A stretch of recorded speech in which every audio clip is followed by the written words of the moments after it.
An American Moment on Newsmax TV. Hi folks, we're back.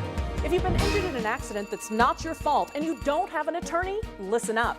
We have legal professionals standing by to answer your questions and tell you what your case is potentially worth. Pick up the phone, call now.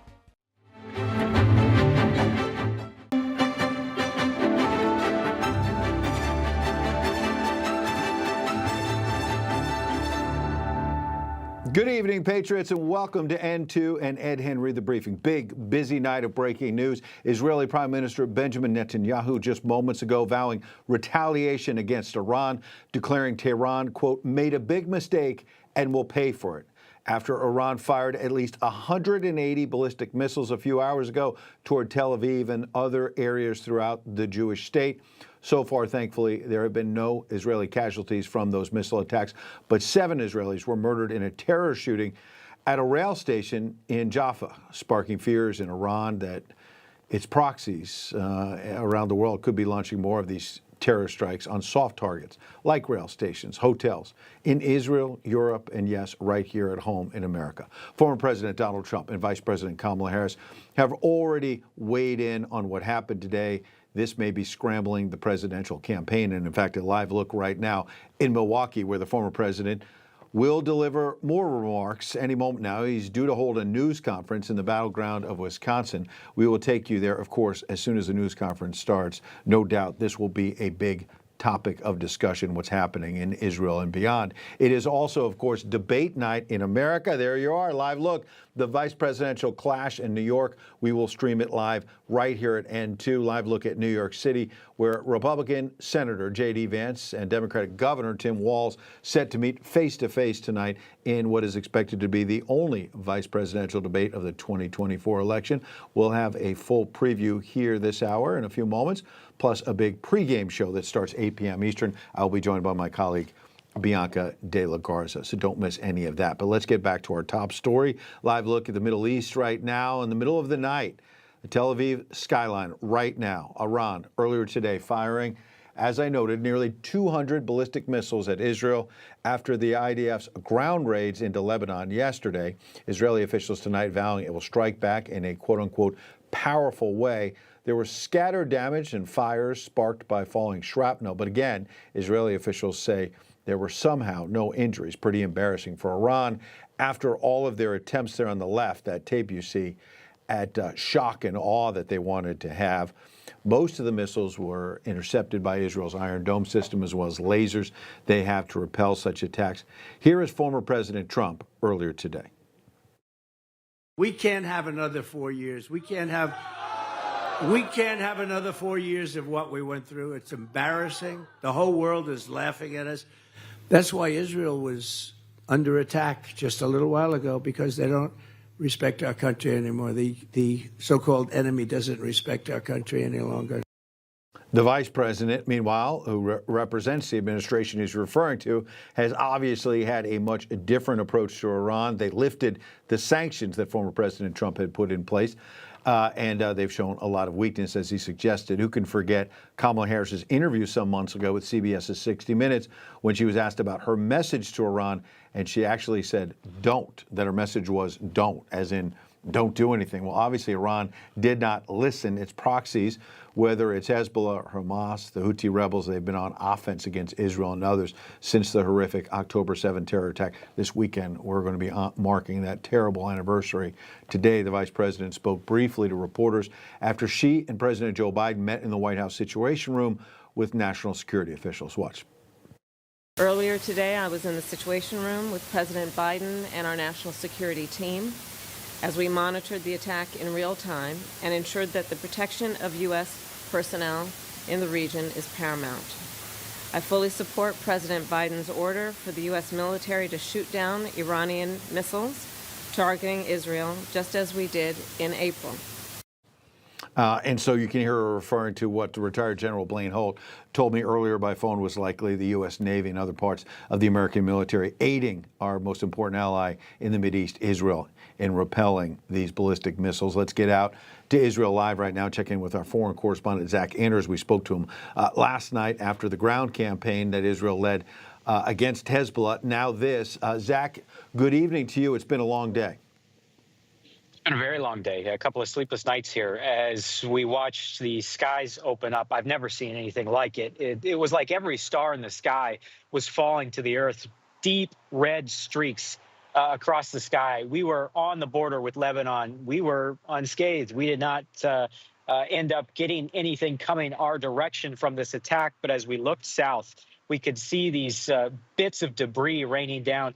And in this tapestry, the dance of this debris that was raining from the already intercepted, you could see these streaks of the new interceptor missiles going after different targets, crossing paths with the already falling debris, high atmosphere detonations that are essentially in outer space that put off this shockwave of deep green and sometimes orange colors.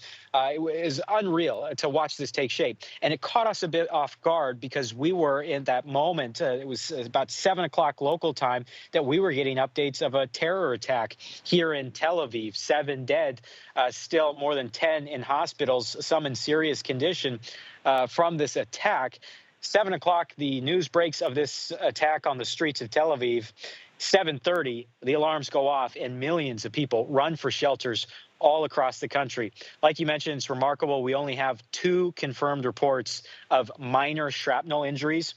There are deep craters, deep pot marks throughout this country, however, from some of this debris that fell to the earth here at force, an incredible amount of force.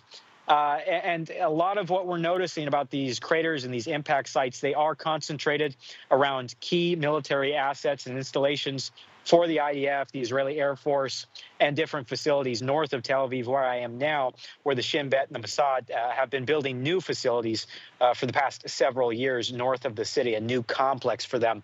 So certainly a close call tonight. The lone fatality that we do have reported from this Iranian attack of 181 ballistic missiles is a Palestinian man in the West Bank. Palestinian media reports say he was a laborer that had access to come into Israel and was inside Israel on October 7th last year. And that's how he got stranded, essentially. He has not been allowed back into Gaza. He sought refuge in the West Bank. He was walking down the street tonight when a bit of a ballistic missile from Iran fell and crushed him, killed him on the spot. Yeah, Zach, I saw some of that video on social media, and I thought it was unconfirmed. Now you've gotten a look at it, and they're saying this is the first confirmed fatality. Remarkable day into the night. We appreciate your reporting, and we'll check in with you, no doubt, in the next few days. Zach Anders, our foreign correspondent, reporting live from Israel. Please stay safe, of course. In the meantime, also breaking tonight here at home, another massive failure by the Biden-Harris administration. Look at this map. There's now a port strike that could cost the economy a shocking $5 billion a day. Ports all along the Northeast into the Southeast, as you see, are being impacted as dock workers from Maine to Texas take to the picket lines. They're calling for better wages and resisting the use of automation, which other industries obviously have to deal with. Our correspondent, Christina Thompson, has more tonight. Christina? These ILA union workers behind me are just a small few of the tens of thousands who are now striking at ports across the entire country. Now at home, you might be wondering, how is this going to impact you? You likely won't start to see the effects of this until a few weeks from now if it does continue to go on. But when you go to the grocery store, when you try to get things like produce, bananas, mangoes, it's going to be significantly more expensive. And that's because the produce that should have been shipped in is now taking flights. With that, coupled with inflation, is just going to raise prices even more. Going into the Christmas holiday, you might also notice presents and things being out of stock, just some things that you would want to buy no longer being available. The main thing that it'll start hurting right now is the economy. Every single day that these workers are on strike costs the U.S. economy up to $5 billion. For every single week that they continue to strike, it will take a month to get us back on track with shipments. Now, I did speak with some of these union workers, and they tell me that they were on the front lines helping to give people produce and shipments and things during the coronavirus pandemic.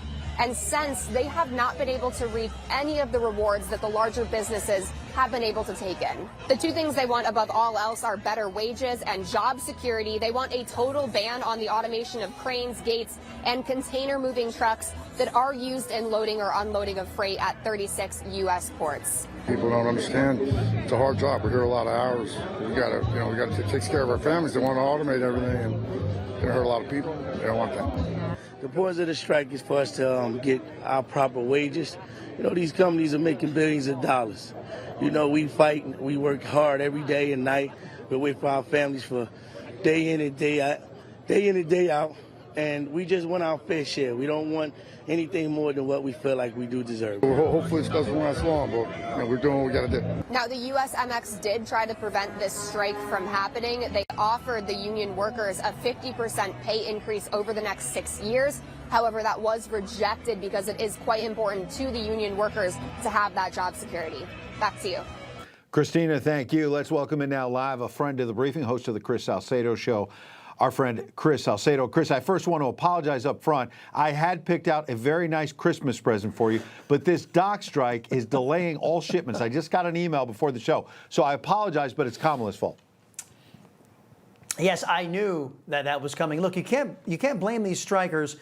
The Biden-Harris economy is ravaging all of us, right? That's right. So these guys who have some good wages in the port workers, their salaries are being eaten into by massive inflation, government-caused inflation as well. So they're trying to negotiate a better deal. I'm not sure how I feel about this whole, stopping the advancement of technology and helping technology and automating some of these ports to expedite the transportation. I know it would eliminate some jobs, but I mean there are innovations, technological innovations that have come in that have taken away jobs in the past. The horse and buggy were no longer there.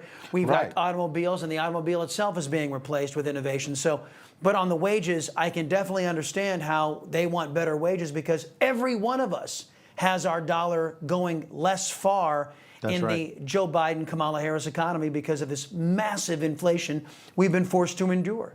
Well, and to your point, I would add that Biden-Harris tried to sell themselves as the union workers' best friend. I think a lot of union workers, whether it's the auto industry or elsewhere, right, are going to Donald Trump, correct? Correct. As a matter of fact, we saw this a couple of weeks ago with the non-endorsement of the Teamsters for Kamala Harris. Right. I mean, I know that the folks in the upper echelon of the Teamsters wanted to go, stay Democrat. We've always been Democrat, but the workers have a different idea because they know there is no opportunity for America. There's no prosperity in America if you vote for Democrat.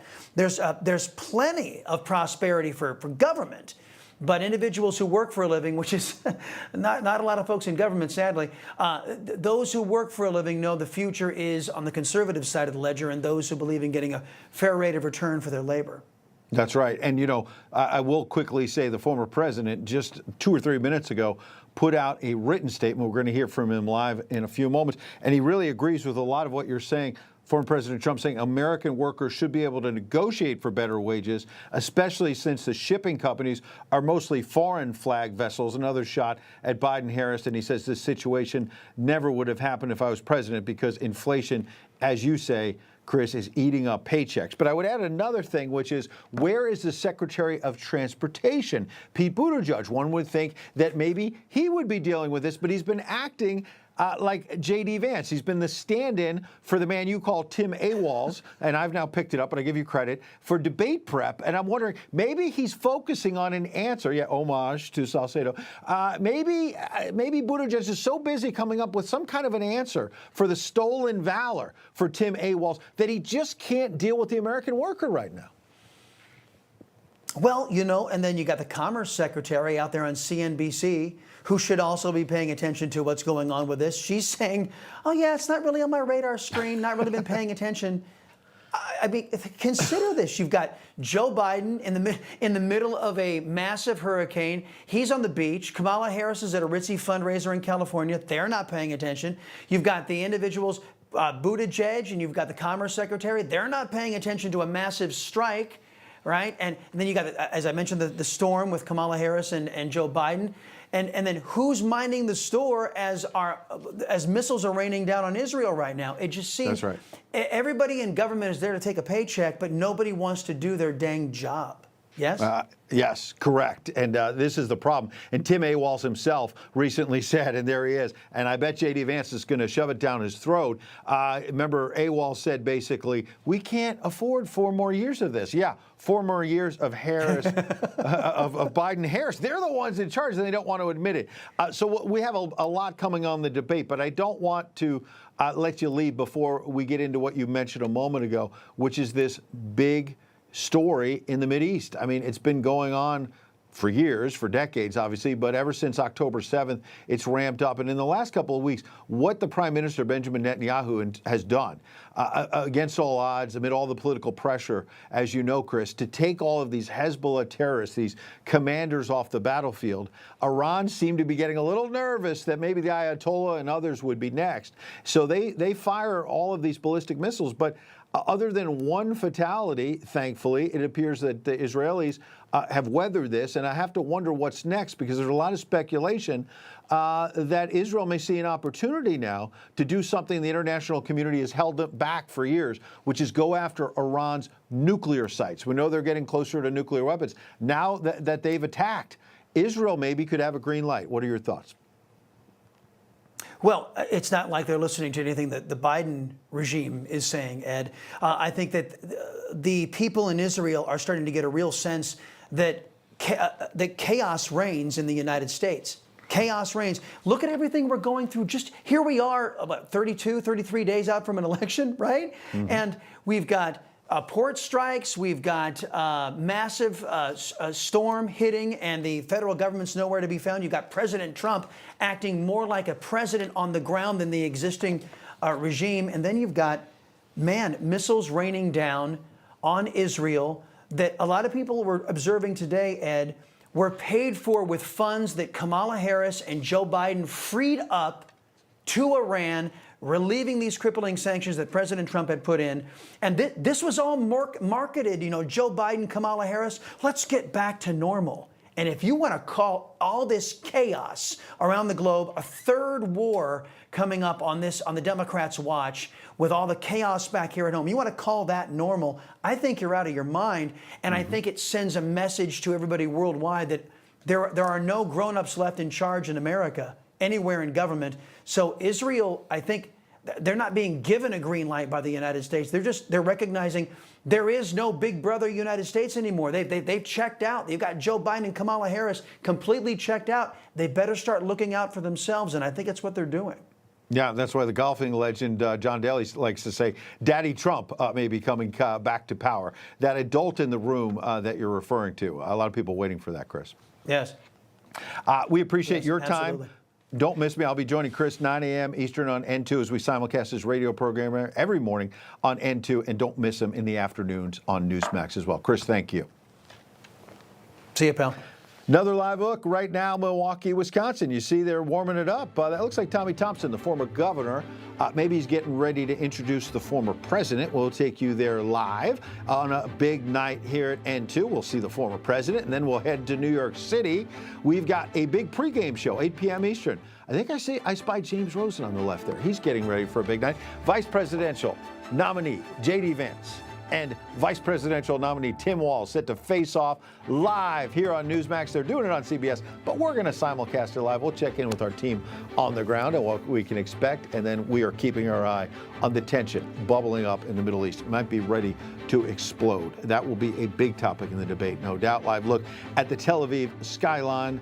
Iran firing off dozens of those ballistic missiles to retaliate for Israel's killing various Hezbollah leaders and Hamas officials in recent weeks and months.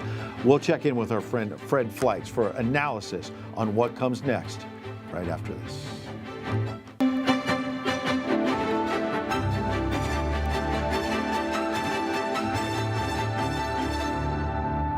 Is your faith being weaponized? There's a dark force manipulating the Word of God. They're known by different names: Christian left, progressives, and woke Christianity. Don't be fooled. These fake Christians want to convert you. Woke Jesus has been written to expose this very real threat. You'll need this book to stop them before it's too late. Get your free copy today with our special offer. Call now or go online to order.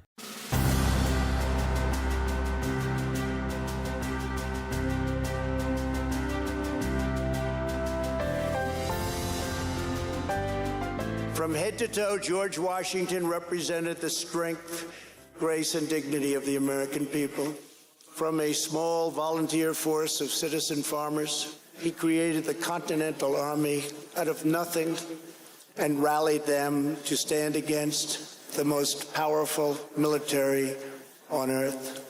Through 8 long years, through the brutal winter at Valley Forge, through setback after setback on the field of battle, he led those patriots to ultimate triumph. When called upon again, he presided over the Constitutional Convention in Philadelphia and was unanimously elected our first president. When he stepped down after 2 terms, his former adversary, King George, called him the greatest man of the age. He remains first in our hearts to this day. For as long as Americans love this land, we will honor and cherish the father of our country, George Washington.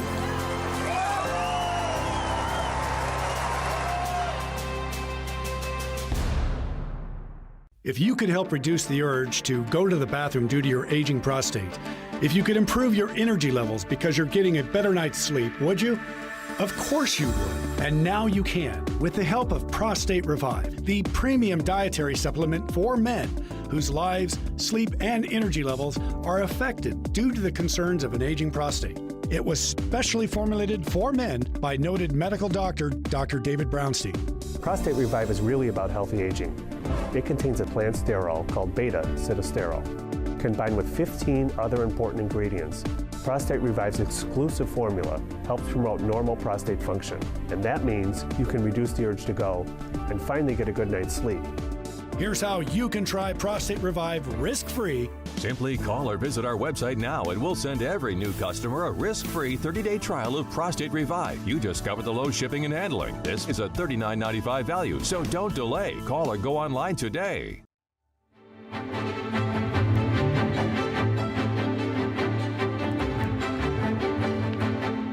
Welcome back to your briefing tonight on the Big Debate. A live look at New York City, big debate at the CBS Broadcast Center in the Big Apple. You'll see it live here on N2, a simulcast version. Ohio Senator J.D. Vance and Minnesota Governor Tim Walz facing off in the first and only vice presidential debate this cycle. We will be streaming all 90 minutes of the debate live tonight. And before that, a pregame show, 8 p.m. Eastern. Bianca de la Garza will join me as we get ready to tee it all up. With all kinds of experts, analysis. David Harris Jr. joins us. Congressman Matt Gaetz is scheduled to be here. And we'll even have a body language expert. Maybe we'll find out why Governor Walz is always waving his hands, something. In the meantime, that will be a big topic of discussion, of course, will be Iran's attacks today in Israel. We're going to get to former President Trump in a moment, but we quickly want to get to our chief White House correspondent, James Rosen, because Vice President Harris, the Democratic nominee, was dealing with the situation in Israel as well. James, good evening. Ed, good evening to you. Aides say President Biden and the Vice President have been tracking the worrisome developments in the Middle East minute by minute. President Biden's first comments after those missiles started flying from Iran came earlier today in the Roosevelt Room. The United States military actively supported the defense of Israel, and we're still assessing the impact. But based on what we know now, the attack appears to have been defeated and ineffective. And this is testament to Israeli military capability and U.S. military. It's also a testament to intensive planning between the United States and Israel to anticipate and defend against the brazen attack we expected. Make no mistake, the United States is fully supportive of Israel. The White House had previously vowed to impose on Iran, quote, severe consequences if the Islamic regime went ahead with today's attack. Asked about what those consequences should be, President Biden told reporters today only that remains to be seen. Earlier, however, his White House National Security Advisor, Jake Sullivan, briefing reporters, doubled down on that threat of severe consequences. Obviously, this is a significant escalation by Iran, a significant event, and it is equally significant that we were able to step up with Israel and create a situation in which no one was killed in this attack in Israel, so far as we know at this time. We are now going to look at what the appropriate next steps are to secure, first and foremost, American interests, and then to promote stability to the maximum extent possible as we go forward. We are proud of the actions that we've taken alongside Israel to protect and defend Israel. We have made clear that there will be consequences, severe consequences for this attack, and we will work with Israel to make that the case. We expect so many domestic policy subjects to come up during tonight's vice presidential debate, from immigration to inflation, but surely foreign policy will figure, and at the very top of that agenda will be today's extraordinary events in the Middle East. Ed. No doubt about it. James, we appreciate it. We hope to see you in our pregame show. We've got to get over to Milwaukee now. The former president is speaking, holding this news conference. James Rosen, our chief White House correspondent, thank you. You just heard the Biden-Harris perspective and how they're dealing with this crisis. Let's check in. I believe the former president's at the podium. Let's listen live. But we're going to be working with them, with North Carolina. Great people, great state. And we're working very hard with them to make sure that that it works out as well as it can. Amazingly, this is one of the biggest hurricanes anyone's ever seen. You know, it's late in the season, very unusual. I guess the water was 20 feet high, and nobody expects that. People go up to their house and they think they're safe on the second floor, and they weren't safe. This was one of the, they call it the waterfalls. This was one of the biggest they've ever seen, so it's too bad. Very late in the season, too. You almost don't even think of it as hurricane season. Our hearts break for every family that has lost a home, and they've lost so much. They've lost everything in many cases. A lot of people don't have insurance, and we have to come together as neighbors and friends and fellow citizens to support those in need, and there's a lot of those in need right now. Unfortunately, I look forward to being back in North Carolina and Georgia very soon. And also Tennessee and Alabama, we had some big damage, but North Carolina was really hit. So we're going to work with them very hard and hopefully help them. We're here today to talk about how we're going to rescue American families from the nightmare of the Harris-Biden administration and launch a new generation of golden age for America. You know what's going on with the schools in our country. Not a good situation. Since Kamala Harris cast the deciding votes on the bills that caused the worst inflation in American history by far, by the way. Higher prices, of course, the typical American family over $29,000. And you're continuing to pay $1,100 every single month, more than you were doing before. Nobody can afford that. Even if you get a salary increase, it's nothing compared to the kind of numbers you're talking about. Inflation is devastation. Inflation is country busting. It breaks countries. Look at Germany from centuries ago. Look at other countries, whether it's centuries ago or decades ago. Any country that goes through inflation, and we went through a really bad period. We're the worst in our history. 8.4 million Americans are now working second jobs, the highest in more than 38 years. And you now have to make $111,000 a year. That's a lot of money to afford an average home. A 46% increase since when I was president, so it's 46% higher. And that's not even including the cost of interest, because interest went from 2% to 11%. And you can't get the money at 11%, so it's not 11, it's a lot higher than that. With her colossal big government negotiations, Kamala Harris, who destroyed San Francisco and destroyed California. San Francisco was the best city in the country 18, 19 years ago. Bob Tisch, a friend of mine from Lowe's, many of you know Bob Tisch, he said it was the best city in the country. He was a businessman that had holdings all over. He said San Francisco was the best. He wouldn't believe it. He passed away a number of years ago, but he wouldn't believe what's happened to it. And he's also added an estimated $6,300 a year in regulatory costs onto the backs of every American family. So Kamala Harris has done this, and she's done it at a level like nobody's ever seen, with the help of Joe Biden. But I'm not sure Joe was involved, because I'm not sure he was involved in anything, to be honest with you. Now Kamala is coming back for more. So she ruins San Francisco. She ruins the state of California. And now she's coming back to destroy the United States of America, but we're not going to let it happen.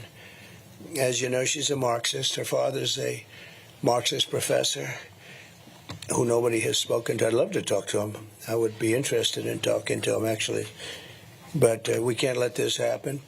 We were way up on Biden, 21 points up on Biden after the debate. And they had a coup. They told him, you're not going to run. And he's not a happy man. He's pretending he's happy, but they took him out. He had 14 million votes. She had no votes. She was the first one that got broken in the primaries. She never made it to Iowa. She was the first one out, and now she's running. The whole thing doesn't make a lot of sense. She had many people that much better. They had 22 people running, and she was the first one out. She went in, and she went out because people didn't like her. She wasn't good. And now she's the one that's representing the party, and the press gives her a free pass. And that's a little ridiculous, isn't it? Huh? But also never happened where we spent over $100 million on fighting Joe Biden, and then all of a sudden we're fighting somebody else. That's like a fight. The fighter's doing badly, and you say, okay, let's take him out and give somebody else a chance to win in the middle of the fight.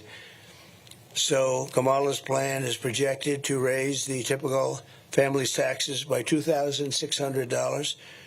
And the tax queen, you know, they called her the tax queen in California because she liked taxes. I've never seen anyone win a race where they raise taxes all the time, but she liked taxes. This is definitely a unique election anyway. The tax queen also wants the largest small business tax hike in history and a 33% tax hike on American small businesses, which will send consumer prices skyrocketing. You think they're bad now. If Kamala gets 4 more years, she will crush family budgets with crippling energy costs thanks to her Green New Scam. The Green New Scam is one of the greatest, most difficult things to be watching. The real number they want is $93 trillion. They want buildings taken down and new buildings built without windows because it's more efficient. Let's do that. Let's just tell people you have a beautiful apartment, but you don't have any windows. It's one of the great scams. But, you know, the amazing thing is that nobody talks about it anymore. They're not talking about the Green New Deal anymore. They're not talking about environmental anymore. They're not talking about the oceans will rise by 1/16 of an inch over the next 400 years. They don't talk about it anymore. Something's happened. I don't know what it is. I think maybe it's not selling too well anymore. They call it now climate change because global warming wasn't working because the planet's actually gotten a little bit cooler recently. But climate change covers everything. It can rain, it can be dry, it can be hot, it can be cold. Climate change, everything is. Look, and I believe I really am an environmentalist. I've gotten environmental awards, but I want clean, beautiful air and clean, beautiful water. That's all, crystal clean water. And we want clean air. And, you know, during the last 2 years of my administration, we had the best on record. And we had a lot of drill, baby drill. We had a lot of drilling, but we had the best on record. My plan will cut energy prices in half. Within 12 months, we're going to have energy prices for businesses, but in my opinion, maybe even more importantly for the average household, I said by 12 months from January 20th, which is the day we go into office, I hope we have a country left because what's going on now is very dangerous. I've been talking about World War III. What's going on now between Russia, Ukraine, and the Middle East blowing up all over the place. It's a very dangerous time, most dangerous time since the end of World War II, without even question. But my plan will cut energy prices in half. I'm going to knock it out 50%, all. This is for families and businesses and everything.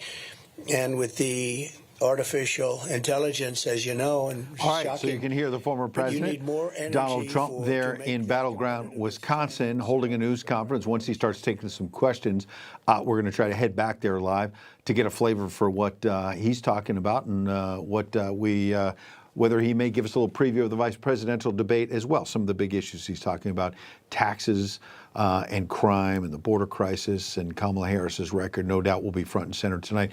But so will what's happening in the Mideast right now. You heard the former president a moment ago say we are at the most dangerous time, he believes, since the end of World War II. So we thought we'd get some quick live perspective from someone who knows the former President Walz, worked for him. Fred Fleitz, a former chief of staff at the National Security Council in the Trump administration, former CIA analyst as well. He's a senior fellow, of course, at the America First Policy Institute. Fred, first of all, welcome back on a busy night, and I wonder what your perspective is in terms of big picture, what we saw today in terms of these ballistic missiles from Iran, largely repelled by Israel and its allies like the U.S. Your thoughts?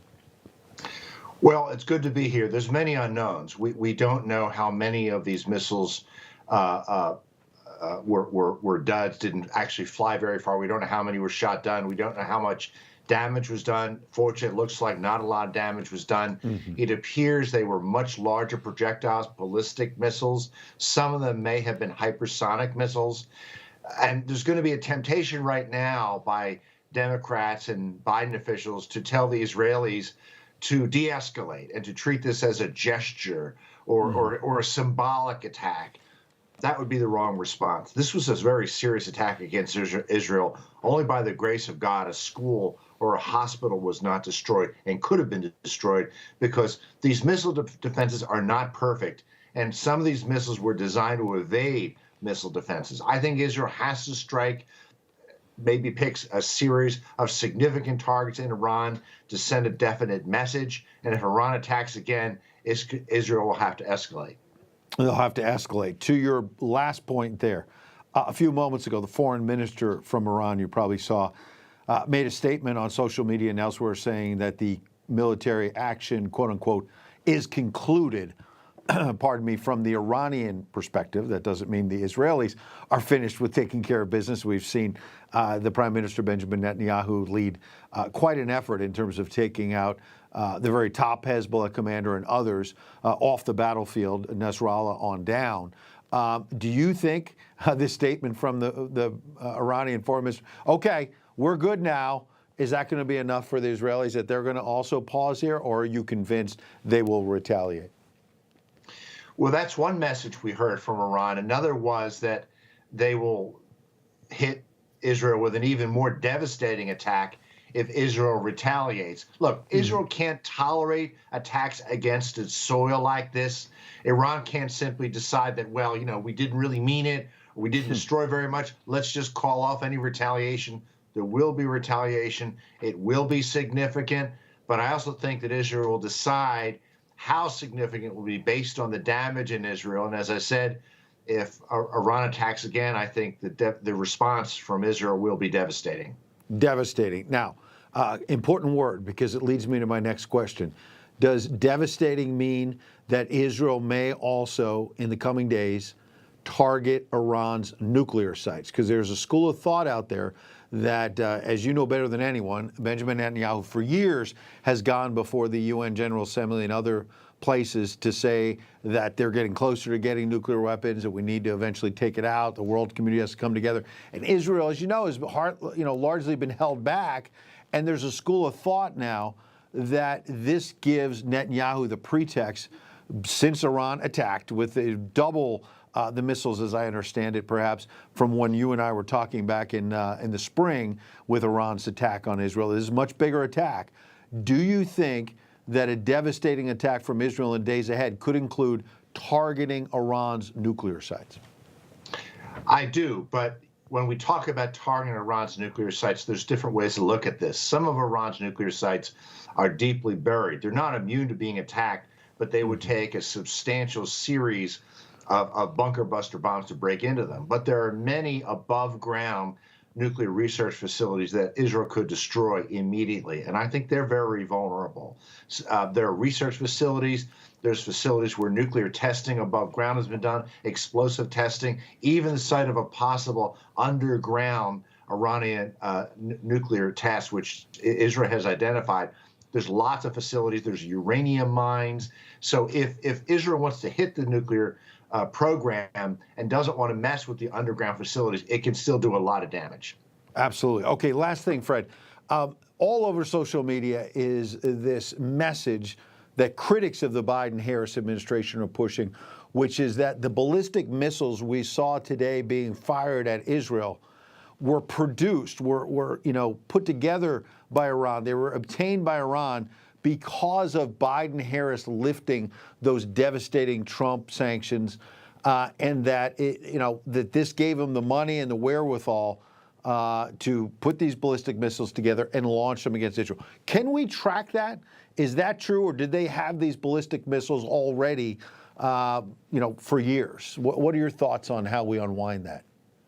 Iran has had the largest nuclear arsenal, missile arsenal in the Middle East for many years, long before the Biden administration. However, the missiles are getting better and more accurate and capable of evading missile defenses. And we know Iran is hundreds of billions of dollars richer today than it was when Trump left office, because this administration has not enforced oil sanctions. A lot of that money went into missile R&D.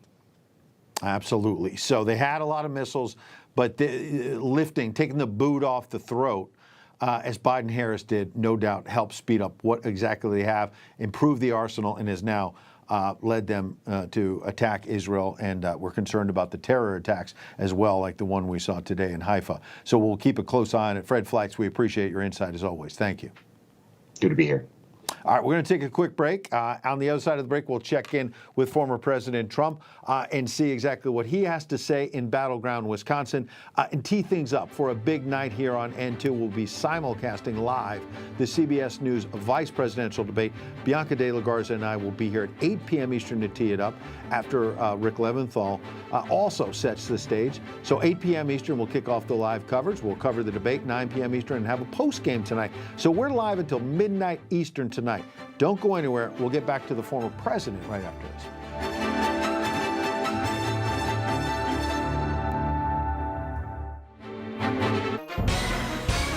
Hi, folks. We're back. If you've been injured in an accident that's not your fault and you don't have an attorney, listen up. We have legal professionals standing by to answer your questions and tell you what your case is potentially worth. Pick up the phone. Call now. I believe that this nation should commit itself to achieving the goal, before this decade is out, of landing a man on the moon and returning him safely to the earth. In 1961, newly elected President John Fitzgerald Kennedy announced to the Congress and to all of mankind America's intention to send man to the moon. Previously restricted to the realm of science fiction, the president's commitment set in motion an unprecedented effort to fulfill one of man's oldest dreams. The obstacles were monumental, not the least of which was to create an energy source capable of sending a manned spacecraft to the moon. The answer stood 363 feet tall and delivered 8 million pounds of thrust, making the Saturn V the most powerful rocket ever built. On July 20th, 1969, Apollo 11, carrying astronauts Neil Armstrong, Michael Collins, and Edwin Buzz Aldrin, circled the moon until Armstrong and Aldrin entered the lunar module and readied themselves for their historic landing. With just 20 seconds of fuel left, disaster was narrowly averted when Armstrong had to manually fly the Eagle away from unexpected boulders to a smoother and less dangerous landing zone. Although the imagery was poor, Neil Armstrong's words came through loud and clear. It's one small step for man, one giant leap for mankind. However, the flight was not without controversy. Buzz Aldrin, a devout Christian, administered himself communion on the moon.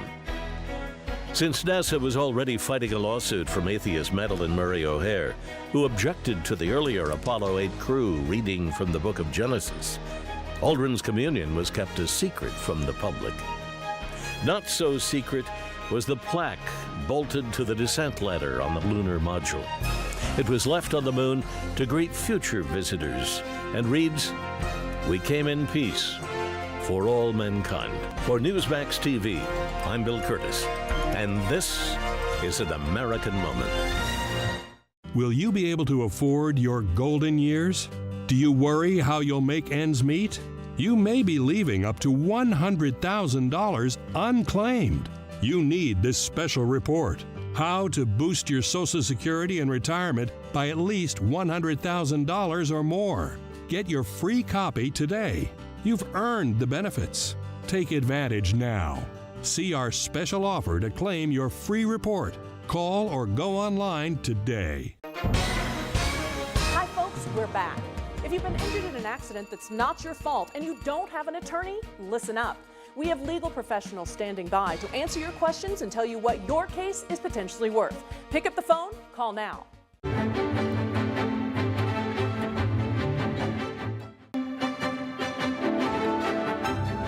Welcome back to the briefing. Big night here on N2. We'll be streaming live at 9 p.m. Eastern.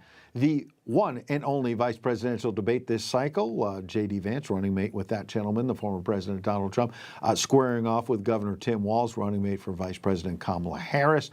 We'll see if the former president wants to preview any of that. We will be previewing at 8 p.m. Eastern. Bianca de la Garza will join me for the pregame and the postgame on that debate. In the meantime, let's go to Battleground, Wisconsin, where the former president is holding a news conference. All created by Biden and Harris, although nobody knows, when I say Harris, nobody knows who I'm talking about, so Kamala. And while working Americans catch up, we're going to put a temporary cap on credit card interest rates of 10% because those rates are going up to 22, 24, 26%. And it's not sustainable, it's not fair. So it'll be temporary, but we have to help people. They can't pay those rates. We're going to unleash American energy, drive the prices way down. We're going to stop the people from pouring into our border. We're going to have a mass deportation of criminals. We have to get the criminals out of our country. They're not going to help us. Again, you had 13,000, more than 13,000, to be exact, 13,099. These are murderers. These are murderers that have murdered in many cases, about 30% of the cases, more than one person. And in some cases, more than 5 people. These are real murderers. These make our bad people look like innocent people.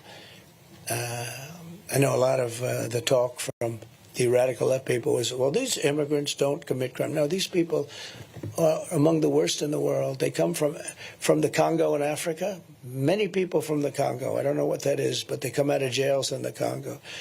You know, they're letting their jail population come into the United States. Their jails are being emptied into the United States. Their gang members are being taken out of Caracas, Venezuela, and lots of other places, which was a rough city, very dangerous city.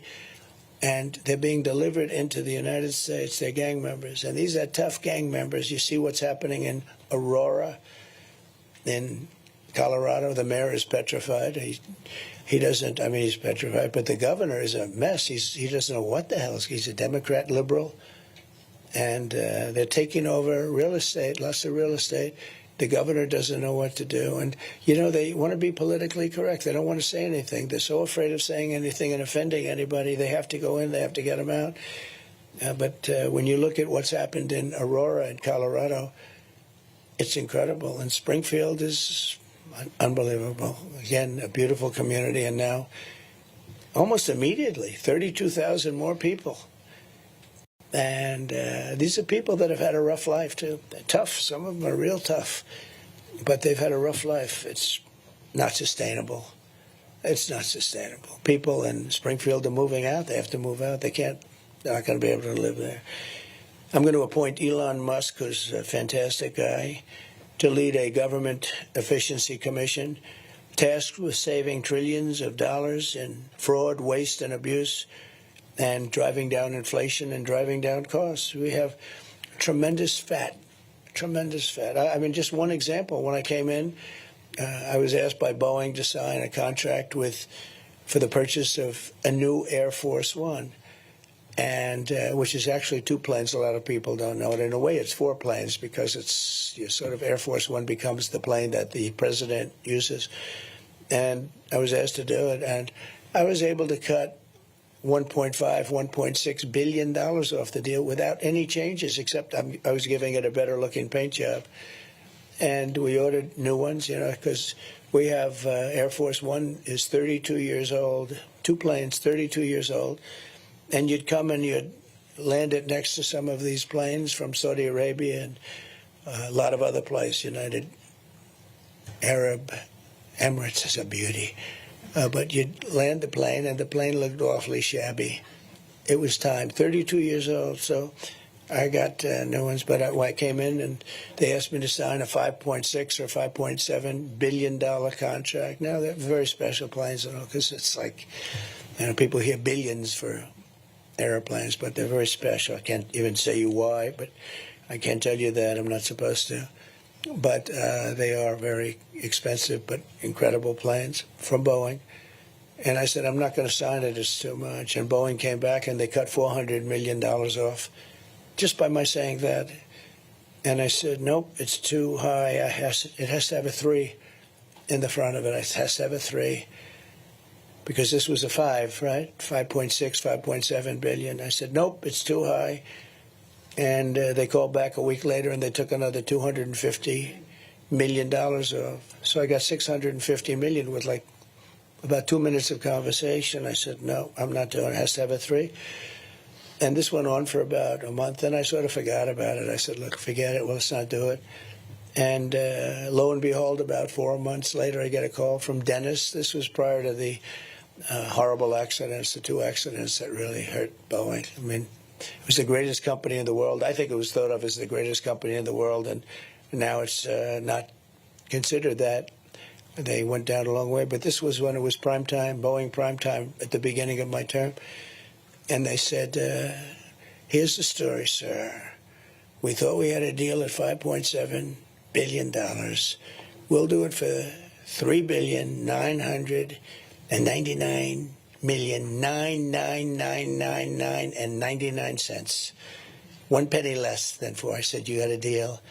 So I saved about $1.6 billion. Same exact plane, nothing different. It's not like, oh, gee, we have cheaper engines, or we have no generation system, or the wings are smaller, or lots of things that you can do to cheapen it up. No, the exact same plane, except we had a much better paint job.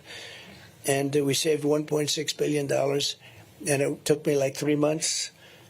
And actually, the last part was the most effective, because I gave up on him. And he called up out of the blue. In fact, when he called, I said, the head of Boeing, what the hell does he want? That's always the best way to negotiate when it doesn't matter to you so much, right? And I said, what does he want? And then he said, the plane that we've been talking about a few months ago? Yeah, tell me about it. That's when he made the best offer. So we saved $1.6 billion or $1.7 billion. For that. I said, so you were going to make $1.7 billion to build an airplane? That was the way I looked at it. And we have so much. Elon Musk is a master of that, and he's so into it because he loves the country so much. He endorsed me with the warmest endorsement. He thinks it's very important that I win because we're going to save our country. If these people win, we're not going to have a country. But we're going to have Elon do it, and he'll be able to save, I think, trillions of dollars. I really do. I think trillions of dollars. And nobody in the country will feel a thing except we'll save our country. And we'll then start paying down debt. But we have deficits. I think we're going to have a $2 trillion deficit with Biden this year, or Kamala. $2 trillion, it's not sustainable. You can't do that. And China's gotten totally out of control. As the deficit with China is incredible. The deficit with the European Union is massive, like $320 billion. And, we have a new one now, Mexico, because Mexico's starting to get a little rambunctious with the car business. And for those people in United Auto Workers, the head of the union is incompetent. The deal he made in allowing the United States to go to all electric is insane. because people don't want to buy all electric. I think electric cars are great, but, you know, it's a market, a little percentage, probably 10%, I don't know, some percentage. I think they're great, but they don't go far. They're made in China, and they're very expensive. And not everybody can have them. They want everybody to have an electric car. It won't work. We don't have enough electricity right now to take care of our homes and our buildings in California. Gavin Newsom has a situation that's unbelievable. He's having blackouts and brownouts every week. And now we're supposed to, on top of it, feed cars all of this electricity, so it doesn't make so. I'll be terminating that on day one. And again, we're all for electric cars. I think it's great. I think Tesla, I think Elon makes great cars. And, you know, somebody said, did he ever speak to you about it? Because, you know, the way I've been saying this for 2 years. It's a tribute to him. He never mentioned it to me once. It's pretty amazing. He never made. All right, you've been listening to the former president, Donald Trump there, the Republican nominee for president, obviously in battleground Wisconsin. We want to get out because we're going to hand this over in a moment or two to Rick Leventhal. I want to update you on a breaking story as well. This is a live look at Beirut in the middle of the night there, and you can see what appear to be flames as the Israeli military just moments ago, as the former president was talking, say they are now striking new Hezbollah targets in Beirut. So they are back over the sky of Lebanon targeting these terrorists. They've already taken out Nasrallah and all the top commanders there. We'll monitor this story throughout the evening. Again, we'll be back here at 8 p.m. Eastern. Bianca de la Garza will join me for our debate pregame. And then at 9 p.m. Eastern, you will see Senator J.D. Vance as well as Governor Tim Walz square off at the CBS News debate. We'll simulcast every moment of that till about 10:30 p.m. Eastern or so, and then we'll do some post-game. So join us tonight at 8 p.m. Eastern. In the meantime, we'll take a quick break. On the other side, you'll see my friend Rick Leventhal. The Leventhal Report will get things going, stay on top of the breaking news there in the Mideast as well. So join Rick, and then Bianca and I will be back 8 p.m. Eastern. See you then.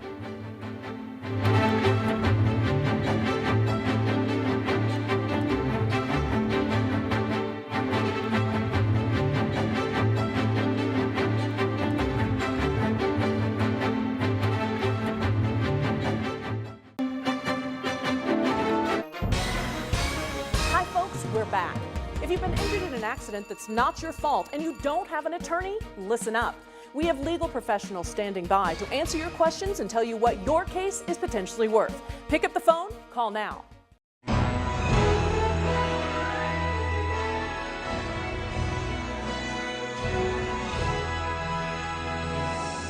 Born on April 22, 1822, in Point Pleasant, Ohio, the future General of the Army and 18th President of the United States would also become one of America's greatest heroes. At age 17, young Ulysses S. Grant entered West Point and went on to graduate 21st in a class of 39. Still, Grant found little opportunity in the Army and left in 1854, living a life of near poverty as a farmer and leather salesman. But once the Civil War began in 1861, he joined the Union Army and quickly rose through its ranks. After defeating the Confederates in Vicksburg and putting the Union in control of the Mississippi, Grant led the effort to gain control of Chattanooga. Once again, he scored a victory, earning President Lincoln's admiration, calling him a man who could fight.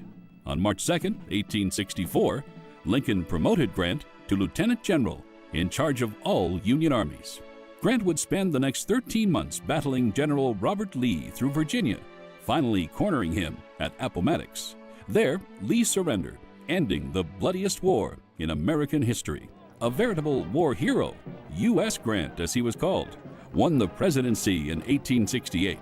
As president, he led Reconstruction in the South, created the Department of Justice, and even ordered it to vigorously prosecute the Ku Klux Klan.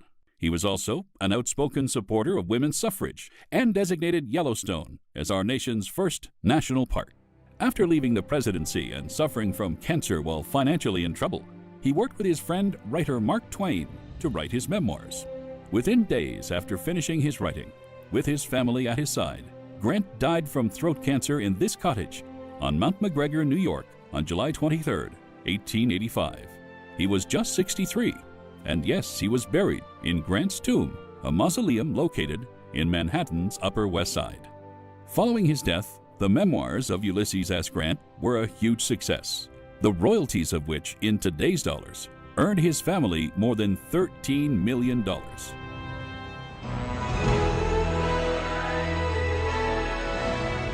You're watching An American Life on Newsmax TV. January 15th, 1929 was a chilly day in Atlanta, Georgia, when a family gathered to welcome into this world a new life, and with it, a new hope for America. Throughout his 39 years, he instilled in Americans a new spirit of justice and freedom, based on equality instead of status, and character instead of race.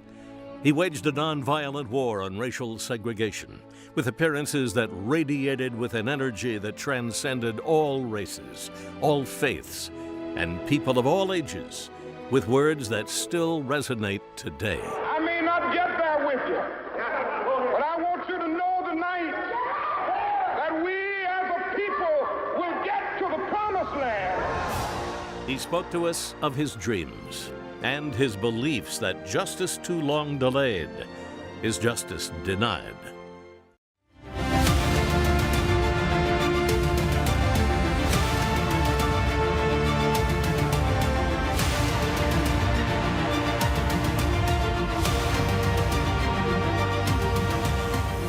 Good evening here in the East, good afternoon out West, and happy Tuesday wherever you are.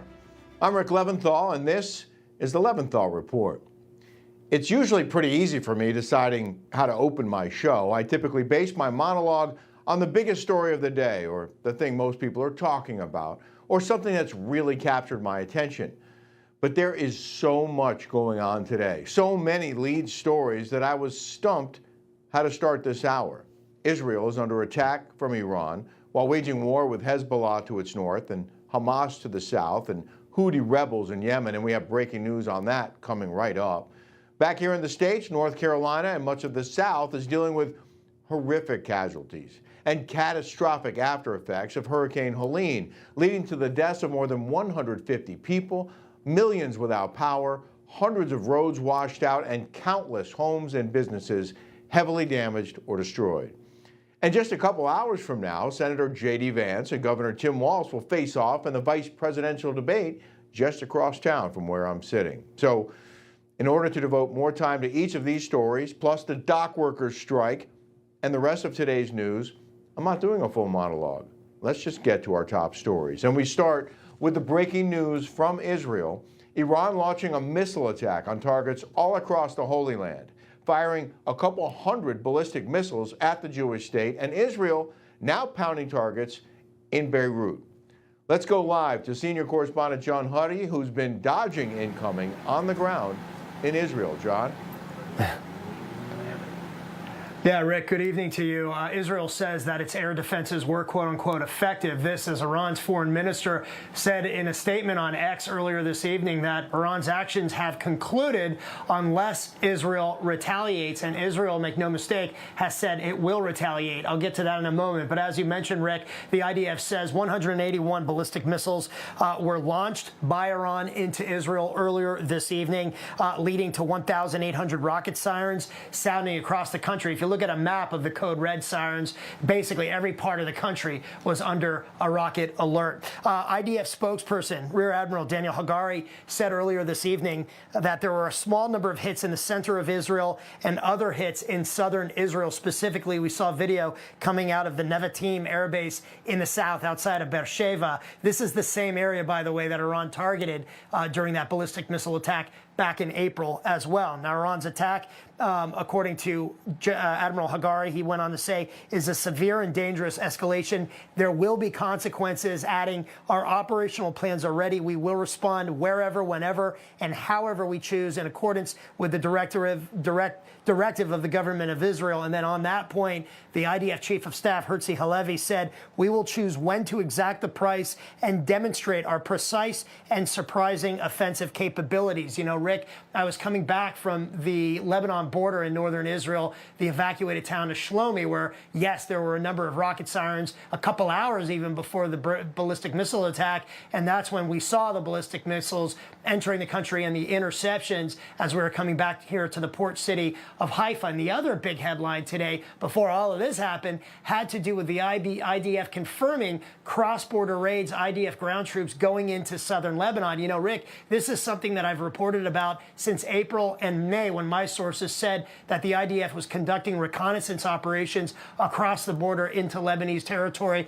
Well, today, the IDF confirmed not only recently are those cross-border raids happening, but throughout the course of this ongoing war since October 8th, when Hezbollah and also the Houthis jumped in on the fight as well. And as if that wasn't enough, earlier this evening in Tel Aviv, 2 terrorist attackers opened fire near the light rail in the old city of Jaffa, the port city of Jaffa in Tel Aviv, killing 6 people and wounding 9 others. And finally, don't forget about the ongoing combat operations in Gaza. Rick, yesterday I was in Kfar Aza, near Oz, 2 of the border communities ravaged by Hamas terrorists during the October 7th attack. I was there interviewing residents, survivors, members, family members of hostages, when I heard explosions in the distance in Sajaiya, which is eastern Gaza City, a place you know because we were both there in 2014 covering Operation Protective Edge back then. Well, as it turns out, the IDF said that ground forces were locked in an intense firefight with Hamas terrorists in Sajaiya, Jabalia, and Beit Hanun, as well as the IDF continues a major operation to root out more than 10 kilometers, that is probably more than 7 miles of underground tunnels, as IDF forces look for those 101 remaining hostages. So it's been a very intensive, very busy day here in Israel as we await Israel's response to the Iranian ballistic missile attack. Rick. John, you've been covering all kinds of news all over the country for a long time, and I think you travel even more than I ever did. But I know you as an Israel correspondent, and I met you over there, and I spent a lot of time with you over there. I know you obviously know that area very, very well, and know the IDF very, very well. Are you sensing that things are different this time around? Are you feeling a difference this time around, and where do you think this is headed? Yeah, that's a great question. And by the way, Rick, I appreciate your kind words. And coming from you, it means a tremendous amount because I've always had the greatest and utmost respect for the work that you've done. And I truly mean that. And I want people to hear that. Yes, I think there is a difference. One of the things that I've been saying is I feel like the trajectory since October 7th has gone from Israel dealing with and destroying Hamas in Gaza. It's a long operation, make no mistake. Nobody thought this was going to be an overnight thing. So that continues, and the trajectory is going from Hamas to Hezbollah, ultimately destroying Hezbollah as we're seeing, or at least pushing Hezbollah back from the border. But I think ultimately the game plan is to destroy Hezbollah, to deal with the Houthis, to destroy the Houthis' military capabilities, and then the focus will be on, as we've heard so often said, the head of the snake, Iran. And I think what's happening is that Israel ultimately is focused on destroying Iran's, perhaps its military capabilities, but certainly its nuclear program. And I really feel that's the trajectory, that's the direction that the country is heading at this point. Thank you, John. We're going to talk about that right now, but thank you again for your report, and we really appreciate it. For more on what's going on in Israel, let's bring in National Security Advisor for Trump 2020 and retired U.S. Army Lieutenant Colonel Tony Shaffer, alongside him, Newsmax contributor and retired U.S. Air Force Brigadier General Blaine Holt. Colonel, General, always a pleasure to have you on. Tony, I'm going to start with you. Why did Iran strike today? Because we've been hearing about this for months, waiting for this to happen. Why today? Well, I think it's because the ultimate response had to come at a time when the Israelis were on the move. Look, the Israelis have now shifted to a ground war. They kept pushing the Iranians. The Iranians had to do something, Rick. And by the way, a quick personal note, you and John are the best in the business regarding field reporting. So, you know, you both done yeoman's work. God bless you both for doing that. But back on the issue of why now. Now because they have no options left. Remember, we still don't know, Rick, how many IRGC generals and leaders were killed in the Nasrallah attack. Think about that. We know they were killed, but we don't know exactly who. So I think that's part of it. The Iranians have to do something to push the Israelis back. Their people are right now looking at their leaders and saying, what are you going to do? And so, according to the Iranian press, all of these hits, they were all effective, 80% effective, when we know they injured a handful of people. So at this point, I think it's saving face. And frankly, I think the Iranians are almost probably hoping that the Israelis will do nothing, because the big issue is now, I think the Israelis are going to go after them. And John kind of said it in a way. Yeah. I think the Iranian leadership need to be looking over their shoulder, because, man, oh, man, apparently they have all of Hezbollah's leadership mapped out. I think they've got a similar roadmap to Iranian leadership they may be using very soon.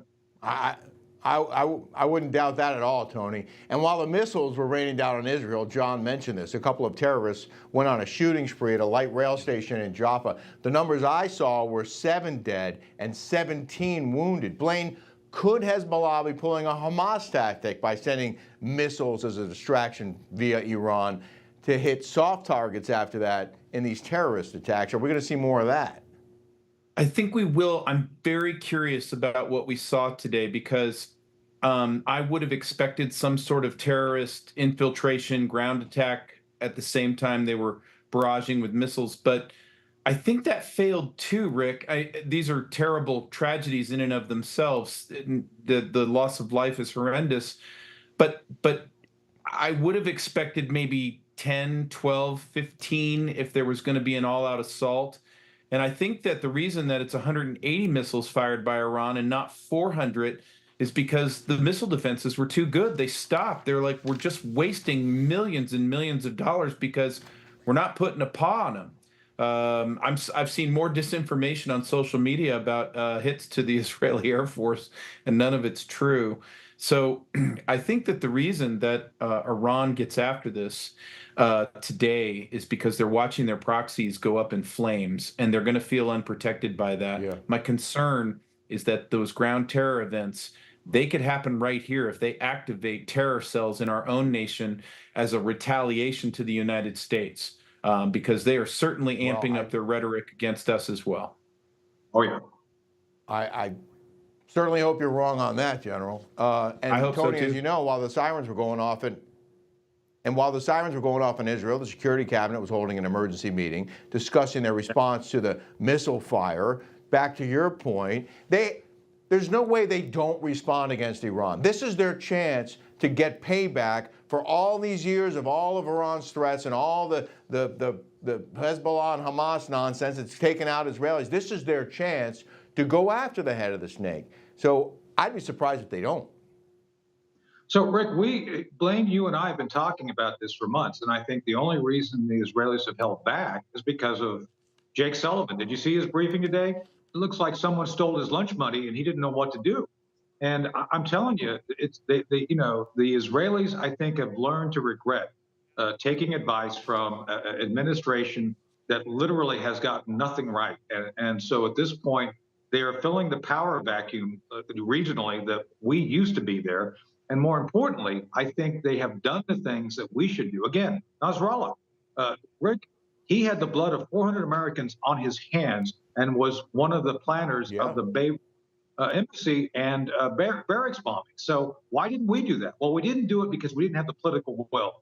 And we were trying to inflict our lack of political will on the Israelis. Well, it's good that they figured out not to listen to Joe Biden and to do what's necessary. And I think that's what they're going to do to the Iranians next. And I think the Iranians know. Well, Blaine, real quick, we just have probably 30 seconds left. Would you agree with that? And do you have any predictions you want to share? Yeah, I do agree with that. Every source that I'm talking to indicates that the Israelis are going to be coming back with a very, very significant and lethal response. It's a question of, are they going to start attacking that nuclear research infrastructure, or are they going right to the oil and gas fields? And if they do, are they going to be pulling China into this? Are they going to be pulling Russia into this? Yeah. Blaine, Tony, thanks so much, and thanks for the kind words. We'll see you again soon. Coming up after the break, we're going to preview the vice presidential debate that's taking place tonight right here in New York City, so stick around for that.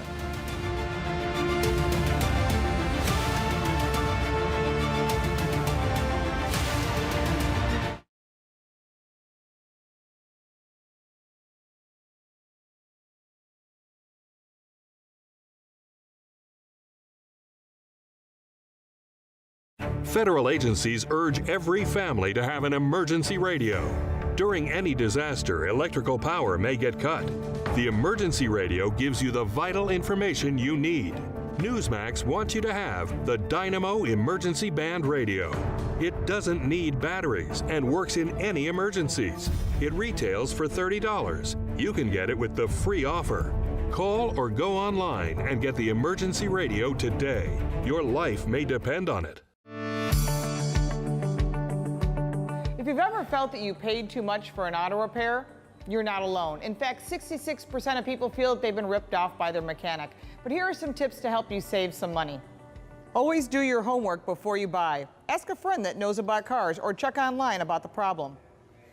Avoid repair shop deception. Drivers should do their own research online or by phone to know exactly what a job should cost. Get quotes from more than one repair shop. Speak intelligently. The homework you've done will tell the service writer you recognize a sensible price right off the bat. Beware of a mechanic who shows you a transmission or oil pan with metal particles in it and recommends a major job. The shavings are usually a sign of normal wear. You always want to ask for original equipment auto parts, or at least equivalent.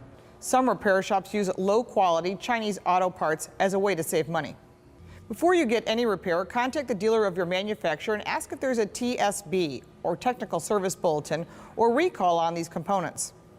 Look for an ASE, National Institute for Automotive Service Excellence certification, as well as a state license. Reputable shops are proud to display them. Good mechanics are hard to find, and communication is key. A good mechanic will explain the different phases and give you some options. They want to educate you.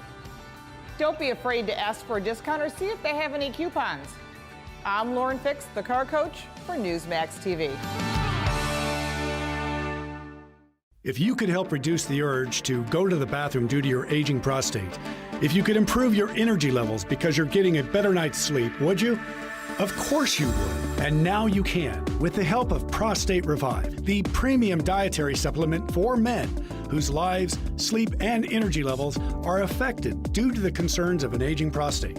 It was specially formulated for men by noted medical doctor, Dr. David Brownstein. Prostate Revive is really about healthy aging. It contains a plant sterol called beta-sitosterol. Combined with 15 other important ingredients, Prostate Revive's exclusive formula helps promote normal prostate function. And that means you can reduce the urge to go and finally get a good night's sleep.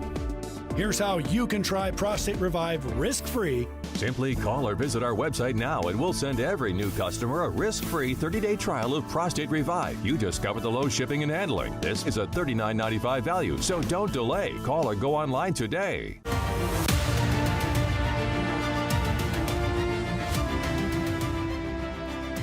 Welcome back to the Leventhal Report. I'm Rick Leventhal. Tonight, with just 35 days left until the election, Ohio Senator J.D. Vance and Minnesota Governor Tim Walz face off here in New York City for their vice presidential debate hosted by CBS. We will be simulcasting the event in its entirety here on N2, so make sure to stick around for that. You don't have to change the channel. The debate begins at 9 p.m. Eastern. Let's head to New York City. We're in New York City. Let's head across town where Chief White House Correspondent James Rosen is standing by live with more details on what we can expect tonight. James?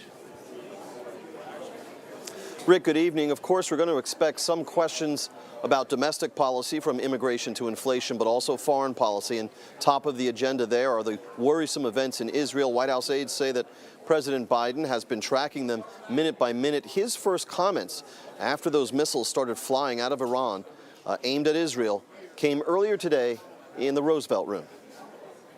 The United States military actively supported the defense of Israel, and we're still assessing the impact. But based on what we know now, the attack appears to have been defeated and ineffective. And this is testament to Israeli military capability and U.S. military. It's also a testament to intensive planning between the United States and Israel to anticipate and defend against the brazen attack we expected. Make no mistake, the United States is fully supportive of Israel. The White House had previously vowed to impose severe consequences on Iran if the Islamic regime went ahead with this attack, as it did. Asked by reporters what those consequences should be, President Biden said only that remains to be seen.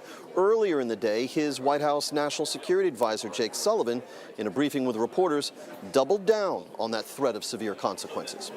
Obviously, this is a significant escalation by Iran, a significant event, and it is equally significant that we were able to step up with Israel and create a situation in which no one was killed in this attack in Israel, so far as we know at this time.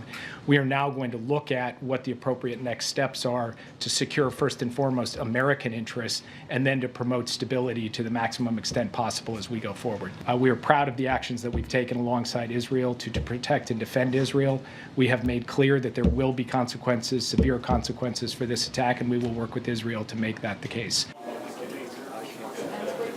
And in today's deliberations by President Biden and his national security team ahead of Iran's attack, Vice President Harris was there participating. Rick? My bet is on Israel being the first question, James, but I also heard there won't be any fact-checking going on in this debate. It's up to the candidates, and there was something about a QR code that viewers can use. Right. So this is a novel development in the airing of these debates. Those viewers who tune in to a CBS News platform to watch the debate, and of course as Newsmax loyalists, we wouldn't urge that, but those who do will find, starting at around 9:30 Eastern Time, in the lower part of the screen, a little QR code. Those, of course, are the little square shapes that have inside the square those black and white designs that look like the cover of those old composition notebooks from grade school. You hold your phone up, your camera up to one of those, and it connects you to a website. And while the moderators tonight from CBS News, Norah O'Donnell and Margaret Brennan, have said that they won't be fact-checking the candidates in real time, if you use the QR code, it takes you to a website where some 20 CBS News journalists will be providing those fact checks, presumably for both candidates, in real time, Rick. Wow, thanks for explaining what a QR code is, James. I'm sure we have viewers who maybe don't know, so that's great. But I do have one other quick question. I need a quick answer. I heard the White House wasn't happy with the rules of this debate. What's that about? It's the White House Correspondents Association, Rick, which issued a statement tonight criticizing CBS for the terms of access tonight. The network is only allowing into the actual debate hall one print representative, one TV representative, and 6 still photographers who will not be allowed to roam freely throughout the event to take their pictures. So the White House Correspondents Association issued a statement saying that these are worrisome developments. You may recall when CNN broadcast its debate back in June, there was no editorial presence from other news organizations allowed in the debate hall. Rick? All right, James, we appreciate you being there and look forward to your reporting on this debate. For more on tonight, let's welcome in former Special Assistant to Donald Trump and America First Policy Institute Chief Communications Director, Mark Lauder, who I just saw in the green room. Mark, thanks for joining me. This big showdown tonight between VP picks J.D. Vance and Tim Walz. What are you expecting?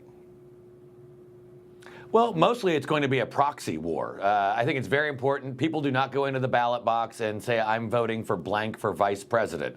They're voting for the top of the ticket. So you're going to see J.D. Vance take the case to Tim Walz about Kamala Harris. You will see Tim Walz not be able to answer any questions because Kamala Harris can't answer questions, but he'll try to attack Donald Trump through J.D. Vance. At the end of the day, though, the real problem for J.D. Vance the real problem for Tim Walz is that he can't answer the questions. And people know that things were more affordable, the world was safer, the border was more secure with Donald Trump. Yeah. We just discussed with James how moderators will not be fact-checking this debate, and the rules say it's up to the candidates to do that. Donald Trump took to Truth Social to say he's going to do his own fact-checking. And he wrote, quote, I will be doing a personal play-by-play of the debate between the brilliant J.D. Vance and the highly inarticulate tampon Tim Walz. I hope that cognitively challenged lion Kamala Harris will be listening so that she can again show the world how she will make up false facts and stories in order to change around an administrative failure. In any event, I'll be commenting on what is going on. Watch on Truth Social. Is there any chance that tonight's face-off will be less biased than the one on ABC? I actually do think it will be. I think it'll be more akin to the CNN debate back earlier this year with President Trump and Joe Biden for two reasons. Number one, obviously, Norah O'Donnell and Margaret Brenneman have already said they're not going to be fact-checking. And number two, CBS still has this misguided belief that they are the Tiffany Network and the network of Walter Cronkite, that they alone stand for journalism. And they saw what happened to David Muir and ABC's ratings after they tried to put their thumb on the scale. So I have a feeling that CBS is going to try to play this straight down the middle and see how the chips may fall. Wouldn't that be something? Former Missouri Senator Claire McCaskill went on MSNBC to set the bar as low as possible for Tim Walz. Listen to what she said. I just think we need to lower expectations a little bit because then we can all be pleasantly surprised if I'm wrong and that Tim Walz just mops the floor with him the same way Kamala Harris mopped the floor with Donald Trump. Yesterday, we reported how Walz allegedly said he was nervous to debate J.D. Vance. I feel like this might be a strategy, Mark, for the Democrats to try and keep viewers' guards down or keep the expectations low. What do you think? But when you actually say the words out loud that you're lowering expectations so you can sail over them, I mean, you've kind of just let the cat out of the bag on that one. I mean, look, Tim Walz, he was in, 6 terms in Congress, and he got elected governor twice. I am sure, can very easily debate. I expect him to be able to do so. I don't expect him to have any facts or any plans to actually lower gas and grocery prices or deal with the border because nobody on that side does. But they will try to make a good story out of it. The benefit is, for J.D. Vance, Donald Trump, people already know they did it once. Now they just got to get back and do it again. I wonder if they're going to hammer him on his far-left policies, his handling of the riots, his handling of the pandemic. I'm really curious if they're going to go after him. I'm also curious if he's going to wear that baseball cap. I absolutely think he will. I think he will hammer him on that. The one thing I want to see him hammering on is who gets married on Tiananmen Square Day and takes your honeymoon in Beijing? Yeah, that's a good question. I'm surprised we haven't heard more about all those trips to China. Like, it's not a normal thing to keep going back to China. Hey, listen. I don't know. Looking forward to it, though. And, Mark, thanks so much for joining us tonight. We're going to have more on the Leventhal Report right after the break. So don't go anywhere.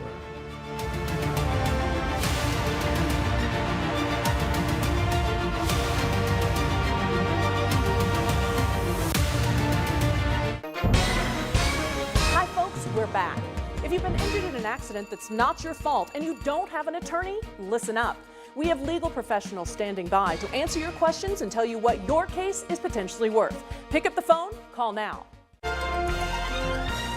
His presidency was one of the most vexing in American history. Mention the name Richard Milhous Nixon, and some will always remember him as the president who resigned over Watergate. But many others will credit him with one of the greatest diplomatic achievements, the reestablishment of relations between the United States and the People's Republic of China. As I have pointed out on a number of occasions over the past 3 years, there can be no stable and enduring peace without the participation of the People's Republic of China and its 750 million people. For 25 years, diplomatic relations between the two great nations had chilled, following the United States' decision to recognize Taiwan as the legitimate government of China. President Nixon and his then National Security Advisor, Dr. Henry Kissinger, reached out to his communist adversary to change that. The meeting between the leaders of China and the United States is to seek the normalization of relations between the two countries and also to exchange views on questions of concern to the two sides. On February 21st, 1972, President Nixon, along with his wife Pat, arrived in Beijing. He was feted by the Chinese and honored by no less a figure than Chairman Mao himself. Richard Nixon's opening of China to the West has been described as genius, the boldest diplomatic move on the global chessboard in a century. In one stroke, Nixon had separated communist China from the Soviet Union, reducing the power of the communist bloc and paving the way for the eventual end of the Cold War. I'm Bill Curtis, and this is an American Moment.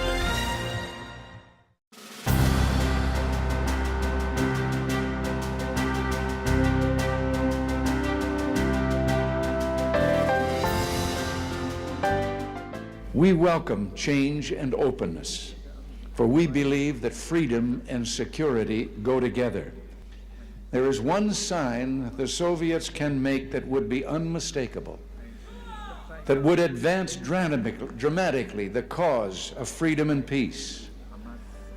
General Secretary Gorbachev, if you seek peace, if you seek prosperity for the Soviet Union and Eastern Europe, if you seek liberalization, come here to this gate. Mr. Gorbachev, open this gate. Mr. Gorbachev, tear down this wall.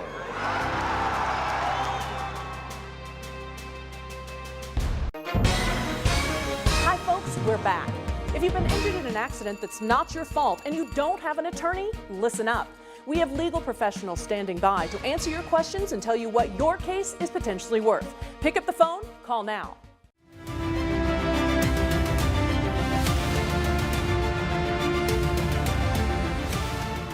Welcome back to the Leventhal Report, continuing our coverage now of the Iranian missile attack against Israel. Let's head to the Pentagon, where our national correspondent Logan Raddick has been covering U.S. reaction to the escalating tensions in the Middle East. Well, for the second time in history and the second time in about 6 months, Iran launched a direct attack on Israel. The Iranian regime says today's attack came in response to Israel's successful assassination campaigns against top terrorists, Iran-backed terrorists in the Middle East, including former Hamas leader Ismail Haniyeh, who was assassinated inside Tehran, and the longtime leader of Hezbollah in Lebanon, Hassan Nasrallah. Pentagon Press Secretary Pat Ryder says that earlier today, Defense Secretary Lloyd Austin spoke to his Israeli counterpart Yoav Gallant.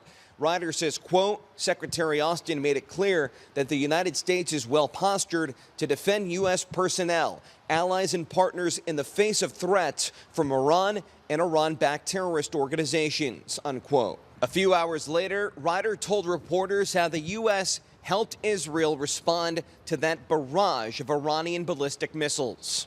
During the attack, the U.S. military coordinated closely with the Israeli Defense Forces to help defend Israel.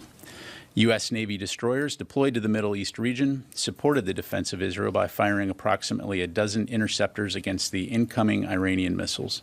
And with a few thousand U.S. forces on their way, there will be 43,000 American troops in the Middle East. Carrier strike groups are already in the region. Defense Secretary Lloyd Austin says he's extending the USS Abraham Lincoln Carrier Strike Group's deployment and that the USS Harry Truman is on its way to Europe and will leave for the Middle East in about a week. And defense officials tell me the few thousand additional troops are heading to the Middle East not just to help deter further attacks by Iran on Israel, but also to potentially help evacuate American citizens inside Lebanon. The Israelis have taken out a lot of Hezbollah's top terrorists, including their longtime leader Hassan Nasrallah. But the Israelis are still on the ground now in Lebanon trying to dismantle Hezbollah. If they don't do so soon, then the U.S. may need to help evacuate some of their citizens from inside Lebanon. Back to you. Logan, thank you. For more on Iran's attack on Israel, we're joined by Trump 2016 campaign advisor, Newsmax foreign policy analyst, and author of Iran, an Imperialist Republic and U.S. Policy, Walid Phares. Walid, always great to see you. Iran is obviously seeking revenge for Israel taking out leaders of Hamas and Hezbollah, but what is Iran's end game? What are they hoping to accomplish with today's missile strikes? Well, thank you for having me. The regime in Tehran had an early game. Now it's becoming an end game. The early game was that explained why they ordered Hamas to enter Israel and commit a genocide, and why they ordered all these tens of thousands of people to demonstrate and have the flags of Hamas and Hezbollah in the United States.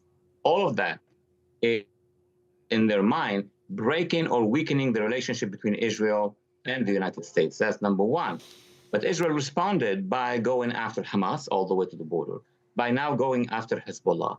So the regime had to do something, and that something basically is to throw all the missiles they have, not all of them, but a large quantity of them, to deter Israel from doing more.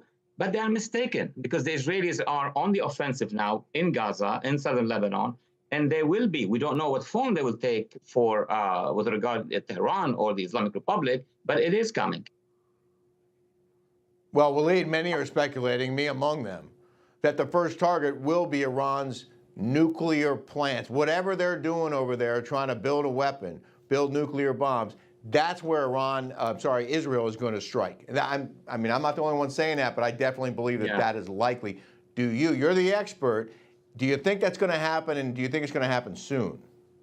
I may be the expert, but the decision makers at the end are going to ask their intelligence services and the rest, what do you advise us to do? And there are multiple maps that one can imagine. Number one, obviously, the nuclear infrastructure, but that nuclear infrastructure is not yet ready. What they need to take out are the missiles, the base of the missiles. But some are arguing today that what you need to do for the Israelis is to hit the nerve center of the regime, which is basically suppressing the people, because the people will rise against the regime, and that is the IRGC, meaning this militia, which in fact is in control, is funded by the regime. Just imagine if the Israelis strike most of these centers, there will be no regime. And then the population would run and take over. Some here are thinking of, like Senator Graham, that if we hit the oil infrastructure, but that means that the regime will still survive. Walid, call me a skeptic, but I've heard this kind of talk before about regime change and the people rising up, and then quite often, most of the time, they don't, for any number of reasons. You really believe the Iranian people want the leadership out and want to move forward with someone else in a new direction? As a matter of fact, yes, I do. And I'll try to convince you. In 2009, actually, we had a conversation about it. In June of 2009, there were 1.5 million people, mostly under the age of 24, 25. In the streets of Tehran, they were chasing the security forces. And then one speech by our president then actually, surrendered them to the regime. Former President Obama, it's not hidden, made a speech in which he said, we don't want to have the U.S. being seen as meddling in politics. They haven't done that in Libya. They haven't done that in Syria, because that was the beginning of the Iran deal.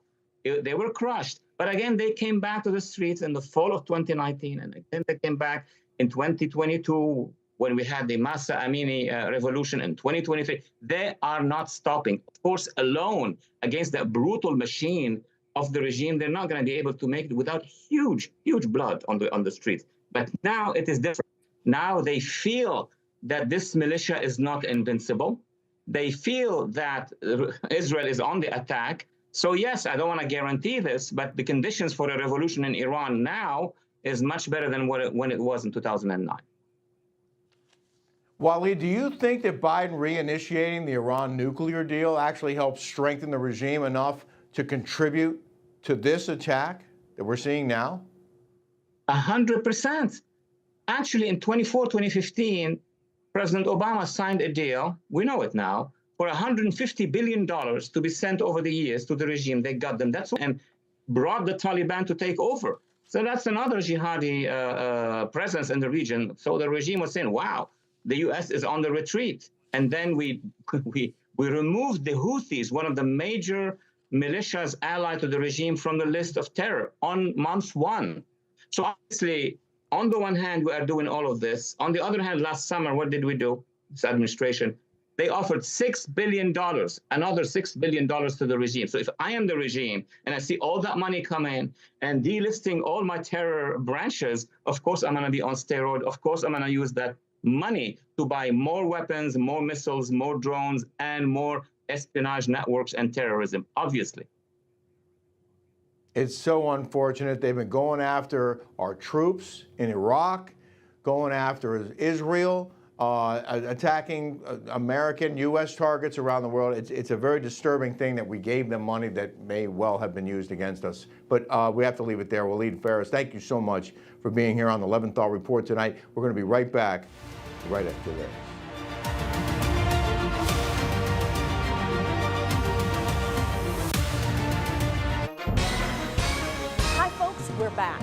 you've been injured in an accident that's not your fault and you don't have an attorney, listen up.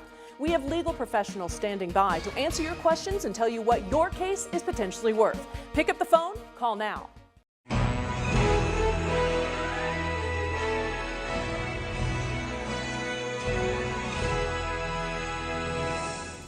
A legendary U.S. Supreme Court justice once said, "You do what you think is right, and then let the law catch up." A descendant of slaves, Thurgood Marshall, who later changed his name to Thurgood, was born in Baltimore on July 2, 1908, to William Canfield Marshall, a railroad porter, and Norma Erica Marshall, a teacher. While attending Lincoln University, the future Supreme Court justice was suspended twice for pranking and hazing his fellow students. In his freshman year, Marshall opposed the integration of the university's African American professors, resulting in him being labeled rough and ready, loud and wrong by his fellow classmates. However, as a sophomore at Lincoln, he supported a local anti-segregation protest and joined Alpha Phi Alpha, the nation's first all-black fraternity. Although his mother pawned her wedding ring to help pay for his tuition, Thurgood Marshall earned his law degree from Howard University with an LLB magna cum laude. Following graduation, he opened his own law office and began his association with the NAACP, eventually being named their chief counsel for the NAACP Legal Defense and Educational Fund. While serving as their chief counsel, Marshall argued 32 cases before the Supreme Court, 29 of which he won. President Kennedy appointed Thurgood Marshall to the United States Court of Appeals in 1961. 4 years later, President Johnson appointed him United States Solicitor General, where he won 14 of the 19 cases he championed and called it the best job I've ever had. Then on the 13th of June, 1967, President Johnson nominated Marshall to a seat on the United States Supreme Court, making him the first African-American justice to serve on the nation's highest court. While serving on the court, Marshall was considered a liberal justice intent on championing the rights of criminals, supporting the right to abortion, and denying the constitutionality of the death penalty. After 24 years on the Supreme Court, Thurgood Marshall retired in 1991 and later died of heart failure on January 24, 1993, at the age of 84.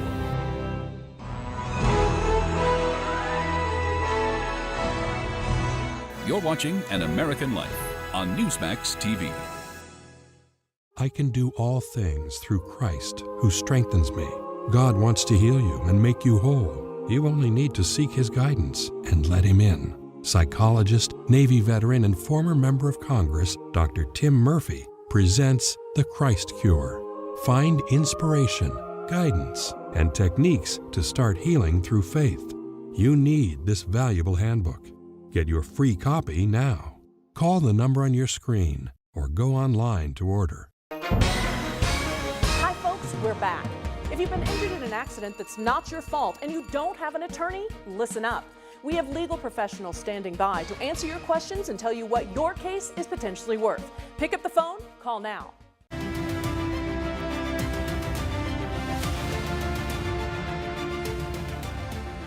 Welcome back.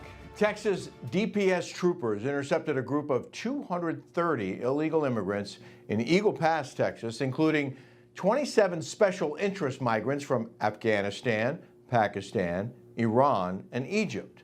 Another daily example of the consequences of the Biden-Harris administration's open border policies. Border correspondent Jason Jones has been following this story and joins us live from Austin, Texas with more. Jason, can't wait to hear this one.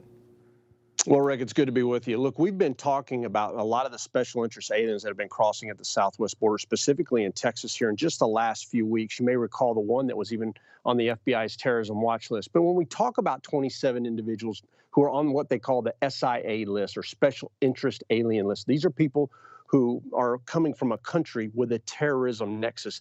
Of all the things you look for at the southwest border when you're working law enforcement, this is one of the #1 priorities. By the way, this is also why it's not released publicly. But when I say it, that really doesn't mean anything. Look at it through the lens of a law enforcement officer on the ground from his body cam footage and listen to the countries they're coming from, Rick. Egypt. Egypt. Egypt. Egypt. Egypt. Egypt. Egypt. Egypt. Egypt. Egypt. India.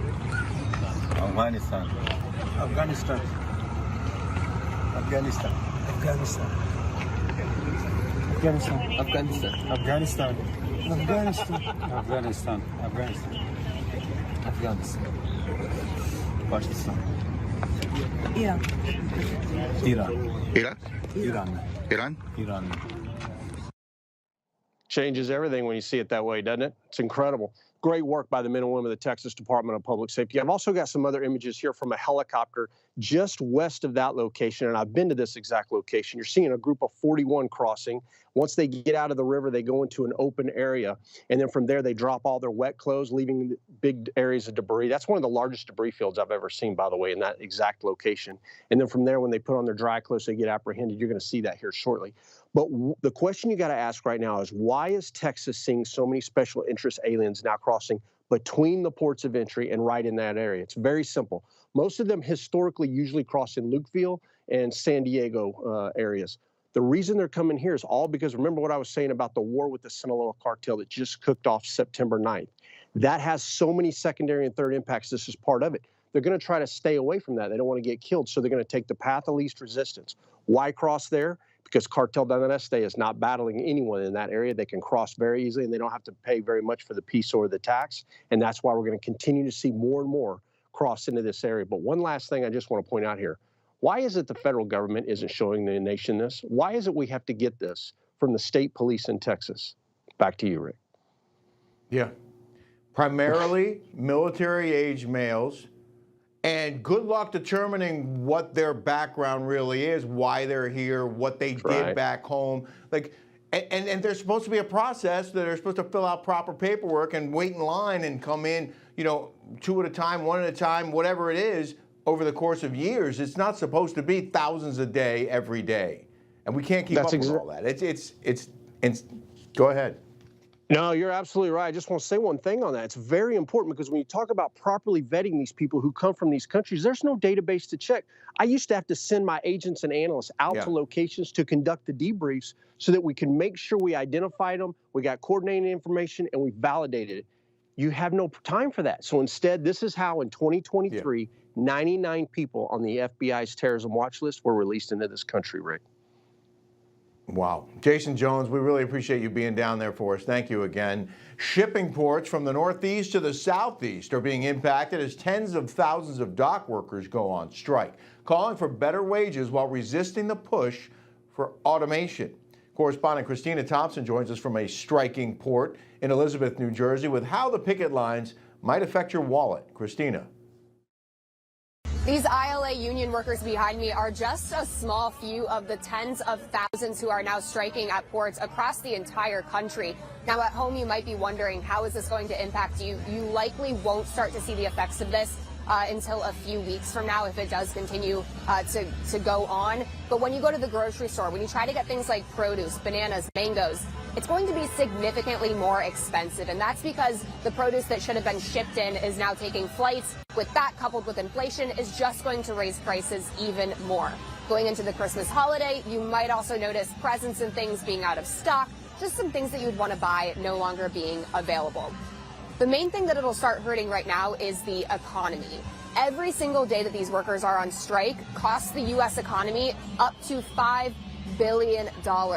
For every single week that they continue to strike, it will take a month to get us back on track with shipments. Now, I did speak with some of these union workers, and they tell me that they were on the front lines helping to give people produce and shipments and things during the coronavirus pandemic. And since, they have not been able to reap any of the rewards that the larger businesses have been able to take in. The two things they want above all else are better wages and job security. They want a total ban on the automation of cranes, gates, and container moving trucks that are used in loading or unloading of freight at 36 U.S. ports. People don't understand it's a hard job. We're here a lot of hours. We gotta take care of our families. They want to automate everything, and it's gonna hurt a lot of people. They don't want that. The point of the strike is for us to get our proper wages. You know, these companies are making billions of dollars. You know, we fight, we work hard every day and night. We wait for our families for day in and day out, and we just want our fair share. We don't want anything more than what we feel like we do deserve. Hopefully this doesn't last long, but we're doing what we got to do. Now, the USMX did try to prevent this strike from happening. They offered the union workers a 50% pay increase over the next 6 years. However, that was rejected because it is quite important to the union workers to have that job security. Back to you. Christina, thank you. Meanwhile, hurricane relief efforts continue in Asheville and other parts of western North Carolina, which President Biden says he'll fly over tomorrow.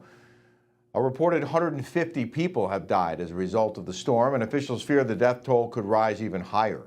In Asheville alone, about 600 residents are still unaccounted for. Correspondent Leonardo Feldman has an update on the rescue and recovery efforts from Asheville and joins us now. Leonardo.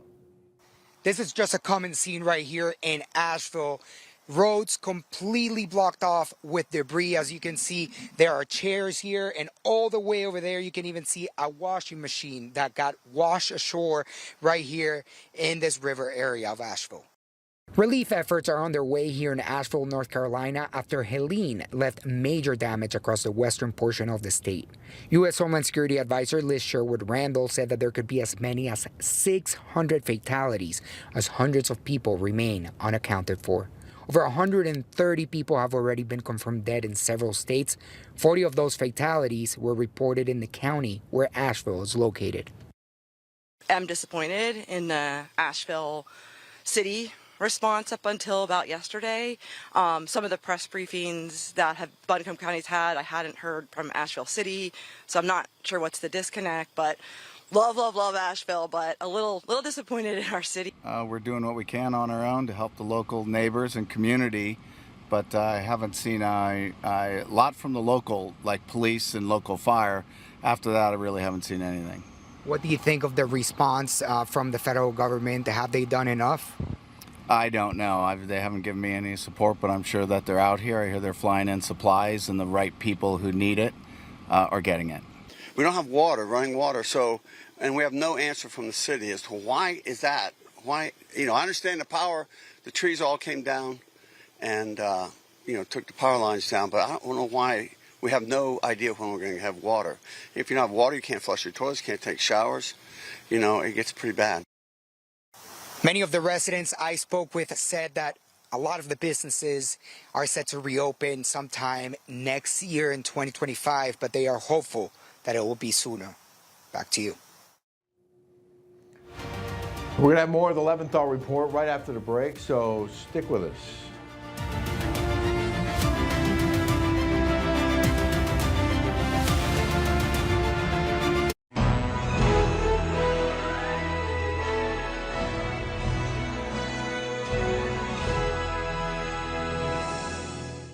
George Smith Patton, Jr. was born on November 11, 1885 in San Gabriel, California. In 1904, he entered West Point, but after failing mathematics, the future four-star general was forced to repeat his first year. 5 years later, he graduated and was commissioned a second lieutenant in the cavalry. In 1917, he was promoted to captain and deployed to France, where he began his love affair with a new form of mobile artillery called tanks. In 1942, Patton was promoted to lieutenant general and took command of 2nd Corps. Within 10 days, Patton led 2nd Corps back into battle in a decisive victory over Rommel's Tank Corps. In 1943, General Patton encountered 2 soldiers suffering from battle fatigue.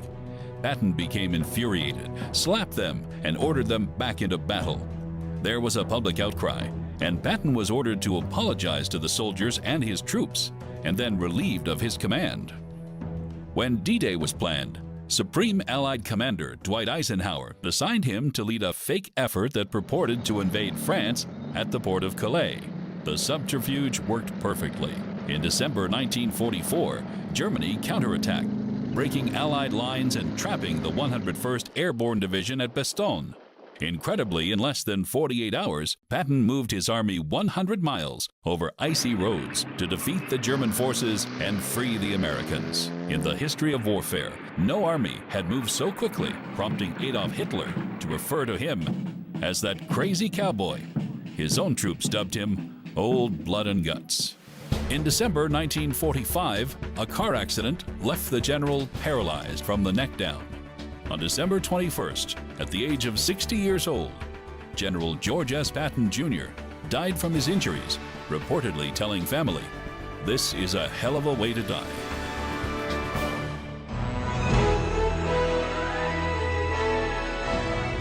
You're watching An American Life on Newsmax TV.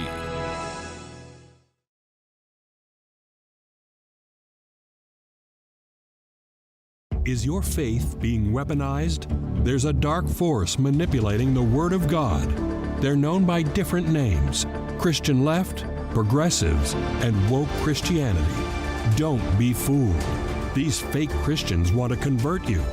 Woke Jesus has been written to expose this very real threat. You'll need this book to stop them before it's too late. Get your free copy today with our special offer. Call now or go online to order. I was exhausted all the time, and I just didn't feel like myself. And then came the weight gain. I found out I was like millions of Americans whose thyroid gland wasn't functioning like it was supposed to. And that's why I started taking Actilin, a premium nutritional supplement. Actilin was created by renowned physician Dr. David Brownstein, formulated with 17 powerful ingredients to specifically support your thyroid function, adrenal health, and metabolism. And now, you can get a free bottle of Actilin with our special offer. Just pay a small shipping and handling charge. Plus, receive Dr. Brownstein's free special report, A Doctor's Guide to a Healthy Thyroid. If you're experiencing loss of energy, cold hands and feet, dry skin, weight gain, or joint pain, Actilin may be right for you. Don't wait. Act now. Get your free trial bottle of Actilin, valued at $39.95.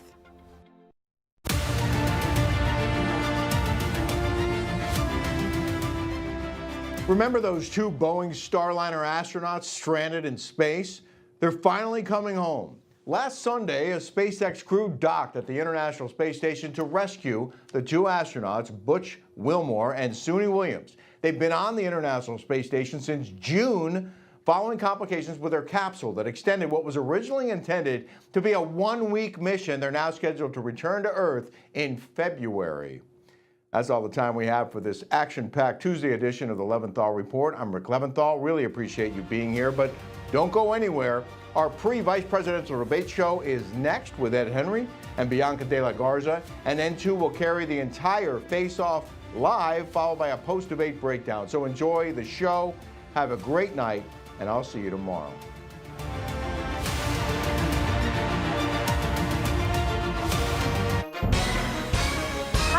We're back. If you've been injured in an accident that's not your fault and you don't have an attorney, listen up. We have legal professionals standing by to answer your questions and tell you what your case is potentially worth.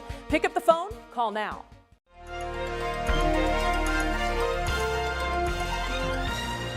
It was called the War to End All Wars, but instead it only served as a prelude of worse things to come. It was the world's first universal war, with the nations of the United States, United Kingdom, France, Greece, Italy, Russia, and 19 other countries declaring war on Austria-Hungary, Bulgaria, Germany, the Ottoman Empire, and the other European-based nations. As the wars before it, and those after it, this war would prove to be a long, bloody, and costly conflict. For the first time, chemical weapons were used in organized warfare. In 1950, the Germans unleashed 150 tons of chlorine gas at Ypres, Belgium. Then 2 years later, used mustard gas against the Russians at Riga. World War I also gave birth to a new form of battle called trench warfare.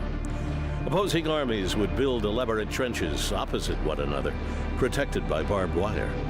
The trenches themselves became havens for disease and life-threatening infections due to poor drainage and sanitation.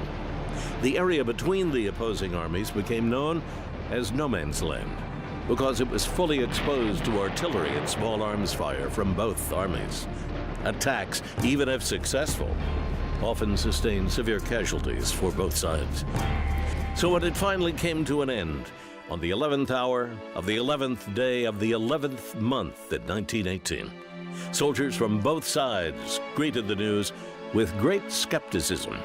Neither side dared to let themselves believe their long nightmare had finally come to an end, leaving an estimated 8.5 million people dead and some 21 million wounded. The actual peace document, known as the Treaty of Versailles, was not signed until 6 months later, on the 28th of June, 1919. Although the face of the civilized world had forever changed, 21 short years later, history would again repeat itself.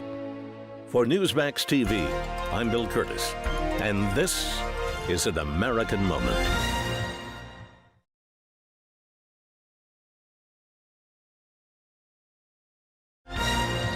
It took 34 years to build, but on August 15, 1914, the Panama Canal was officially opened for business and was quickly crowned one of the 7 wonders of the modern world.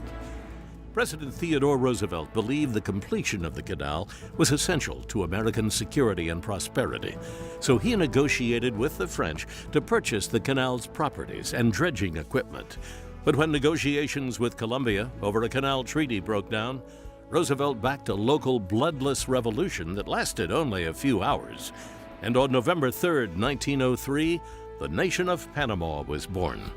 With the opening of the Panama Canal, the Atlantic and Pacific Oceans were joined, reducing a ship's journey from New York to San Francisco by 9,000 miles. Roosevelt's vision made the canal a reality, and the feat helped make America a world power. You're watching An American Moment.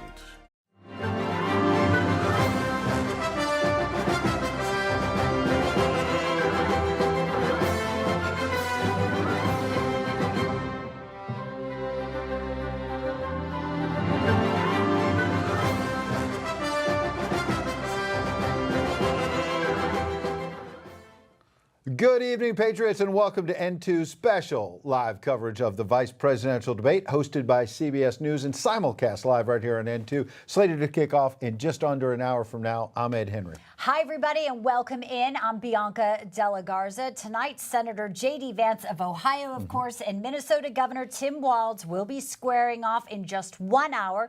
Both relative newcomers, you could say, to the national political spotlight, and they will be facing off at the CBS Broadcast Center in New York City. Moderating tonight's debate will be the CBS Evening News anchor Norah O'Donnell and Face the Nation moderator Margaret Brennan, and we await to see the questions that they have the ABC prepared. News moderators became a pretty big part of the last debate, no doubt. This happens tonight amid the backdrop of all kinds of crises here at home, from inflation to the border and overseas, of course, with Iran launching almost 200 missiles at Israel just hours ago. That will no doubt be a big topic tonight. Senator Vance won a virtual coin toss and will deliver his closing statement last tonight. He chose to do that. Yeah, pretty customary when you win the toss there. And that gave the choice for Governor Walz, however, to choose whether to be situated on the left side of the stage, positioning Vance on the right side of the television Walz is always on screens. the left, right? Yeah, and he likes to kick his leg up, too. We'll see if he's doing any of that action today. Unlike in the presidential debates, as though microphones will be remaining on while the other opponent is speaking. But CBS has put out the rules a few days ago saying it retains the right to mute them if they deem it necessary. All right, we'll watch that. We have a top surrogate for the Trump-Vance team standing by, Congressman Matt Gaetz. He's on deck in New York City. But first, let's get to the scene and check in with our national correspondent, Mike Carter. He's there. Mike, good evening. Hey, good evening, guys. You mentioned CBS News. Look, CBS, a lot of talk about CBS this afternoon. Kamala Harris, according to the network, has agreed to sit down for a special October 7th special on 60 Minutes for CBS. According to the network, though, Donald Trump has declined to sit down on a special episode of 60 Minutes. But that's not how the Trump campaign is seeing this right now. The Trump campaign responding this afternoon, according to campaign spokesman Stephen Chung, posting on X that the program had, quote, begged for an interview and that initial discussions had taken place, but, quote, nothing was ever scheduled or locked in. Fake news, Chung says. They also insisted on doing live fact-checking, something which we know we'll be doing tonight here during, at least the audience will be able to do tonight here at the VP debates, at least through a QR code. And then Chung going on to slam CBS for lying about Hunter Biden's laptop back in 2020. So we mentioned that QR code. Look, CBS putting up a QR code on the screen. Folks at home, you can snap it with your phone and see if these candidates are telling you what you think is the truth. They have about a dozen journalists here at CBS who will be fact-checking both J.D. Vance and Tim Walz. We already know that another piece of news today, real quick, guys, is that Tim Walz, during a congressional hearing back in 2014, says, well, he was in Hong Kong during the Tiananmen Square massacre. Well, the Washington Free Beacon came out today and said that is actually not the truth. You were in Nebraska during that time. So there's fact-checking happening on the Trump campaign side, on CBS's side, and for you viewers at home. Send it back to you. All right, Mike Carter, doesn't sound like Tim Walz knows where he's been sometimes, Bianca. Well, yeah, China, though, for sure. China. He's made a lot of trips there. Yeah. Joining us now Thanks, live, Mike. Someone who might have a lot to say about this, Republican Congressman from Florida's 1st District, Matt Gaetz. Congressman, first of all, welcome to our live coverage, sir.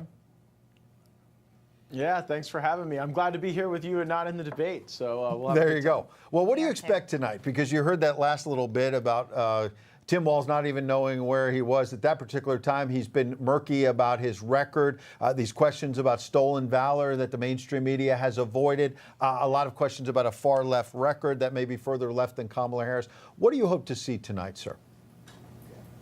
Let me give you some advice that may seem counterintuitive. If I were J.D. Vance, I would almost entirely ignore that Tim Walz is a participant in this national election contest, because every second you spend on Walz is a moment you're not spending on the record of Kamala Harris. And that's really where the vacuum is in this election. There are a lot of persuadable voters that still don't believe they know enough about Kamala Harris to make a decision. So we want to point out her liberal record as DA in San Francisco, where she was for cashless bail, her record in as Attorney General, where she was for amnesty in California. And it seems as though the people who have promoted Kamala Harris have paid the highest prices, they've dealt with the most crime, and they've got illegals running around their state at a higher rate than any other state in the country. I think that is where Vance can do the most work, the most damage to the Harris-Walz ticket. While Walz is sort of a comical and odd character, no one's going to show up to vote against him. We have to make the case against Harris,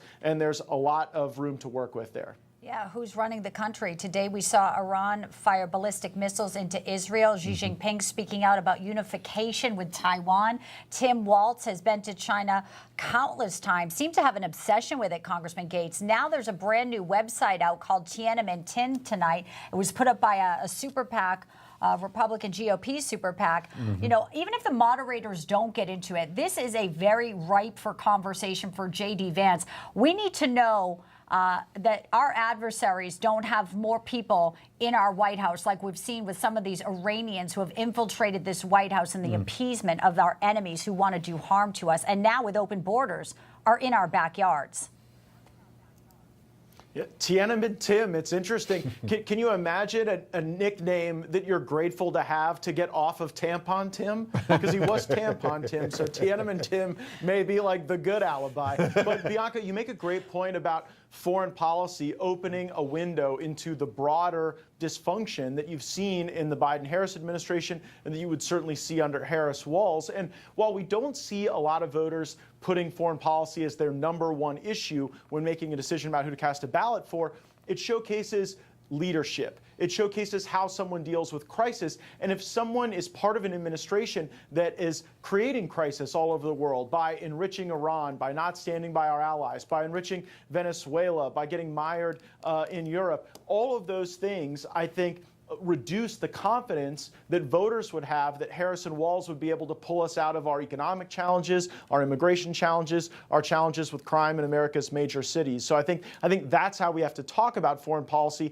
as a metaphor for leadership and decision making. You know, Congressman, back to your bottom line point at the top about focusing tonight, if you're J.D. Vance, on Kamala Harris and her far left record.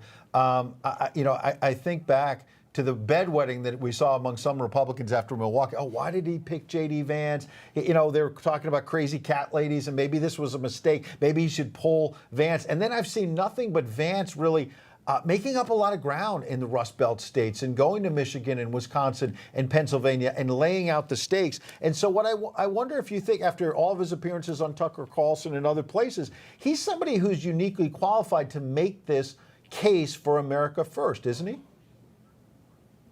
Yeah, President Trump has a great way of putting it. He says, J.D. Vance is a tremendous political athlete. And when you see the way J.D. excites our voters on the campaign trail, when you see how he battles the mainstream media in very thorough and substantive interviews, you see someone who's ready to be president of the United States. And I think that how J.D. has campaigned will showcase the depth of his knowledge, whereas Walz has really been bubble wrapped in this campaign. He hasn't done a lot of big interviews. He hasn't laid out extensive visions on major issues facing the country. And so if there is a moment where the moderator really gets into one of the candidates, you may see Walz less comfortable with that because he hasn't undergone the rigor that J.D. Vance has, hitting up the Sunday shows, hitting up some of the most contentious forums you could think of. But I think that underscores a broader message of the Trump-Vance campaign will go anywhere to take on the fight on behalf of the American worker and the American people. And I think it's really brought people to their cause.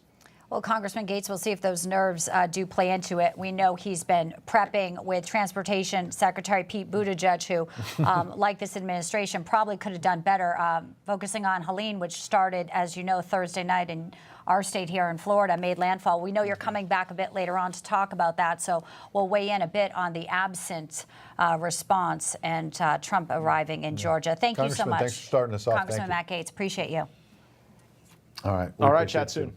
All right, we'll see him soon. Stay with us as we continue to count down to the first and only vice presidential debate. At least that's what they're telling us. We'll see if they add anything down the road. See, there's a crowd out there on the streets of Manhattan, Bianca. There's a little bit of excitement tonight. No doubt there'll be some protesters. We've seen that at other debate sites and the conventions, but I see a lot of campaign signs. People are fired up about this election. They sure are. 36 days to go, folks. We're coming back right here on N2 with our extended coverage. Don't go anywhere.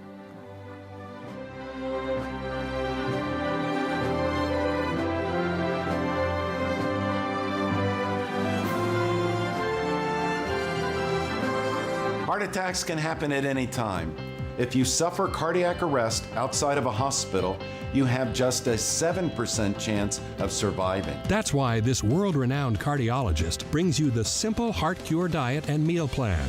Start improving your heart health now with this easy-to-follow program that combines expert advice with hundreds of delicious heart-healthy recipes. See improvements in as little as 28 days. Claim your free copy today. Go online or call the number on your screen. I ask you to join with me in prayer. Almighty God, our sons, pride of our nation, this day have set upon a mighty endeavor, a struggle to preserve our republic, our religion, and our civilization, and to set free a suffering humanity. Lead them straight and true. Give strength to their arms, stoutness to their hearts, steadfastness in their faith. They will need thy blessings. Their road will be long and hard. For the enemy is strong. He may hurl back our forces. Success may not come with rushing speed, but we shall return again and again. And we know that by thy grace and by the righteousness of our cause, our sons will triumph, and a peace that will let all men live in freedom, reaping the just rewards of their honest toil. Thy will be done, Almighty God. Amen. If you could help reduce the urge to go to the bathroom due to your aging prostate, if you could improve your energy levels because you're getting a better night's sleep, would you? Of course you would. And now you can, with the help of Prostate Revive, the premium dietary supplement for men whose lives, sleep, and energy levels are affected due to the concerns of an aging prostate. It was specially formulated for men by noted medical doctor, Dr. David Brownstein. Prostate Revive is really about healthy aging. It contains a plant sterol called beta-sitosterol. Combined with 15 other important ingredients, Prostate Revive's exclusive formula helps promote normal prostate function. And that means you can reduce the urge to go and finally get a good night's sleep. Here's how you can try Prostate Revive risk-free. Simply call or visit our website now and we'll send every new customer a risk-free 30-day trial of Prostate Revive. You discover the low shipping and handling. This is a $39.95 value, so don't delay. Call or go online today.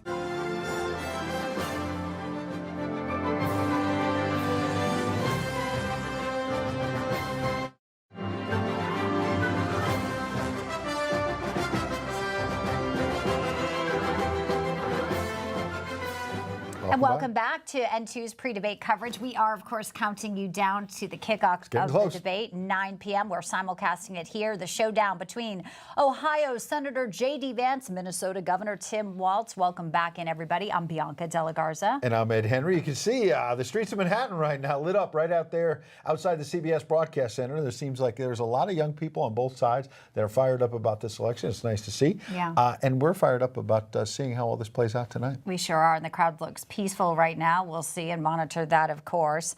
We want to bring in now host of The Pulse right here on N2, David Harris Jr. David, good to see you as always. Welcome. Today, some major events. Thank you. Outside of the vice presidential debate, we saw Iran firing ballistic missiles into Israel. Trump campaign was able to release an ad very quickly, turning it around. I want to play a bit of it and then talk about the dangerous world that we're living in under Biden and Harris.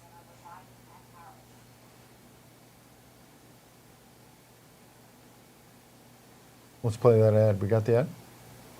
Around here busting his chops, scaring the hell out of communities, right? And we're trying to figure out how to keep that middle, locked in on her when she needs to bust him in his mouth. I'm saying it like that because he's dangerous. He's dangerous to particular people. We got to keep this trouble. Hamas saw Harris' anti-Israel statements and will use it as a green light to keep murdering Israelis. And Iran thinks Harris is so incompetent. New intel shows they're trying to help Harris win the election. America doesn't need another TikTok performer. We need the strength that will protect us. Yeah, here we are. They've hacked into Donald Trump's campaign. There's credible threats from Iranians trying to assassinate him. And today they decided the calculus was the West is so weak under Joe Biden that they would go into Israel. That ad may be an effective talking through point as well for J.D. Vance tonight, who has also served our nation honorably. Yeah, that ad is, I was actually kind of put off by the first ad, watching that black guy talking about wanting to pop people in his mouth or Trump in his mouth. It's like the derangement, the Trump derangement syndrome that people have. It's pretty shocking, and that kind of rhetoric. It's pretty much like shouting fire in a crowded movie theater when you've got people that have been listening to that kind of rhetoric for years, thinking that it's something that they need to do to take Trump out, and then bringing it to the to Iran attacking Israel. I mean, no attack like that has come from Iran, and I think it's since the 70s. It's been a long time, and it's very monumental. It's historic, and all eyes are on Israel. And it's always, as a person of faith, a person that reads the Bible and knows what the Bible says, it says that in the final days, in the last days, Israel will be in a place where they'll be trying to defend themselves. All the nations of the world will be turning against them pretty much. And we've got Russia that's on the side of Iran and China, and we're supposed to be Israel's allies. All eyes are on Israel. I'm praying for peace in the Middle East. I'm praying for Israel. Israel needs to be able to defend themselves, and what President Trump put out, it's absolutely correct. If Iran, the country where their leaders chant death to America, the country that Joe Biden gave billions and billions of dollars to, unfroze billions of dollars that President Trump had froze and said you're not going to get another dime, they're using that money to bomb Israel. And this is the mess, the absolute disaster that's taken place because of weak, feckless leadership, which is Joe Biden and the person that he picked to be his running mate that Joe said was the last person in the room every time that he made a big decision was Kamala Harris. Yeah. So here we've got these two imbeciles that have been in charge of the country. Kamala is still trying to now be the commander-in-chief. I just hope and pray that I believe it's going to get pretty chaotic the next couple months. We got the dock workers strike that's taking place. You got World War III seemingly breaking out. America needs leadership, and we also need to pray. But I think it's going to wake people up. I hopefully we're going to see a new commander-in-chief in charge, and it's not going to be a woman. No, nothing against a woman being a president, only if it's the right person for the job. And there's nobody else right now, in my opinion, that's the right person for the job than President Donald J. Trump. There you go. Well, we certainly join you in those prayers. And I would add that I think you make a great point about Joe Biden's judgment in picking Kamala Harris. So let's extend that to what we'll see tonight. Kamala Harris's first big decision as the de facto Democrat nominee before the convention, before it was all official, was to pick Tim Walz. And most people in their own party thought it was going to be Josh Shapiro because you have to have Pennsylvania. So they threw that out the window potentially, and they took someone in Josh Shapiro, not only the fact that he's Jewish, and that may have been a factor in not wanting to anger the left, which is absurd that they didn't pick him perhaps because of his faith, but also he's more moderate. Wouldn't that be racist? It would seem like racist? it would. It seemed like it would. And it seemed like you have someone in Josh Shapiro who we might not agree with a lot of his policy, but he seemed more reasonable perhaps. Maybe than more this guy. likable than Kamala. Yeah, that was and one maybe thing. she didn't want to be overshadowed. And instead we got this guy who's gesticulating around, and more broadly, he's even further left than Kamala on some issues. So help me try to make sense of that, David, because I don't see why she picked him. I think you nailed it. I don't think she wanted to pick Shapiro because of his Jewish heritage, faith, race. It's the only actual race in this country, other than the human race, when we're talking about culturally, that actually is a religion as well. I don't think she wanted to pick him for that reason. I think she wanted to appease the left. She didn't want to make them irritate him any more than they already are about everything.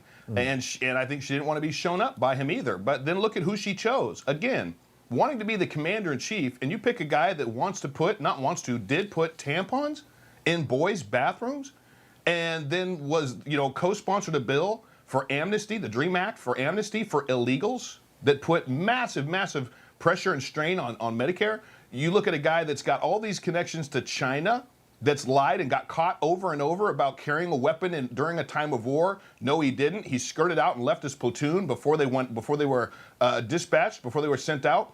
Then most recently, as our host on the scene there pointed out, he tried to say that he was in Hong Kong and he was actually in Nebraska. That guy lies through his teeth as much, if not more, than Joe Biden, and that's saying a lot. That's who Kamala picked. But I agree with what Matt Gaetz said earlier. The questions and the direction needs to be consistently pointed at Kamala Harris. She was the tie-breaking vote for the act the act that wound up pushing all the inflation that we're currently dealing with. The whole reason why the dock workers went on strike is because of inflation. She was championing Bidenomics. Wall Street Journal says Kamalanomics is Bidenomics 2.0.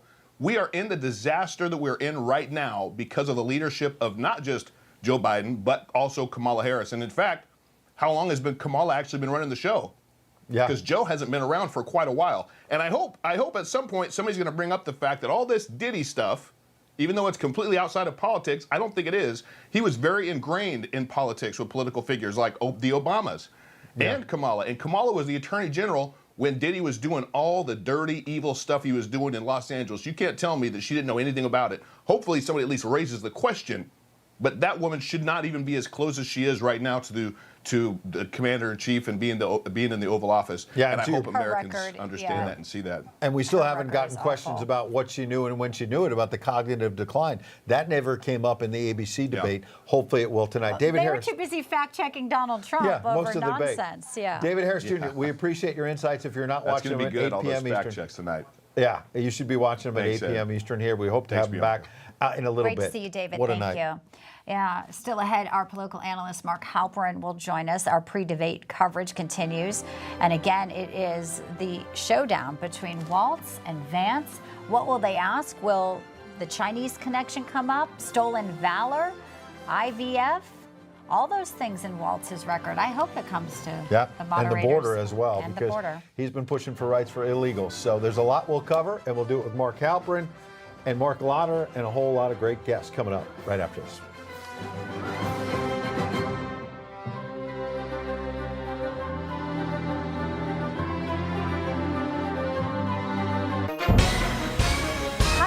we're back. If you've been injured in an accident that's not your fault and you don't have an attorney, listen up. We have legal professionals standing by to answer your questions and tell you what your case is potentially worth. Pick up the phone, call now. Today, a hope of many years standing is in large part fulfilled. The Social Security Act of 1935 was the cornerstone of President Franklin Delano Roosevelt's New Deal agenda. A program designed to ease the burden of old age by providing a continuing income to those 65 and older, benefits to those unemployed, and protections and assistance to disabled children. At the time, the program was limited in scope since the average American's lifespan in 1940 was just 63 years. But in the dark days of the Great Depression, FDR offered comforting words to a nation emerging from the nation's worst economic crisis in its history, the Great Depression. The first Social Security check was issued on January 31st, 1940, to Ida Mae Fuller, who was unmarried. A school teacher and legal secretary, Fuller worked only 3 years under the new Social Security law, earning her a check in the amount of $22.54. Today, the average Social Security recipient receives a monthly check of $1,294, and the law was amended in 1956 to include disability benefits to those who qualify. The program was originally designed as a pay-as-you-go, self-funding trust fund, with equal contributions being made by both the employer as well as the employee, as demonstrated in this 1940 film. As soon as you get the card, show it to your employer. He'll need it on payday, for he must deduct from your salary 1.5% of your earnings as your share of the cost of Social Security. The plan remains essentially the same today. But the system has a rocky road ahead. In 1950, 16 employees paid into the Social Security system for every one retiree. Today, 3 workers pay in per retiree, and within 2 decades, just 2 workers will pay to support each retiree. Still, since its beginning, hundreds of millions of Americans have and continue to benefit from the program. I'm Bill Curtis, and this is an American Moment. Federal agencies urge every family to have an emergency radio. During any disaster, electrical power may get cut. The emergency radio gives you the vital information you need. Newsmax wants you to have the Dynamo Emergency Band Radio. It doesn't need batteries and works in any emergencies. It retails for $30. You can get it with the free offer. Call or go online and get the emergency radio today. Your life may depend on it. Hi folks, we're back. If you've been injured in an accident that's not your fault and you don't have an attorney, listen up. We have legal professionals standing by to answer your questions and tell you what your case is potentially worth. Pick up the phone, call now.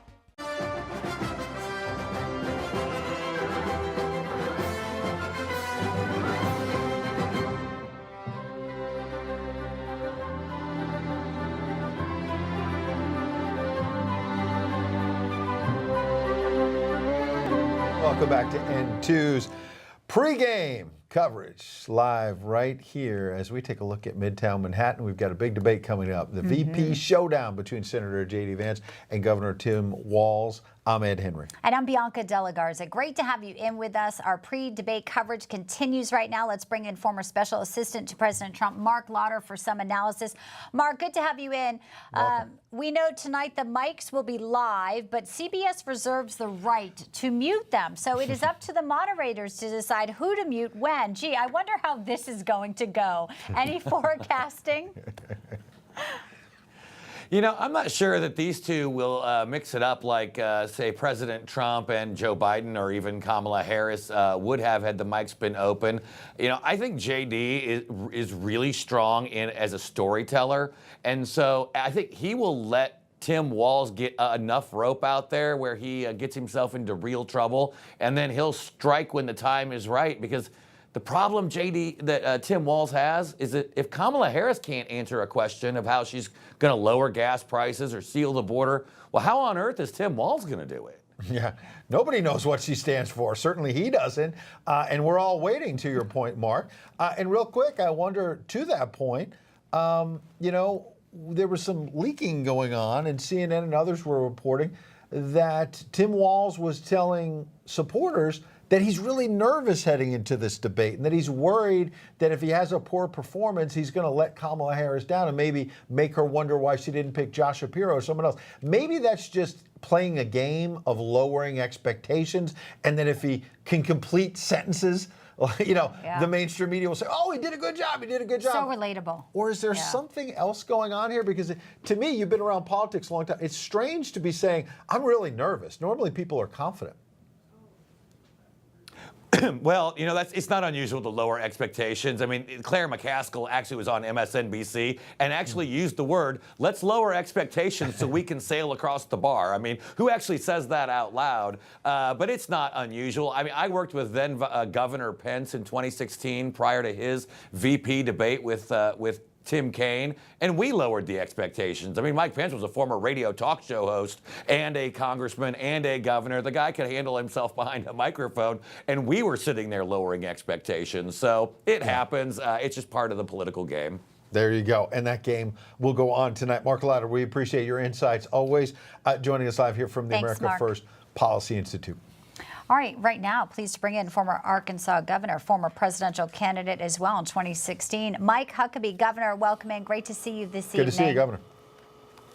Thank you. Great to be with you. A lot on the line tonight. It's going to be fun. There sure is. You said something yesterday that I caught about, you know, his demeanor, Tim Walz, his sort of goofy, folksy, and that's on the outset. But underneath, there's a real disturbing core to this person, and whether it be the radical policies of if a baby survives an abortion to not have care, all the transgender he pushes, socialism is someone's neighborliness. These are issues that every American deserves to know if they're meeting Tim Walz for the first time. And it's incumbent upon these two moderators to really ask the right questions, which unfortunately we've not seen a really great record when it comes to past debates, sir. Yeah, I don't think you're going to get that tonight from CBS. I'd love to think that we would, but we won't. They're going to do everything they can to cover for Tim Walz, who comes across more like Howdy Doody than a serious candidate for office. But what you've said is really correct. He has this sort of goofy, I'm waving my arms off, I'm clutching my heart, I'm jumping up and down like a jack-in-the-box. But his policies are so far to the left that he makes Kamala Harris look like Ronald Reagan. It's just really amazing that he's gotten away with it. But one thing I do think is that his bigger problem beyond his policies are his incredible Whoppers. This guy served up more of them than Burger King.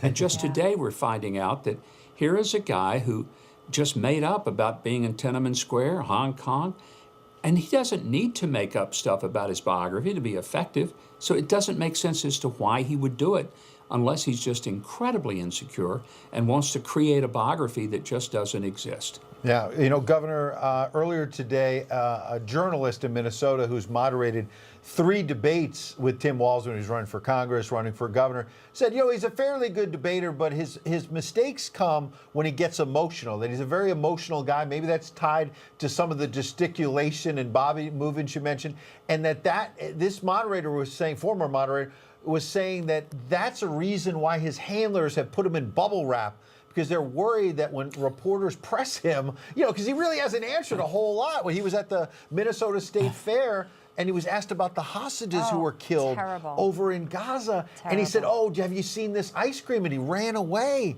And it was embarrassing, but they put him in this shrink wrap.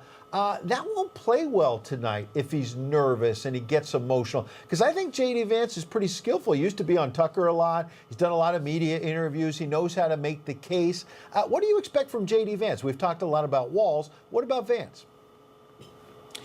He's very meticulous, methodical in what he thinks and what he says.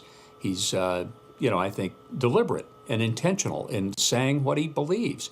And that comes across as authentic, and that's important. I think he's in a good position for this tonight. And here's the thing. He's been now being out there in the practice swinging at the ball over and over, because on the campaign trail, he's answering every question. He's dealing with the public as well as the press, while, as you say, and I love the metaphor, Tim Walz is bubble wrapped, so we don't bump him, we don't get into him. And that's not a good preparation to go into a debate with this much on the line. You're absolutely right. There's a lot on the line tonight and on November 5th as well. Governor Huckabee, we appreciate your time tonight. Thank you, sir. Great to be with you. Thank you. Thanks, Governor. Pleased to bring back in now Republican Congressman from Florida's 1st District, Matt Gaetz. Congressman, welcome back. A double dip. We get to see him twice. Yes, we do. Hurricane Helene going through, hitting landfall in your state of Florida, devastating people's lives. Where's the leadership? Kamala Harris put up a picture, I think we have, from FEMA yesterday. She wanted to pick up checks. Biden was literally at the beach. Tim Walz has, to introduce himself tonight, but at the same time, these two want to take control of our nation where they can't even handle a hurricane, let alone a potential escalating conflict in the Middle East. Talk to us about the disgraceful response that really has played out in the past few days, where Donald Trump was able to come in, show what real leadership looks like, and show he actually just cares. Yeah, thank goodness for the leadership of Florida Governor Ron DeSantis, Governor Kemp in Georgia, and then, of course, President Trump being there to comfort folks. And in a time when you've lost your home and you feel your family's place of growing and prospering has been taken from you by natural events, sometimes that empathy that President Trump is able to show really shines through. And it is a stark contrast from the uncaring response that you've seen from Joe Biden and from the vice president, almost trying to manage this from afar, and you lose that connection with the anguish people are going through. And you make a great point that this debate we're observing tonight happens amid the backdrop of a series of unfolding crises, with the crisis in Asheville, with people underwater, with the crisis in the Middle East. You almost forget about the crisis at our own border, where hundreds of thousands of people, tens of thousands of criminals released into our country, admittedly by the Biden-Harris administration. And I think that any one of these things could seem as a one-off. What will be interesting in the debate is to see how J.D. Vance weaves them together and ties them together and says, really, whether you're somebody waiting for FEMA assistance or waiting for a secure border or a safe street or a job or an opportunity, these folks aren't coming to help you. We will. Absolutely. One quick follow-up, Congressman. Another crisis, obviously, is this port strike. And we're seeing, J.P. Morgan and others saying this could cost the U.S. economy $5 billion a day. And we're showing a map right now that gets pretty close to your district in Florida, right up and down the east coast of this country, over west to Houston and the port there and in New Orleans. $5 billion a day of a hit for an economy that under Biden-Harris is already struggling, sir. Yeah, and it really shows all of the different things that can unravel in the absence of strong leadership. You're supposed to have a labor department that is calling balls and strikes, bringing people together, like President Trump had, where we didn't have this type of calamity, and then you get a fair deal for workers and for the American economy. Here, because you've got a lot of partisans in these positions, folks who aren't really trying to get to an achievable result, you end up building up unreasonable expectations, and you end up here on the brink of this type of economic consequence. It's going to crush small businesses. It's going to crush people who are needing supplies to get going on enterprise. And I think $5 billion a day could be a conservative estimate if this goes on for a longer period of time. It will escalate and compound the longer it lasts. No doubt. And hamper hurricane relief efforts as well, with all those people hit trying to get water and canned goods to them. So, Congressman Matt Gaetz from the great free state of Florida, we appreciate your time tonight, sir. Thank you. Thank you. Thank you. We're going to take a very quick break. We're going to be back with more here. We're just 20 minutes away. Yep, we're getting closer. The showdown in New York. You see the streets of Manhattan. I guess the supporters have moved on from outside, maybe to another location. But inside the CBS Broadcast Center, J.D. Vance squaring off with Tim Walz, and we will simulcast it live right here at N2.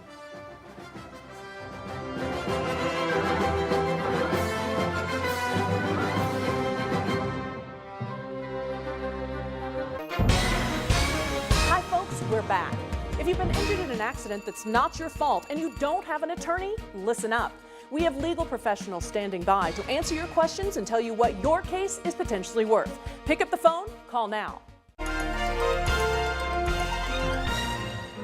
It was intended to take the roar out of America's roaring 20s, but instead its passage divided the nation and began an era of bootleggers, speakeasies, and rum-running gangsters. When ratified in 1919, the 18th Amendment to the Constitution outlawed the manufacturing, transportation, and sale of intoxicating liquors.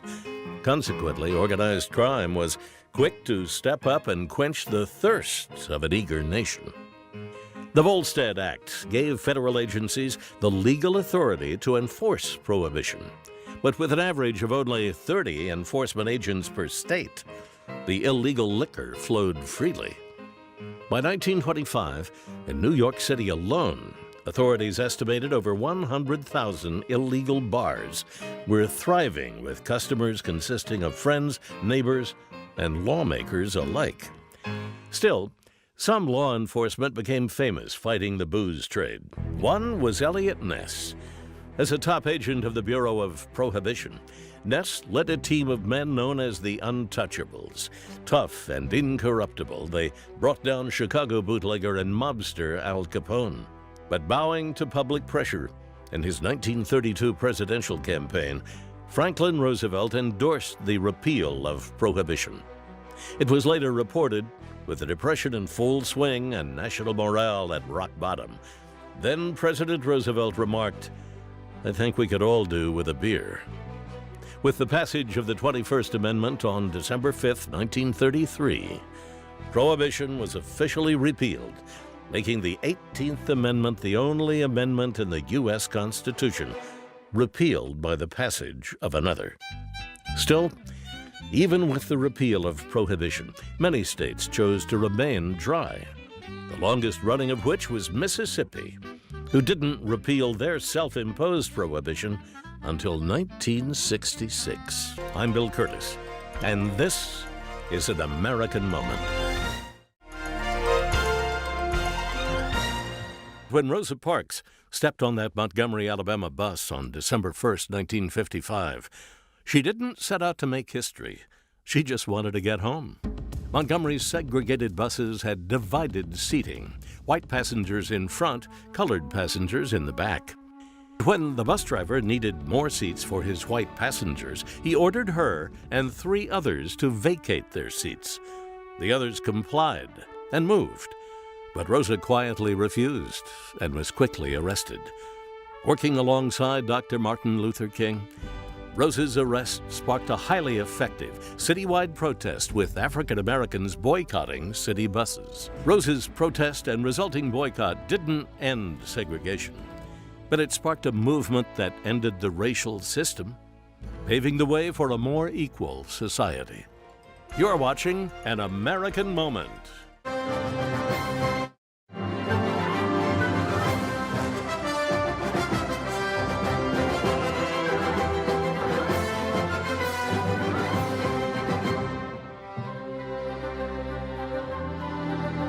Welcome back. So glad to have you with us tonight. This is N2's pre-debate coverage. We're counting you down to the vice presidential debate, the showdown between Senator J.D. Vance and Governor Tim Walz. I'm Bianca Della Garza. And I'm Ed Henry. Good to be with you as always. And joining us now, one of the best in the business, our political analyst, Mark Halperin, who's been all over this election already. And Mark, you know, it's funny, we spend so much time.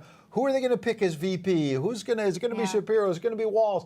And you know better than anyone that a lot of times in the long scheme of things, it doesn't matter a whole much. It's going to be about the top of the ticket. But in a close race like this, when Walz, you know, in some ways is further left than Harris on some of these big policy issues and has some vulnerabilities on his war record and other things. J.D. Vance has some vulnerabilities in some of the things he's said in the past and some interviews and whatnot.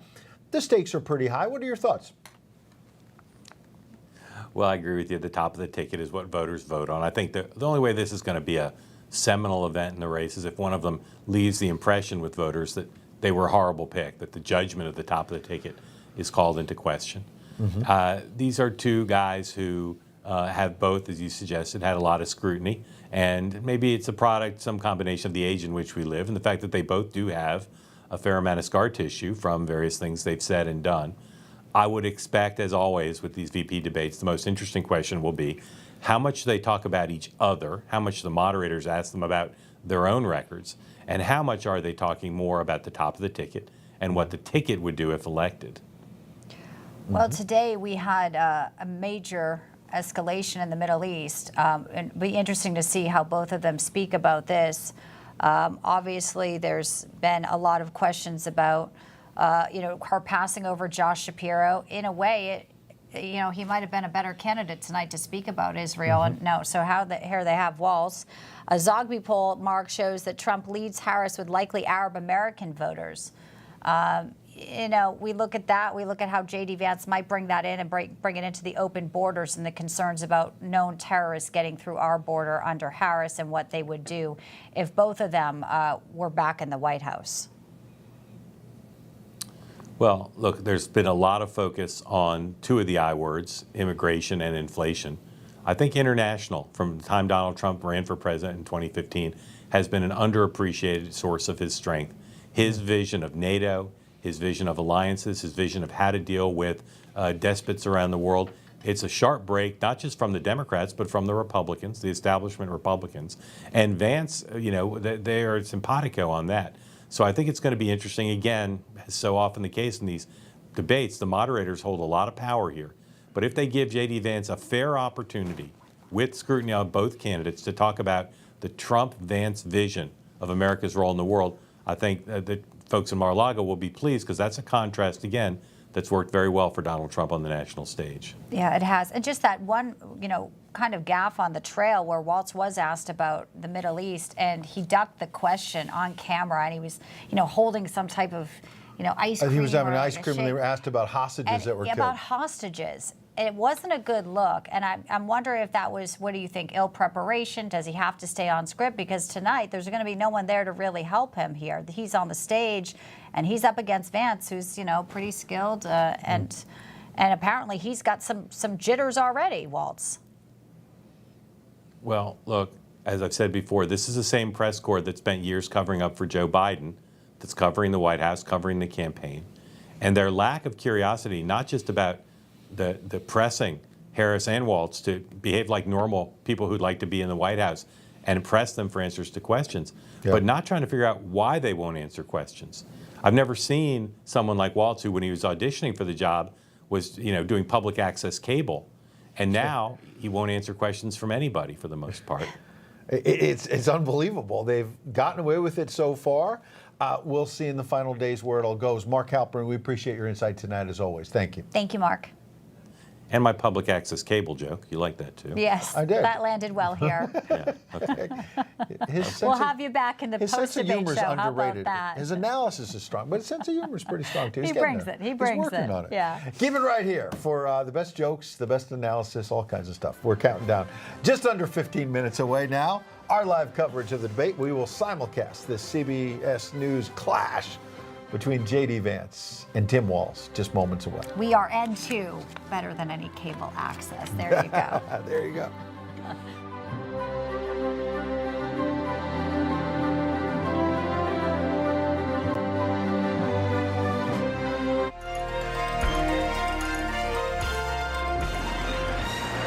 With the outbreak of World War I, on July 28, 1914, began the systematic destruction of the very center of Europe.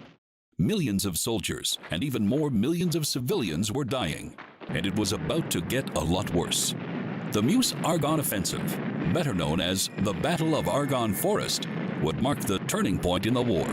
Involving 1.2 million American soldiers, it was the largest battle in U.S. history and the second deadliest.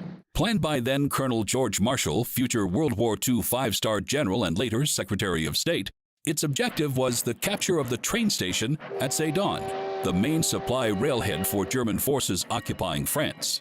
In the 3 hours preceding the offensive, Allied forces unleashed an artillery barrage that exceeded the total number of shells fired in the entire American Civil War. The destruction was immediate. The Battle of Argonne Forest began on September 26, 1918, and raged for 47 days, culminating in Germany's surrender, ending one of the most destructive wars ever. However, the Battle of Argonne was actually a continuation of a series of American-French frontal attacks along the entire Western Front, in what became known as the 100 Days Offensive. Earlier that year, Germany launched Operation Michael to retake the offensive and reclaim lost territories. However, British and French forces, reinvigorated by the arrival of the American Expeditionary Forces, stopped the German advances and forced their retreat. The American and French victory at Argonne Forest brought a swift end to the war's hostilities, and on the 11th hour of the 11th day of the 11th month in 1918, peace returned to Europe. We commemorate this costly triumph every year as Veterans Day. After 4 years of war, 20 million deaths, and 23 million wounded. The armistice was signed in this rail car near Paris, marking the end of World War I. You're watching An American Moment on Newsmax TV. It's a fact. 80% of your immune system is controlled by gut bacteria, and many people suffer from digestion woes. Dr. David Brownstein created Bactipro to help. This premium formula supports optimal immune health and contains 6 powerful probiotics. So try Bactipro to see if it helps you with our risk-free offer. Get 30 days of Bactipro at no cost to you. Go online now or call us toll-free today. Hi folks, we're back. If you've been injured in an accident that's not your fault and you don't have an attorney, listen up. We have legal professionals standing by to answer your questions and tell you what your case is potentially worth. Pick up the phone, call now. I was exhausted all the time, and I just didn't feel like myself. And then came the weight gain. I found out I was like millions of Americans whose thyroid gland wasn't functioning like it was supposed to. And that's why I started taking Actilin, a premium nutritional supplement. Actilin was created by renowned physician Dr. David Brownstein, formulated with 17 powerful ingredients to specifically support your thyroid function, adrenal health, and metabolism. And now, you can get a free bottle of Actilin with our special offer. Just pay a small shipping and handling charge. Plus, receive Dr. Brownstein's free special report, A Doctor's Guide to a Healthy Thyroid. If you're experiencing loss of energy, cold hands and feet, dry skin, weight gain, or joint pain, Actilin may be right for you. Don't wait. Act now. Get your free trial bottle of Actilin, valued at $39.95.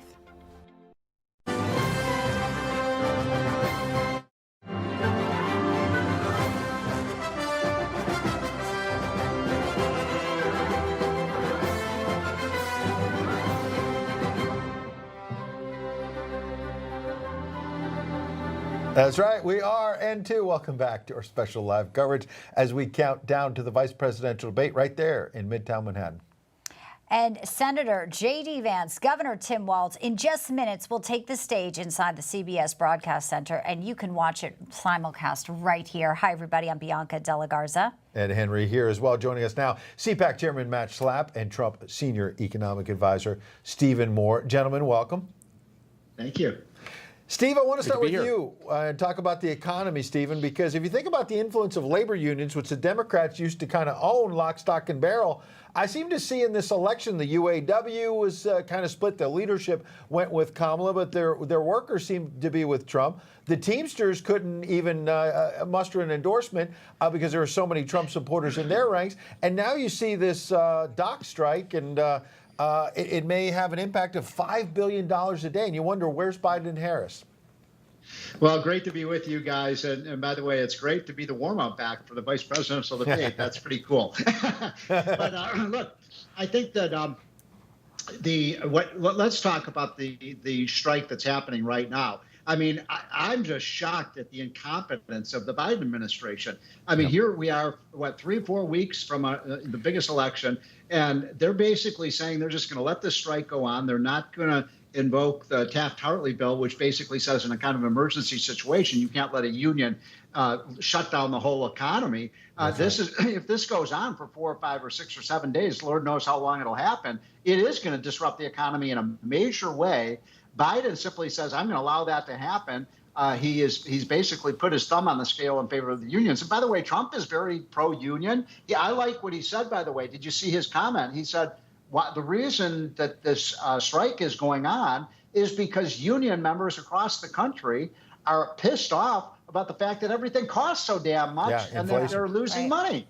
Well, this is going to cost a lot of folks, and it's estimated it'll take 1 month to clear the backlog for every week of this strike. It's also going to hamper delivery to the hardest hit hurricane victims. And you said, Stephen, off the bat there that you're shocked. Some people are saying now, Matt, at this point, they're not even pretending to care. Biden's getting photographed at the beach on Saturday. Kamala Harris puts out a picture from FEMA yesterday. At some point, their disdain, especially for middle America and these southeastern states, was on full display. They're not even trying anymore. Donald Trump, Matt, arrives in Valdosta. He's got leadership, he's got supplies, and he's got the messaging. And we've seen it play out before. And J.D. Vance tonight really can weave it all together. In our final minute here, Matt. Yeah, well, you know, this is not the first time a vice president has tried to seek the presidency. We had George H.W. Bush do it with Ronald Reagan. We had Al Gore do it with Bill Clinton. And there was a little more poetry to the whole thing. When you see Biden and Harris, they seem to be stepping on each other. And Biden out of nowhere seems to be actually answering reporters' questions, which I think makes Kamala that much weaker. Look, I think J.D. Vance, it's sad that all these tragedies have happened, but I think J.D. Vance is in a perfect position to exploit these terrible tragedies and these terrible missteps from Biden. You have the strikes in Israel, you have the strike on our eastern seaboard with the longshoremen, and you have North Carolina and Georgia and these other states underwater. J.D. Vance is a perfect way for him to describe why leadership matters and why we need Donald Trump back. There you go. It's about It's leadership. such a great point, Pat. Can I just make one quick point? Yeah, Matt last is exactly right. And if I'm doing that debate, I just say to the American people, do you really want 4 more years of this chaos? Because Matt's right. It feels like the wheels are coming off. That's right. Well, Tim Walz already answered the question, gentlemen. He recently said we can't afford 4 more years of this. I think he forgot that Biden and Harris were running things. Exactly. He said it. Don't worry. He's been coached by Pete Buttigieg tonight, Yeah, there you so go. he's going to Pete be helps. on point. He should be dealing with the strike. His Exactly. transportation. Gentlemen, we appreciate it. We're going to take a quick break. Matt and Stephen, we are just minutes away now from the vice presidential debate. We'll be simulcast right here on N2. Take a quick break. We're back with more.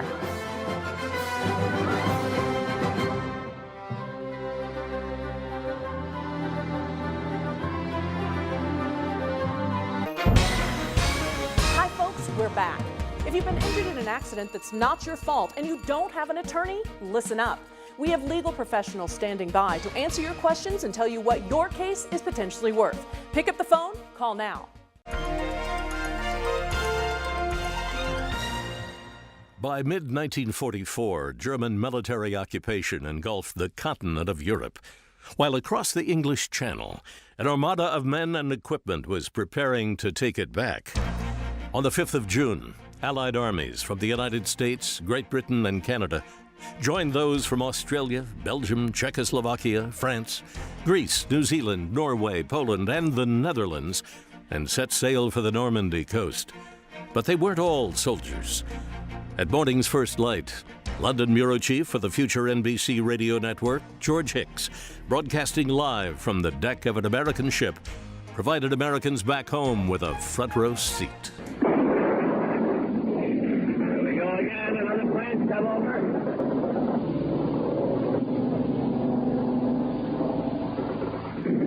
Right over our port side.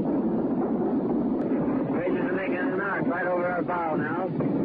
Supreme Allied Commander General Dwight D. Eisenhower also used that same venue, radio, to inspire both his troops and the nations they were being sent to set free. The tide has turned. The free men of the world are marching together to victory. The date was D-Day, June 6th, 1944. You're watching An American Moment on Newsmax TV.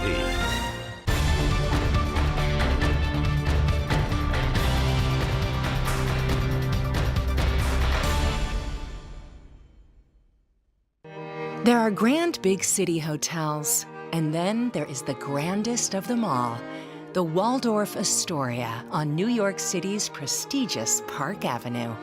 Millionaire William Waldorf Astor opened his 13-story Waldorf Hotel on the site of his mansion at the corner of 5th Avenue and 33rd Street in Manhattan in 1893. His cousin, John Jacob Astor IV, built an adjoining hotel 4 years later, and the name Waldorf Astoria has lasted ever since. Not so for the hotels themselves. Shortly after Astor died tragically aboard the Titanic, the hotels were demolished to make way for the Empire State Building. A new Waldorf Astoria was built at its current location in 1931, in the beginning of the Great Depression. At the time, it was the tallest and largest hotel in the world. You would be hard-pressed to find a more impressive guest registry in the world. Every U.S. president since Herbert Hoover has stayed here. When legendary singer Cole Porter died in the 1960s, Frank Sinatra took his suite as his New York residence. Other famous residents included Grace Kelly, retired President Eisenhower, and General Douglas MacArthur. While the hotel has hosted many famous Americans, it is most famous not for a person, but a dinner salad. The Waldorf salad was created at the original hotel in the mid-1890s by Oscar Chirky, an industrious maitre d'. It became an international sensation. Whether salads or world summits, history has repeatedly been made here. I'm Lucy Celia, and this is An American Place on Newsmax TV.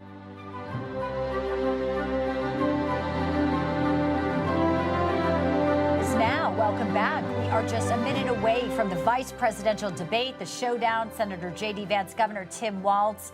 A lot of preparation. This is the only scheduled debate, and we will see how both men come as prepared or unprepared, and how those moderators are also going to do over at CBS. The ABC News moderators became a big part of the one presidential debate between Donald Trump, the former president, and the vice president, Kamala Harris. There was one more debate before that with some other guy named Joe Biden, but then they pulled the switcheroo. So this will be the third and we think final debate, although Donald Trump's kept the door open just a crack to the possibility of one more. I do think the most fundamental question, it was the first question by ABC last time before things went off the rails. Are you better off than you were 4 years ago? Kamala Harris never answered that. We'll see how Tim Walz answers it. Still not answering it, even when she was pressed on another subsequent interview. Yes, it is a interesting turn of events, as you mentioned, turnabout. Joe Biden not at the top of the ticket anymore. What a historic past few months we've had here in our great nation. 2 assassination attempts. And today, a big attack in the Middle East, as we see if they will be addressing that tonight as well. Absolutely. I think we're going live to the CBS Broadcast Center. We will be simulcasting it live. Men who hope to become vice president of the United States. Democratic Governor Tim Walz of Minnesota and Republican Senator J.D. Vance of Ohio. Now, this is likely the final debate of this election cycle, and voting is already underway in 20 states. CBS News polling shows this remains a race either presidential candidate could win. The CBS News vice presidential debate starts now. Fight for every single vote, and we're going to take this country back. And we are ready to continue to build the future together. We're going to turn this whole country red with President Donald J. Trump's leadership. You know what's at the end of this little journey? Kamala Harris as the next president of the United States. This is a CBS News special, live from CBS News headquarters in New York. America Decides, the vice presidential debate. Good evening, I'm Nora O'Donnell, and thank you for joining us for tonight's CBS News Vice Presidential Debate. We want to welcome our viewers on CBS, on other networks here in the U.S. and around the world. We have a consequential night ahead, and our focus is the issues that matter to you, the voter. Let's introduce the candidates. Minnesota's Democratic Governor Tim Walz and Ohio's Republican Senator J.D. Vance, tonight meeting for the first time. I'm Margaret Brennan. In order to have a thoughtful and civil debate, these are the rules that both campaigns have agreed to. Questions will be directed at one candidate, who will have 2 minutes to respond. The other candidate will be allowed 2 minutes for rebuttal. Then each candidate will get another minute to make further points, with an additional 1 minute each at the discretion of the moderator. The primary role of the moderators is to facilitate the debate between the candidates, enforce the rules, and provide the candidates with the opportunity to fact-check claims made by each other. CBS News reserves the right to mute the candidates' microphones to maintain decorum. We have not shared the questions or topics with the campaigns. The stage is set. Governor, Senator, thank you for joining us. Let's get started. Tonight, our country is facing several unfolding crises. The Middle East is on the brink of war. Americans are suffering from the catastrophic impact of Hurricane Helene, and now a labor strike as 25,000 dock workers from Maine to Texas are picketing. We're going to begin tonight with the Middle East. Margaret. Thank you, Nora. Earlier today, Iran launched its largest attack yet on Israel, but that attack failed, thanks to joint U.S. and Israeli defensive action. President Biden has deployed more than 40,000 U.S. military personnel and assets to that region over the past year to try to prevent a regional war. Iran is weakened, but the U.S. still considers it the largest state sponsor of terrorism in the world, and it has drastically reduced the time it would take to develop a nuclear weapon. It is down now to 1 or 2 weeks' time. Governor Walz, if you were the final voice in the Situation Room, would you support or oppose a preemptive strike by Israel on Iran? You have 2 minutes. Well, thank you, and thank you for those joining at home tonight. Let's keep in mind where this started. October 7th, Hamas terrorists massacred over 1,400 Israelis and took prisoners. Israel's ability to be able to defend itself is absolutely fundamental. Getting its hostages back, fundamental, and ending the humanitarian crisis in Gaza. But the expansion of Israel and its proxies is an absolute fundamental necessity for the United States to have the steady leadership there. You saw it experienced today, where along with our Israeli partners and our coalition, able to stop the incoming attack. But what's fundamental here is that steady leadership is going to matter. It's clear, and the world saw it on that debate stage a few weeks ago, a nearly 80-year-old Donald Trump talking about crowd sizes is not what we need in this moment. But it's not just that. It's those that were closest to Donald Trump that understand how dangerous he is when the world is this dangerous. His chief of staff, John Kelly, said that he was the most flawed human being he'd ever met. And both of his secretaries of defense and his national security advisors said he should be nowhere near the White House. Now, the person closest to them, Donald Trump, said he's unfit for the highest office. That was Senator Vance. What we've seen out of Vice President Harris is we've seen steady leadership. We've seen a calmness that is able to draw on the coalitions to bring them together. Understanding that our allies matter. When our allies see Donald Trump turn towards Vladimir Putin, turn towards North Korea, when we start to see that type of fickleness around holding the coalitions together, we will stay committed. And as the Vice President said today we will protect our forces and our allied forces, and there will be consequences. Governor, your time is up. Senator Vance, the same question. Would you support or oppose a preemptive strike by Israel on Iran? You have 2 minutes. So, Margaret, I want to answer the question. First of all, thanks, Governor. Thanks to CBS for hosting the debate. And thanks, most importantly, to the American people who are watching this evening and caring enough about this country to pay attention to this vice presidential debate. I want to answer the question, but I want to actually give an introduction to myself a little bit, because I recognize a lot of Americans don't know who either one of us are. I was raised in a working-class family. My mother required food assistance for periods of her life. My grandmother required Social Security help to raise me, and she raised me in part because my own mother struggled with addiction for a big chunk of my early life. I went to college on the GI Bill after I enlisted in the Marine Corps and served in Iraq. And so I stand here asking to be your vice president with extraordinary gratitude for this country, for the American dream that made it possible for me to live my dreams. And most importantly, I know that a lot of you are worried about the chaos in the world and the feeling that the American dream is unattainable. I want to try to convince you tonight over the next 90 minutes that if we get better leadership in the White House, if we get Donald Trump back in the White House, the American dream is going to be attainable once again. Now, to answer this particular question, we have to remember that as much as Governor Walz just accused Donald Trump of being an agent of chaos, Donald Trump actually delivered stability in the world, and he did it by establishing effective deterrence. People were afraid of stepping out of line. Iran, which launched this attack, has received over $100 billion in unfrozen assets thanks to the Kamala Harris administration. What do they use that money for? They use it to buy weapons that they're now launching against our allies, and God forbid, potentially launching against the United States as well. Donald Trump recognized that for people to fear the United States, you needed peace through strength. They needed to recognize that if they got out of line, the United States global leadership would put stability and peace back in the world. Now, you asked about a preemptive strike, Margaret, and I want to answer the question. Look, it is up to Israel what they think they need to do to keep their country safe, and we should support our allies wherever they are when they're fighting the bad guys. I think that's the right approach to take with the Israel question. Thank you, Senator. Governor Walz, do you care to respond to any of the allegations? Well, look, Donald Trump was in office. We'll sometimes hear a revisionist history, but when Donald Trump was in office, it was Donald Trump who we had a coalition of nations that had boxed Iran's nuclear program in, the inability to advance it. Donald Trump pulled that program and put nothing else in its place. So Iran is closer to a nuclear weapon than they were before because of Donald Trump's fickle leadership. And when Iran shot down an American aircraft in international airspace, Donald Trump tweeted, because that's the standard diplomacy of Donald Trump. And when Iranian missiles did fall near U.S. troops and they received traumatic brain injuries, Donald Trump wrote it off as headaches. Look, our allies understand that Donald Trump is fickle. He will go to whoever has the most flattery or where it makes sense to him.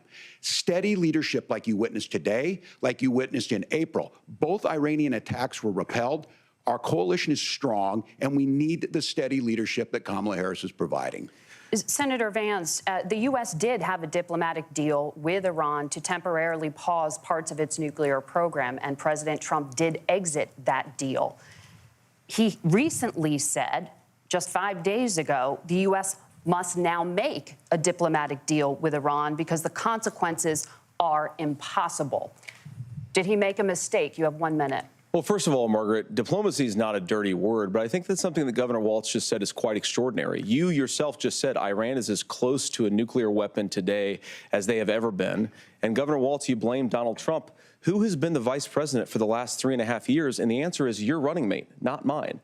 Donald Trump consistently made the world more secure. Now, we talk about the sequence of events that led us to where we are right now, and you can't ignore October the 7th, which I appreciate Governor Walz bringing up. But when did Iran and Hamas and their proxies attack Israel? It was during the administration of Kamala Harris. So Governor Walz can criticize Donald Trump's tweets, but effective, smart diplomacy and peace through strength is how you bring stability back to a very broken world. Donald Trump has already done it once before. Ask yourself at home, when was the last time, I'm 40 years old, when was the last time that an American president didn't have a major conflict break out? The only answer is during the 4 years that Donald Trump was president.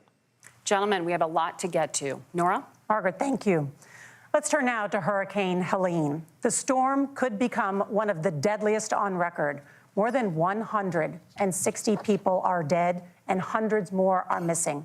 Scientists say climate change makes these hurricanes larger, stronger, and more deadly because of the historic rainfall. Senator Vance, according to CBS News polling, 7 in 10 Americans and more than 60% of Republicans under the age of 45 favor the U.S. taking steps to try and reduce climate change.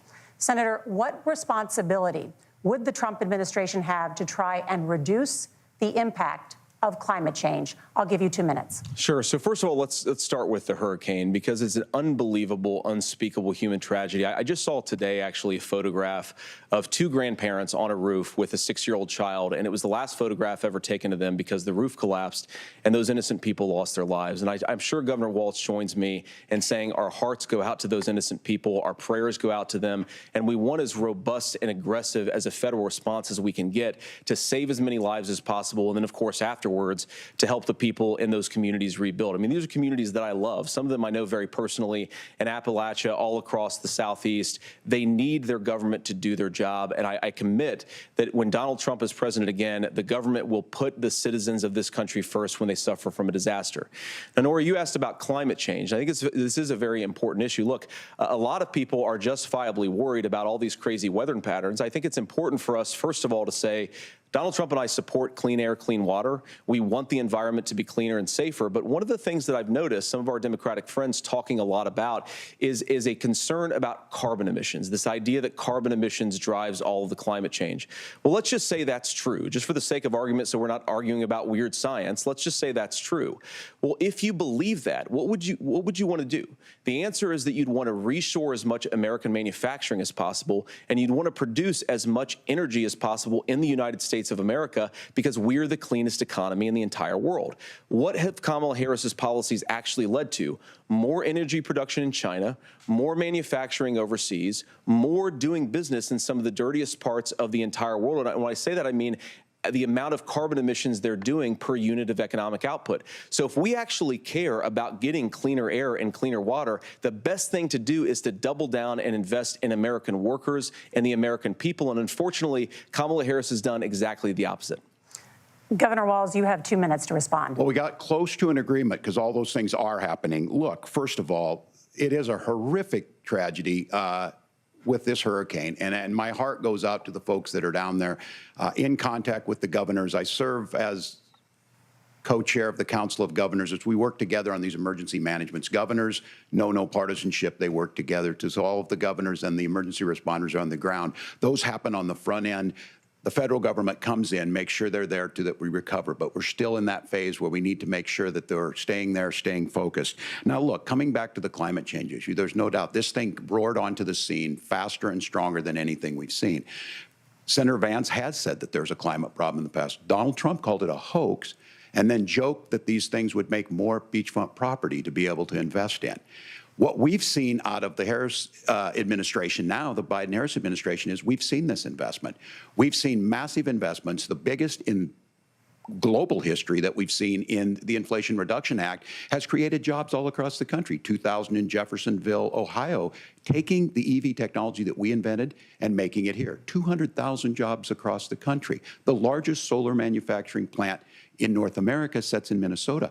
But my farmers know climate change is real. They've seen 500-year droughts, 500-year floods back to back. But what they're doing is adapting, and this has allowed them to tell me, look, I harvest corn, I harvest soybean, and I harvest wind.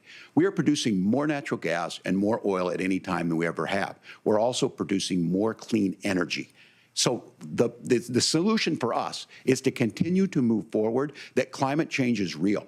Reducing our impact is absolutely critical, but this is not a false choice. You can do that at the same time you're creating the jobs that we're seeing all across the country. That's exactly what this administration has done. We are seeing us becoming an energy superpower for the future, not just the current. And that's what absolutely makes sense. And then we start thinking about how do we mitigate these disasters.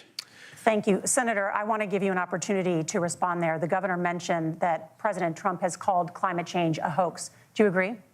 Well, look, what the president has said is that if the Democrats, in particular Kamala Harris and her leadership, if they really believe that climate change is serious, what they would be doing is more manufacturing and more energy production in the United States of America, and that's not what they're doing. So clearly, Kamala Harris herself doesn't believe her own rhetoric on this. If she did, she would actually agree with Donald Trump's energy policies. Now, something Governor Walz said I think is important to touch upon, because when we talk about clean energy, I think that's a slogan that often the Democrats will use here. And I'm talking, of course, about the Democratic leadership. And the real issue is that if you're spending hundreds of millions or even billions of dollars of American taxpayer money on solar panels that are made in China, number one, you're going to make the economy dirtier. We should be making more of those solar panels here in the United States of America. Some of them are, Tim, but a lot of them are being made overseas in China, especially the components that go into those solar panels. So if you really want to make the environment cleaner, you've got to invest in more energy production. We haven't built a nuclear facility, I think, one in the past 40 years. Senator. Natural gas, we got to invest more in it. Kamala Harris has done the opposite. That's raised energy prices and also meant that we're doing more by the climate. Senator, your time is up. Governor, would you like to respond? Well, look, we're producing more natural gas than we ever have. There's no moratorium on that. We're producing more oil. But the folks know, and like I said again, these are not liberal folks. These are not folks that are Green New Deal folks. These are farmers that have been drought one year, massive flooding the next year. They understand that it makes sense. Look, our #1 export cannot be topsoil from erosion from these massive storms. We saw it in Minnesota this summer. And thinking about how do we respond to that, we're thinking ahead on this. And what Kamala Harris has been able to do in Minnesota, we're starting to weatherproof some of these things. The infrastructure law that was passed allows us to think about mitigation in the future. How do we make sure that we're protecting by burying our power lines? How do we make sure that we're protecting lakefronts and things that we're seeing more and more of? But to call it a hoax and to take the oil company executives to Mar-a-Lago, say, give me money for my campaign, and I'll let you do whatever you want.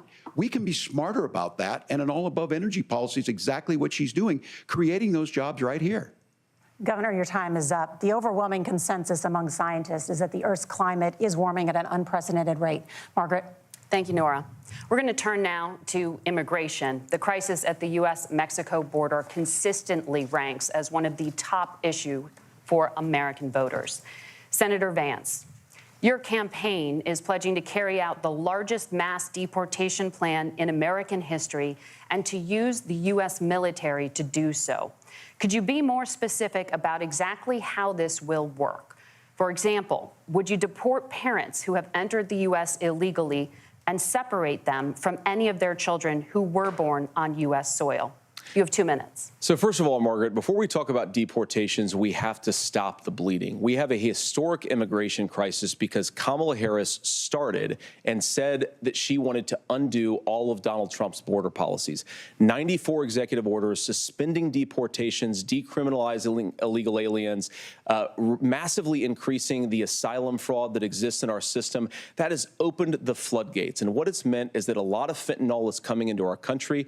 I had a mother who struggled with opioid addiction and has gotten clean.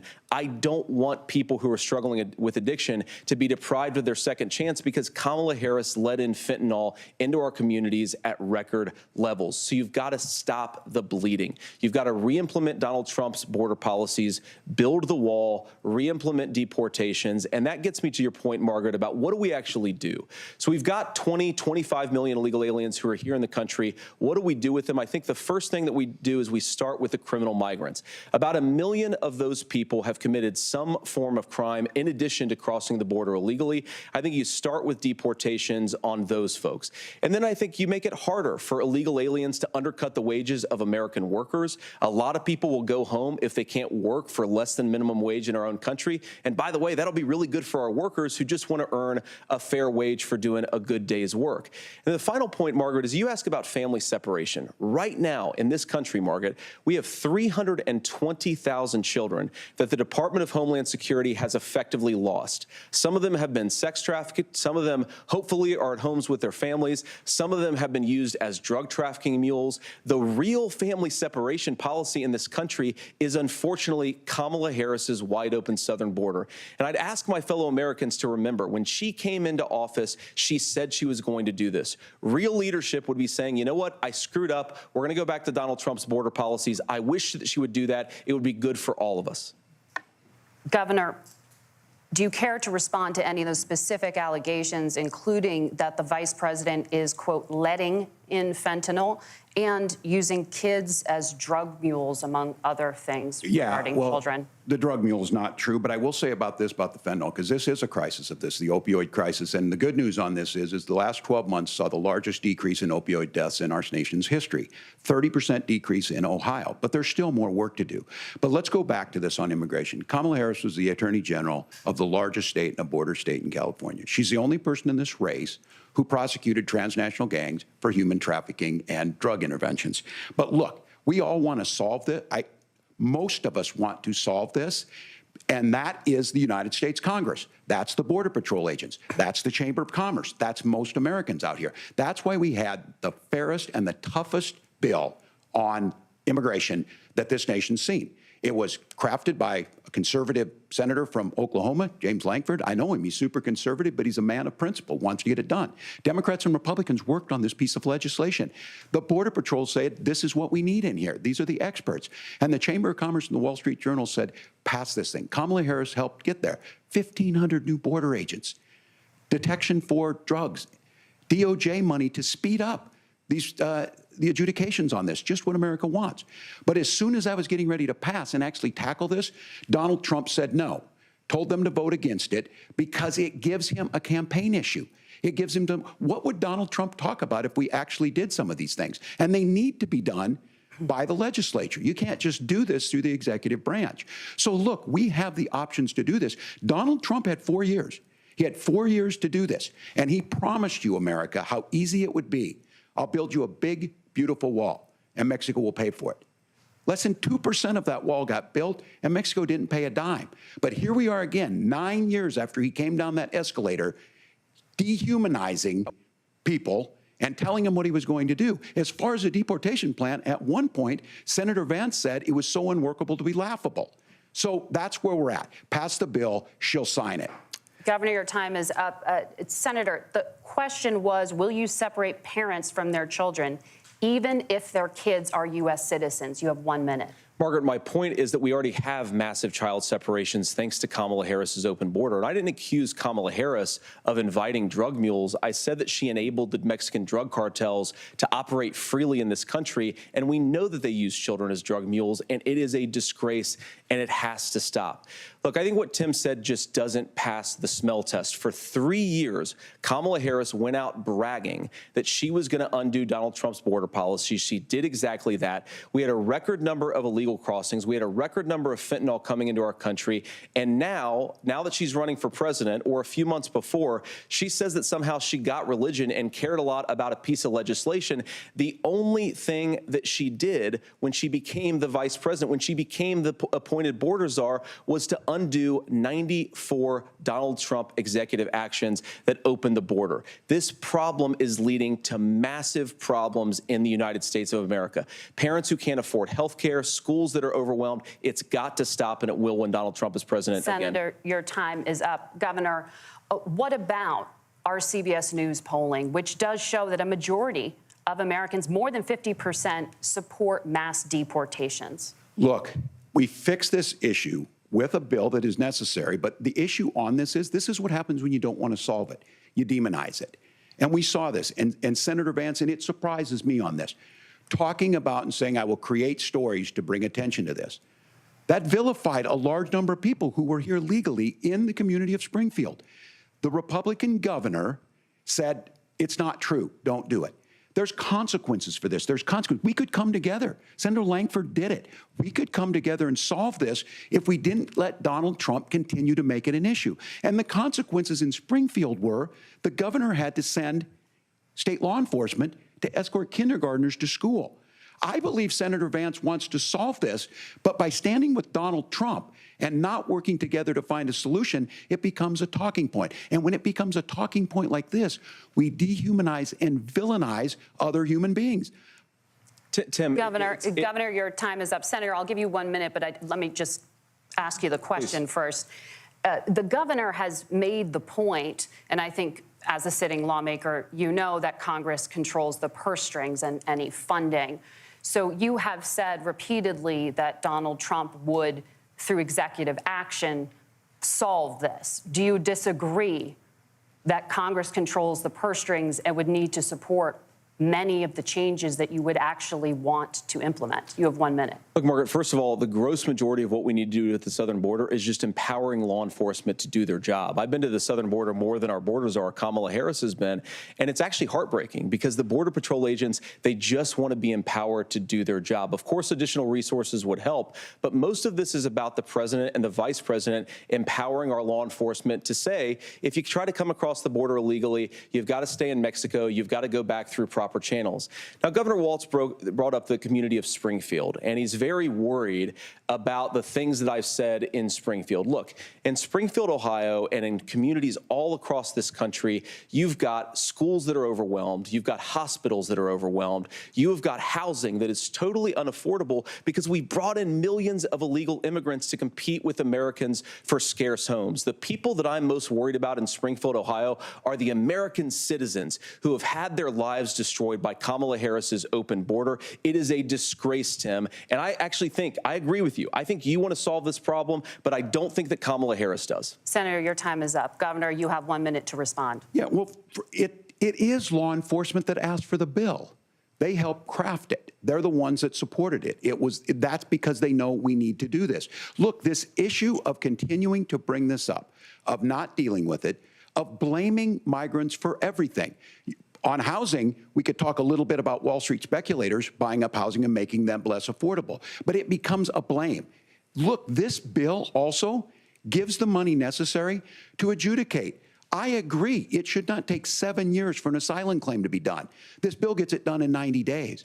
Then you start to make a difference in this, and you start to adhere to what we know, American principles. Look, I don't talk about my faith a lot, but Matthew 25:40 talks about, to the least amongst us you do unto me. I think that's true of most Americans. They simply want order to it. This bill does it. It's funded. It's supported by the people who do it, and it lets us keep our dignity about how we treat other people. Thank you, Governor. And just to clarify for our viewers, Springfield, Ohio does have a large number of Haitian migrants who have legal status, temporary protected status. Well, Nora? but thank you. Senator, we have so much to get to. Margaret, I think it's important because— We're going to turn now to the economy. Thank you. Margaret, the rules were that you guys weren't going to fact check. And since you're fact checking me, I think it's important to say what's actually going on. So there's an application called the CBP One app where you can go on as an illegal migrant, apply for asylum or apply for parole, and be granted legal status at the wave of a Kamala Harris open border wand. That is not a person coming in, applying for a green card and waiting for 10 years. That is the facilitation of illegal immigration, Margaret, by our own Thank you, Senator, for describing the legal process. We have so much to get to, Senator. Those laws have been on the books since 1990. Thank you, gentlemen. The CBP One app has not been on the books since 1990. It's something that Kamala Harris created, Margaret. Gentlemen, the audience can't hear you because your mics are cut. We have so much we want to get to. Thank you for explaining the legal process. Nora. Thank you, Margaret. The economy is a top concern for voters. Each of your campaigns has released an economic plan, so let's talk about the specifics. Governor Walz, Vice President Harris unveiled a plan that includes billions in tax credits for manufacturing, housing, and a renewed child tax credit. The Wharton School says your proposals will increase the nation's deficit by $1.2 trillion. How would you pay for that without ballooning the deficit? Governor, I'll give you 2 minutes. Yeah, thank you. And Kamala Harris and I do believe in the middle class because that's where we come from. We both grew up in that. We understand. So those of you out there listening tonight, you're hearing a lot of stuff back and forth, and it's good. It's healthy. That's what this is supposed to happen. You should be listening. How's this going to impact me? The bold forward plan that Kamala Harris put out there is talking about this housing issue. The one thing is there's 3 million new houses proposed under this plan with down payment assistance on the front end to get you in a house. A house is much more than just an asset to be traded somewhere. It's foundational to where you're at. And then making sure that the things you buy every day, whether they be prescription drugs or other things, that there's fairness in that. Look, the $35 insulin is a good thing, but it costs $5 to make insulin. They were charging $800 before this law went into effect. As far as the housing goes, I've seen it in Minnesota. 12% more houses in Minneapolis, prices went down on rent 4%. It's working. And then making sure tax cuts go to the middle class. $6,000 child tax credit, we have one in Minnesota, reduces childhood poverty by 1/3. We save money in the long run, and we do the right thing for families. And then getting businesses off the ground. The law as it stands right now is $5,000 tax credit for small business, increasing that to $50,000. Now, this is a philosophical difference between us. Donald Trump made a promise, and I'll give you this. He kept it. He took folks to Mar-a-Lago, said, you're rich as hell, I'm going to give you a tax cut. He gave the tax cuts that predominantly went to the top class. What happened there was an $8 trillion increase in the national debt, the largest ever. Now he's proposing a 20% consumption or sales tax on everything we bring in. Everyone agrees, including businesses, it would be destabilizing it, it would increase inflation and potentially lead to a recession. Look, this is simple for you. Where are we going? Kamala Harris has said to do the things she wants to do, we'll just ask the wealthiest to pay their fair share. When you do that, our system works best, more people are participating in it, and folks have the things that they need. Senator, I want to give you a moment to respond on that. But similarly, the Wharton School has done an analysis of the Trump plan and says it would increase the nation's deficit by $5.8 trillion. My question is the same for you. How do you pay for all that without ballooning the deficit? I'll give you 2 minutes. Well, first of all, you're going to hear a lot from Tim Walz this evening, and you just heard it in the answer, a lot of what Kamala Harris proposes to do. And some of it, I'll be honest with you, it even sounds pretty good. Here's what you won't hear, is that Kamala Harris has already done it. Because she's been the vice president for 3.5 years. She had the opportunity to enact all of these great policies, and what she's actually done instead is drive the cost of food higher by 25%, drive the cost of housing higher by about 60%, open the American southern border, and make middle-class life unaffordable for a large number of Americans. If Kamala Harris has such great plans for how to address middle-class problems, then she ought to do them now, not when asking for a promotion, but in the job the American people gave her 3.5 years ago. And the fact that she isn't tells you a lot about how much you can trust her actual plans. Now, Donald Trump's economic plan is not just a plan, but it's also a record. A lot of those same economists attack Donald Trump's plans, and they have PhDs, but they don't have common sense and they don't have wisdom, because Donald Trump's economic policies delivered the highest take-home pay in a generation in this country, 1.5% inflation, and to boot, peace and security all over the world. So when people say that Donald Trump's economic plan doesn't make sense, I say look at the record. He delivered rising take-home pay for American workers. Now, Tim admirably admits that they want to undo the Trump tax cuts. But if you look at what was so different about Donald Trump's tax cuts, even from previous Republican tax cut plans, is that a lot of those resources went to giving more take-home pay to middle-class and working-class Americans. It was passed in 2017, and you saw an American economic boom unlike we've seen in a generation in this country. That is a record that I'm proud to run on, and we're going to get back to that common sense wisdom so that you can afford to live the American dream again. I know a lot of you are struggling. I know a lot of you are worried about paying the bills. It's going to stop when Donald Trump brings back common sense to this country. Governor, do you want to respond to that? What has Kamala Harris done for the middle class? Yeah, well, Kamala Harris's day one was Donald Trump's failure on COVID that led to the collapse of our economy. We were already before COVID in a manufacturing recession, but 10 million people out of work, largest percentage since the Great Depression. 9 million jobs closed on that. That was day one, whether it was the Infrastructure Act or other things we moved. Now, you made a question about experts, said this. I've made a note of this. Economists can't be trusted. Science can't be trusted. National security folks can't be trusted. Look, if you're going to be president, you don't have all the answers. Donald Trump believes he does. My pro tip of the day is this. If you need heart surgery, listen to the people at the Mayo Clinic in Rochester, Minnesota, not Donald Trump. And the same thing goes with this. And I ask you out there, teachers, nurses, truck drivers, or whatever, how is it fair that you're paying your taxes every year and Donald Trump hasn't paid any federal tax in the last 15 years, and the last year as president? That's what's wrong with the system. There's a way around it, and he's bragged about that. We're just asking for fairness in it, and that's all you want.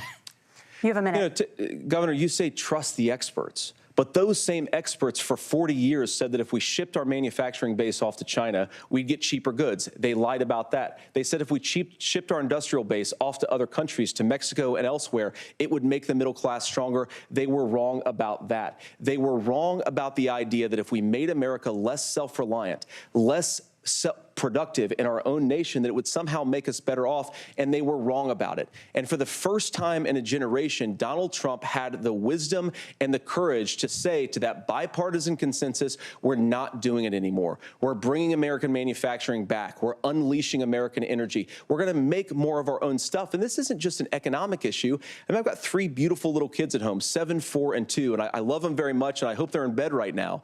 But look, so many of the drugs, the pharmaceuticals that we put in the body bodies of our children are manufactured by nations that hate us. This has to stop, and we're not going to stop it by listening to experts. We're going to stop it by listening to common sense wisdom, which is what Donald Trump governed on. Senator, your time is up. Governor Walz, can you address that? I mean, voters say they trust Donald Trump on the economy more. Why? Well, if you're listening tonight and you want billionaires to get tax cuts, you heard what the numbers were.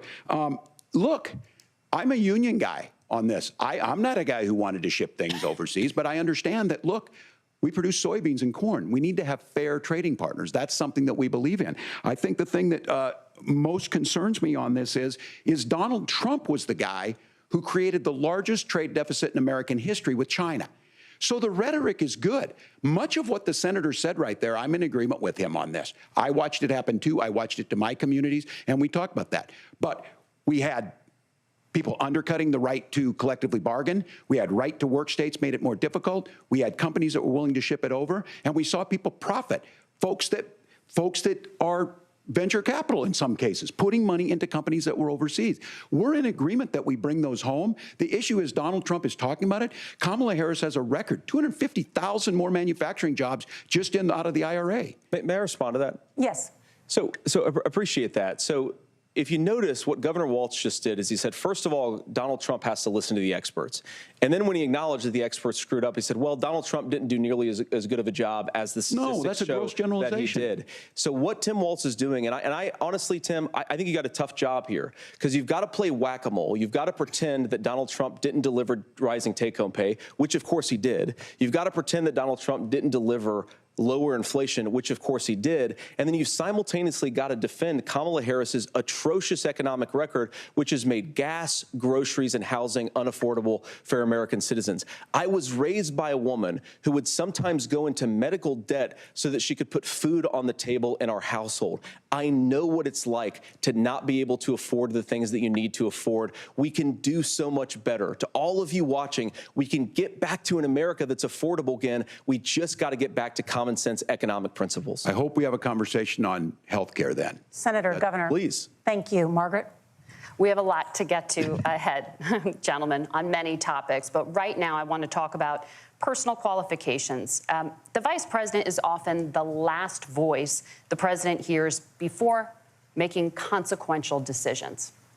We want to ask you about your leadership qualities. Governor Walz, you said you were in Hong Kong during the deadly Tiananmen Square protests in the spring of 1989. But Minnesota Public Radio and other media outlets are reporting that you actually didn't travel to Asia until August of that year. Can you explain that discrepancy? Yeah, well, and to the folks out there who didn't get at the top of this, look, I grew up in small rural Nebraska, town of 400, town that you rode your bike with your buddies till the streetlights come on, and I'm proud of that service. I joined the National Guard at 17, worked on family farms, and then I used the GI Bill to become a teacher, passionate about it, a young teacher. My first year out, I got the opportunity in the summer of '89 to travel to China. 35 years ago, be able to do that. I came back home and then started a program to take young people there. We would take basketball teams, we would take baseball teams, we would take dancers, and we would go back and forth to China. The issue for that was to try and learn. Now look, my community knows who I am. They saw where I was at. Look, I will be the first to tell you, I have poured my heart into my community. I've tried to do the best I can, but I've not been perfect, and I'm a knucklehead at times, but it's always been about that. Those same people elected me to Congress for 12 years. And in Congress, I was one of the most bipartisan people, working on things like farm bills that we got done, working on veterans benefits. And then the people of Minnesota were able to elect me to governor twice. So look, my commitment has been from the beginning to make sure that I'm there for the people, to make sure that I get this right. I will say more than anything, many times I will talk a lot, I will get caught up in the rhetoric, but being there, the impact it made, the difference it made in my life, I learned a lot about China. I hear the critiques of this. I would make the case that Donald Trump should have come on one of those trips with us. I guarantee you he wouldn't be praising Xi Jinping about COVID, and I guarantee you he wouldn't start a trade war that he ends up losing. So this is about trying to understand the world. It's about trying to do the best you can for your community, and then it's putting yourself out there and letting your folks understand what it is. My commitment, whether it be through teaching, which I was good at, or whether it was being a good soldier or was being a good member of Congress, those are the things that I think are the values that people care about. Governor, just to follow up on that, the question was, can you explain the discrepancy? All I said on this was I got there that summer and misspoke on this. So I will just, that's what I've said. So I was in Hong Kong and China during the democracy protests went in. And from that, I learned a lot of what needed to be in governance. Thank you, Governor. Senator Vance, in 2016, you called your running mate, Donald Trump, unfit for the nation's highest office, and you said he could be America's Hitler.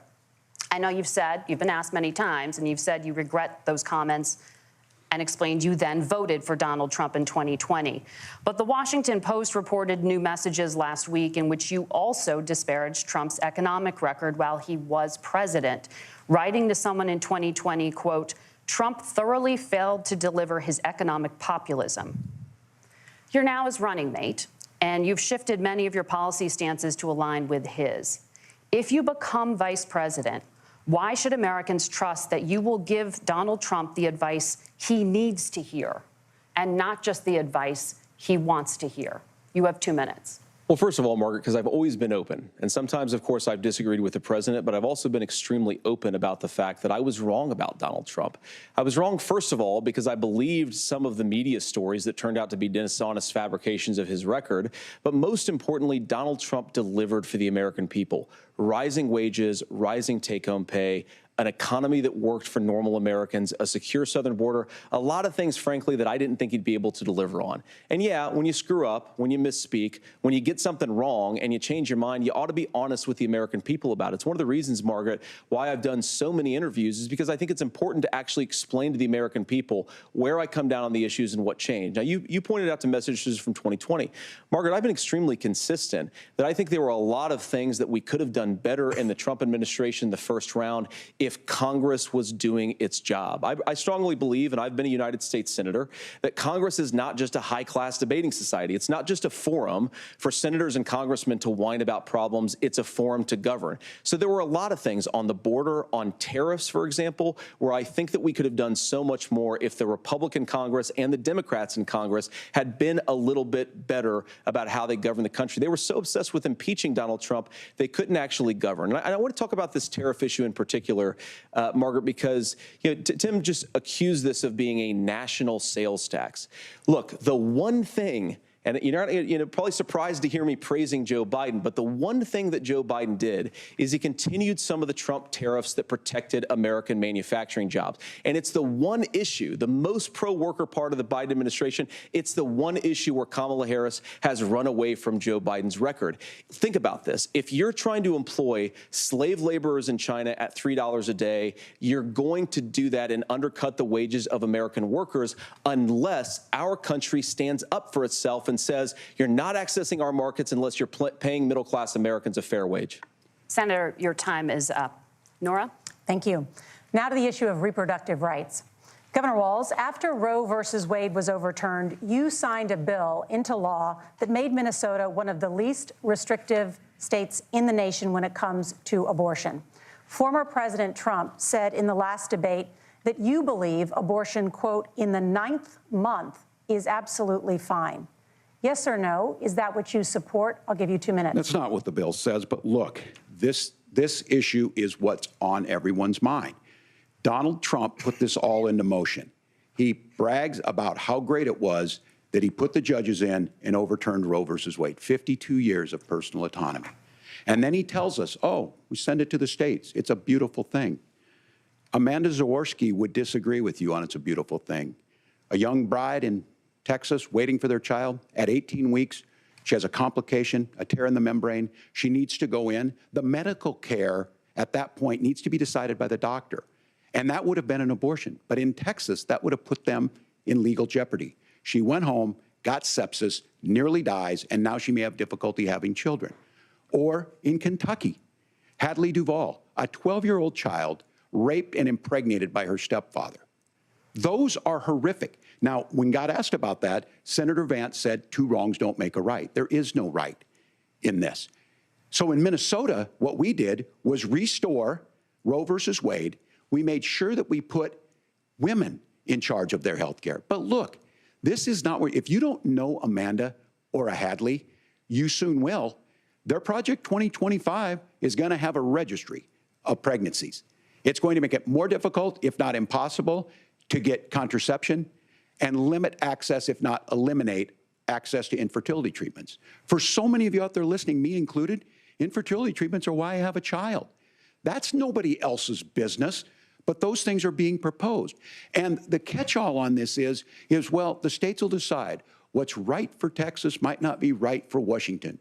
That's not how this works. This is basic human right. We have seen maternal mortality skyrocket in Texas, outpacing many other countries in the world. This is about health care. In Minnesota, we are ranked first in health care for a reason. We trust women, we trust doctors. Senator, do you want to respond to the governor's claim? Will you create a federal pregnancy monitoring agency? No, Nora, certainly we won't. And I want to talk about this issue because I know a lot of Americans care about it, and I know a lot of Americans don't agree with everything that I've ever said on this topic. And, you know, I grew up in a working class family in a neighborhood where I knew a lot of young women who had unplanned pregnancies and decided to terminate those pregnancies because they feel like they didn't have any other options. And, you know, one of them is actually very dear to me. And I know she's watching tonight, and I love you.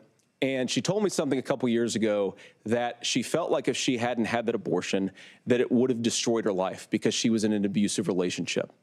And I think that what I take from that as a Republican who proudly wants to protect innocent life in this country, who proudly wants to protect the vulnerable, is that my party, we've got to do so much better of a job at earning the American people's trust back on this issue where they frankly just don't trust us. And I think that's one of the things that Donald Trump and I are endeavoring to do. I want us as a Republican Party to be pro-family in the fullest sense of the word. I want us to support fertility treatments. I want us to make it easier for moms to afford to have babies. I want it to make it easier for young families to afford a home so they can afford a place to raise that family. And I think there's so much that we can do on the public policy front just to give women more options.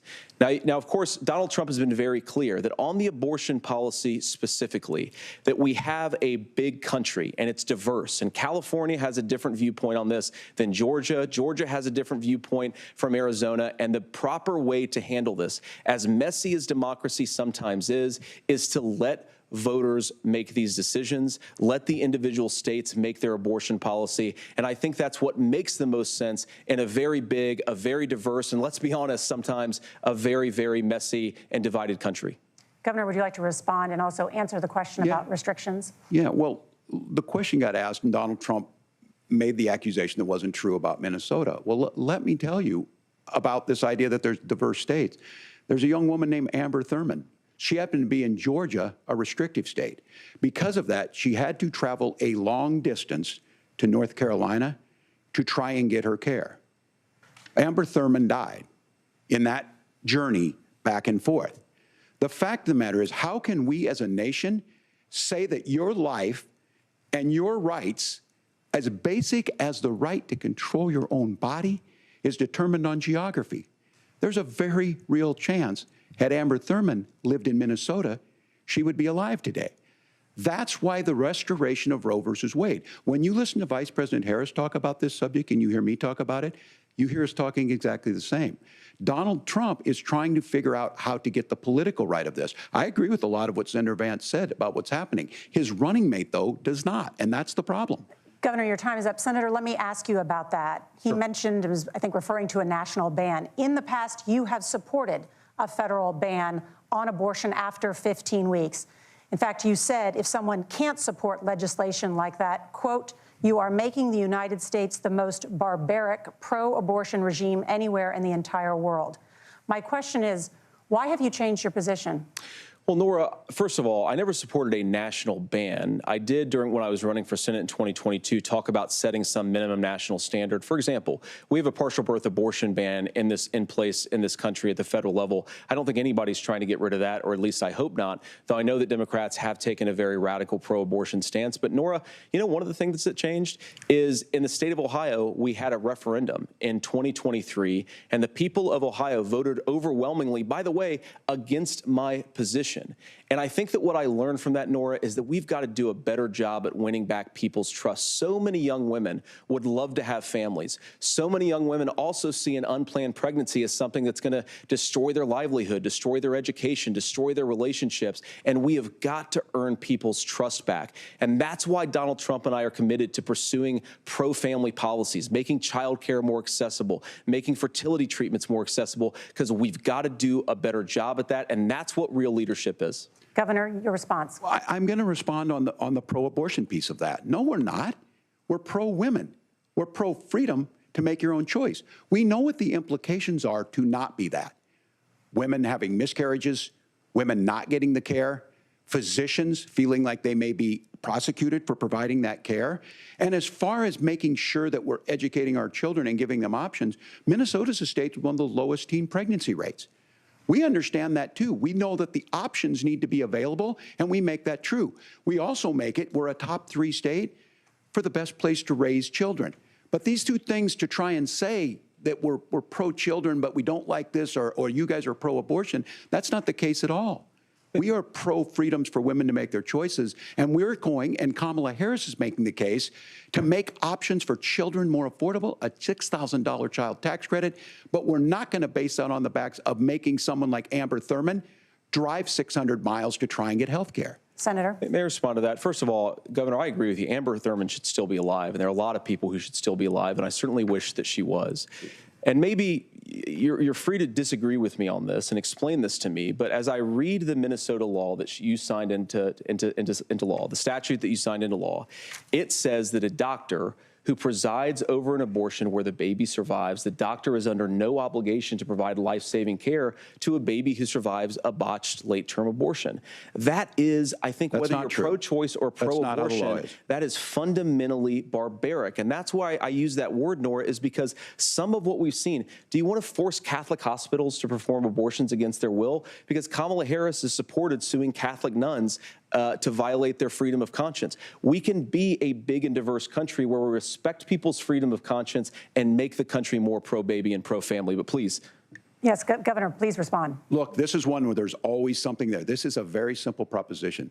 These are women's decisions to make about their healthcare decisions, and the physicians who know best when they need to do this. Trying to distort the way a law is written to try and make a point, that's not it at all. What was I wrong about, Governor? Please tell me, what was I wrong about? That is not the way the law is written. Look, I've given this... But how? I've given this advice on a lot of things, that getting involved, getting engaged, that's been misread, and it was fact-checked at the last debate. But the point on this is there's a continuation of these guys to try and tell women or to get involved. I use this line on this, just mind your own business on this. Things worked best when Roe versus Wade was in place. When we do a restoration of Roe, that works best. That doesn't preclude us from increasing funding for children. It doesn't increase us from making sure that once that child's born, like in Minnesota, they get meals, they get early childhood education, they get health care.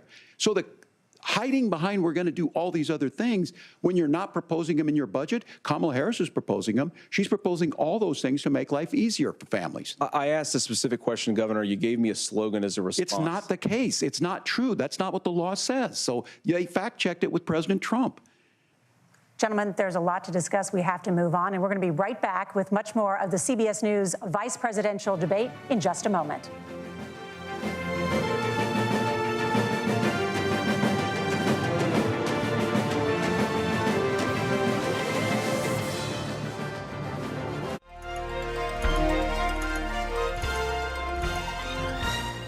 This morning at 7 a.m., the union representing those who man America's air traffic control facilities called a strike. This was the culmination of 7 months of negotiations between the Federal Aviation Administration and the union. At one point in these negotiations, agreement was reached and signed by both sides, granting a $40 million increase in salaries and benefits. This is twice what other government employees can expect.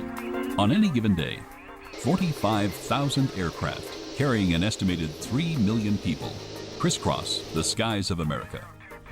Controlling those flights, an estimated 14,000 air traffic controllers working 24 hours a day, 7 days a week, serve as the traffic cops of our airways, guiding those planes safely from point A to point B. Air traffic controllers are constantly required to make real-time life and death decisions, making it one of the world's most stressful professions. But on August 3rd, 1981, their stress levels were up to notch. That I must tell those who fail to report for duty this morning, they are in violation of the law, and if they do not report for work within 48 hours, they have forfeited their jobs and will be terminated. In that one action, the 11,345 traffic controllers who ignored the president's threat were fired. Although initially the nation's air traffic was restricted, FAA supervisors, non-striking controllers, and military controllers were recruited to fill in for the strikers until their positions could be permanently filled. President Reagan, a former leader of a labor union himself, surprised many by his strong response to the controller strike. Some believed his actions set the stage for his more confrontational approach with both a Democratic Congress and foreign adversaries like the Soviet Union. Around the world, leaders began comparing Reagan to Harry Truman, praising him for his tenacity of drawing a line in the sand and sticking to it. You're watching An American Moment on Newsmax TV. Heart attacks can happen at any time. If you suffer cardiac arrest outside of a hospital, you have just a 7% chance of surviving. That's why this world-renowned cardiologist brings you the Simple Heart Cure Diet and Meal Plan. Start improving your heart health now with this easy-to-follow program that combines expert advice with hundreds of delicious heart-healthy recipes. See improvements in as little as 28 days. Claim your free copy today. Go online or call the number on your screen. Hi, folks, we're back. If you've been injured in an accident that's not your fault and you don't have an attorney, listen up. We have legal professionals standing by to answer your questions and tell you what your case is potentially worth. Pick up the phone, call now. If you could help reduce the urge to go to the bathroom due to your aging prostate, if you could improve your energy levels because you're getting a better night's sleep, would you? Of course you would. And now you can with the help of Prostate Revive, the premium dietary supplement for men whose lives, sleep, and energy levels are affected due to the concerns of an aging prostate. It was specially formulated for men by noted medical doctor, Dr. David Brownstein. Prostate Revive is really about healthy aging. It contains a plant sterol called beta-sitosterol, combined with 15 other important ingredients. Prostate Revive's exclusive formula helps promote normal prostate function, and that means you can reduce the urge to go and finally get a good night's sleep. Here's how you can try Prostate Revive risk-free. Simply call or visit our website now and we'll send every new customer a risk-free 30-day trial of Prostate Revive. You discover the low shipping and handling. This is a $39.95 value, so don't delay. Call or go online today.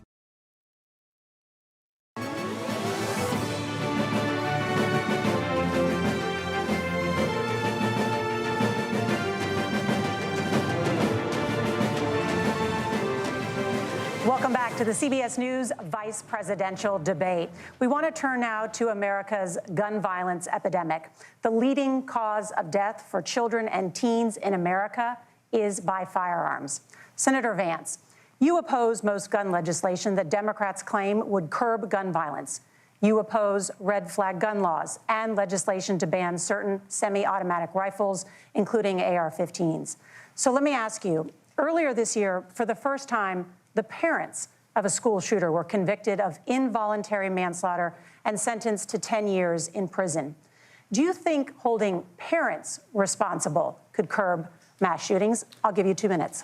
Yeah, well, Nora, on that particular case, I don't know the full details, but I certainly trust local law enforcement and local authorities to make those decisions. I think in some cases the answer is going to be yes, and in some cases the answer is going to be no. And the details really matter here, of course. For example, if a kid steals a gun, that's going to be different than if a parent hands over a gun knowing that their kid is potentially dangerous.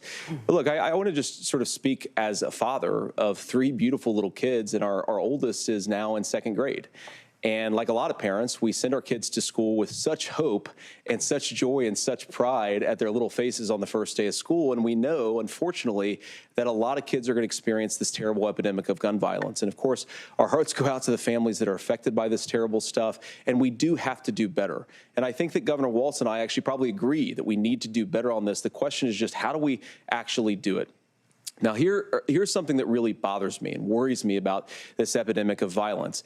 The gross majority, close to 90% in some of the statistics I've seen, of the gun violence in this country is committed with illegally obtained firearms. And while we're on that topic, we know that thanks to Kamala Harris's open border, we've seen a massive influx in the number of illegal guns run by the Mexican drug cartels. So that number, the amount of illegal guns in our country is higher today than it was 3.5 years ago. But what do we do about the schools? What do we do to protect our kids? And I think the answer is, and I say this not loving the answer, because I don't want my kids to go to school in a school that feels unsafe or where there are visible signs of security. But I unfortunately think that we have to increase security in our schools. We have to make the doors lock better. We have to make the doors stronger. We've got to make the windows stronger. And of course, we've got to increase school resource officers, because the idea that we can magically wave a wand and take guns out of the hands of bad guys, it just doesn't fit with recent experience. So we've got to make our schools safer. And I think we've got to have some common sense bipartisan solutions for how to do that. Governor, you have 2 minutes. Well, I think all the parents watching tonight, this is your biggest nightmare. Look, I got a 17-year-old, and he witnessed a shooting at a community center playing volleyball. Those things don't leave you. As a member of Congress, I sat in my office surrounded by dozens of the Sandy Hook parents, and they were looking at my 7-year-old picture on the wall. Their 7-year-old were dead, and they were asking us to do something. And look, I'm a hunter. I own firearms. The vice president is. We understand that the Second Amendment is there, but our first responsibility is to our kids to figure this out.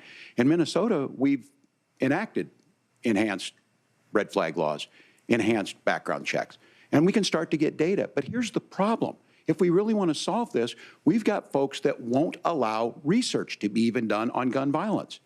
And this idea that we should just live with it, and here's what I do think, that this is a good start to the conversation.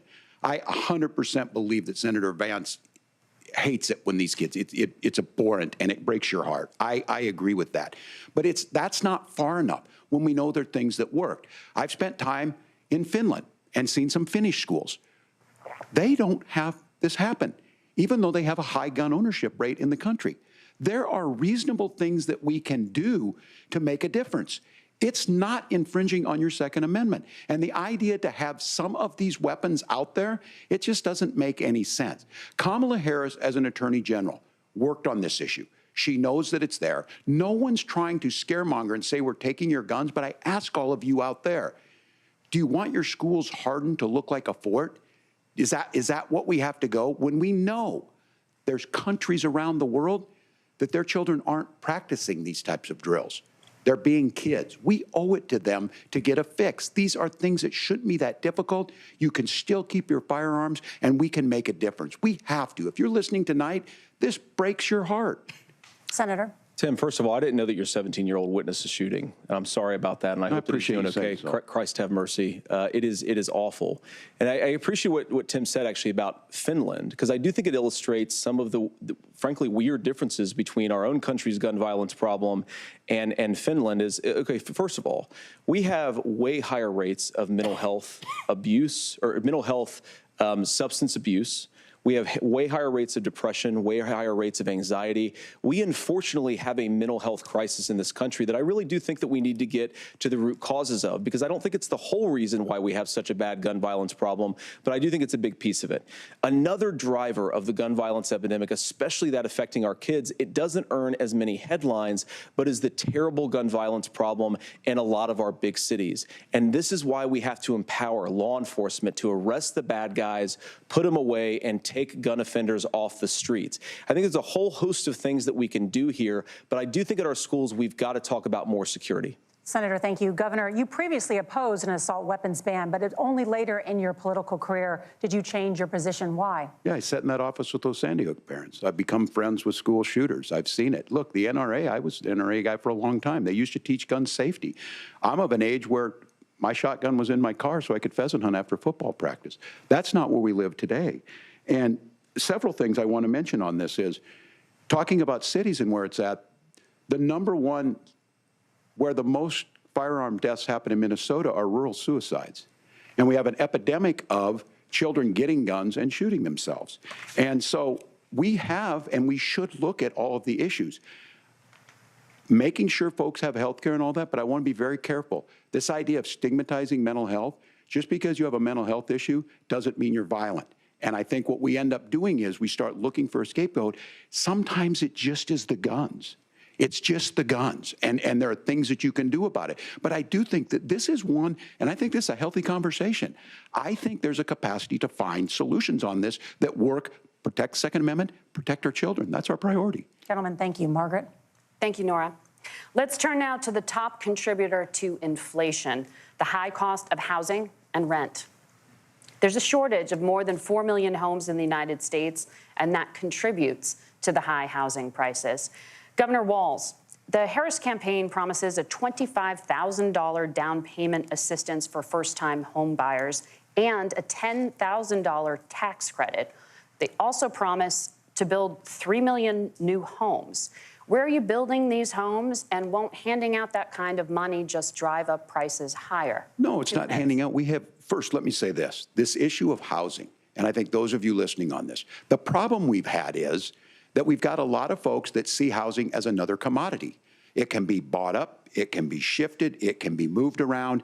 Those are not folks living in those houses. Those of you listening tonight, that house is a big deal. I bought and owned one house in my life.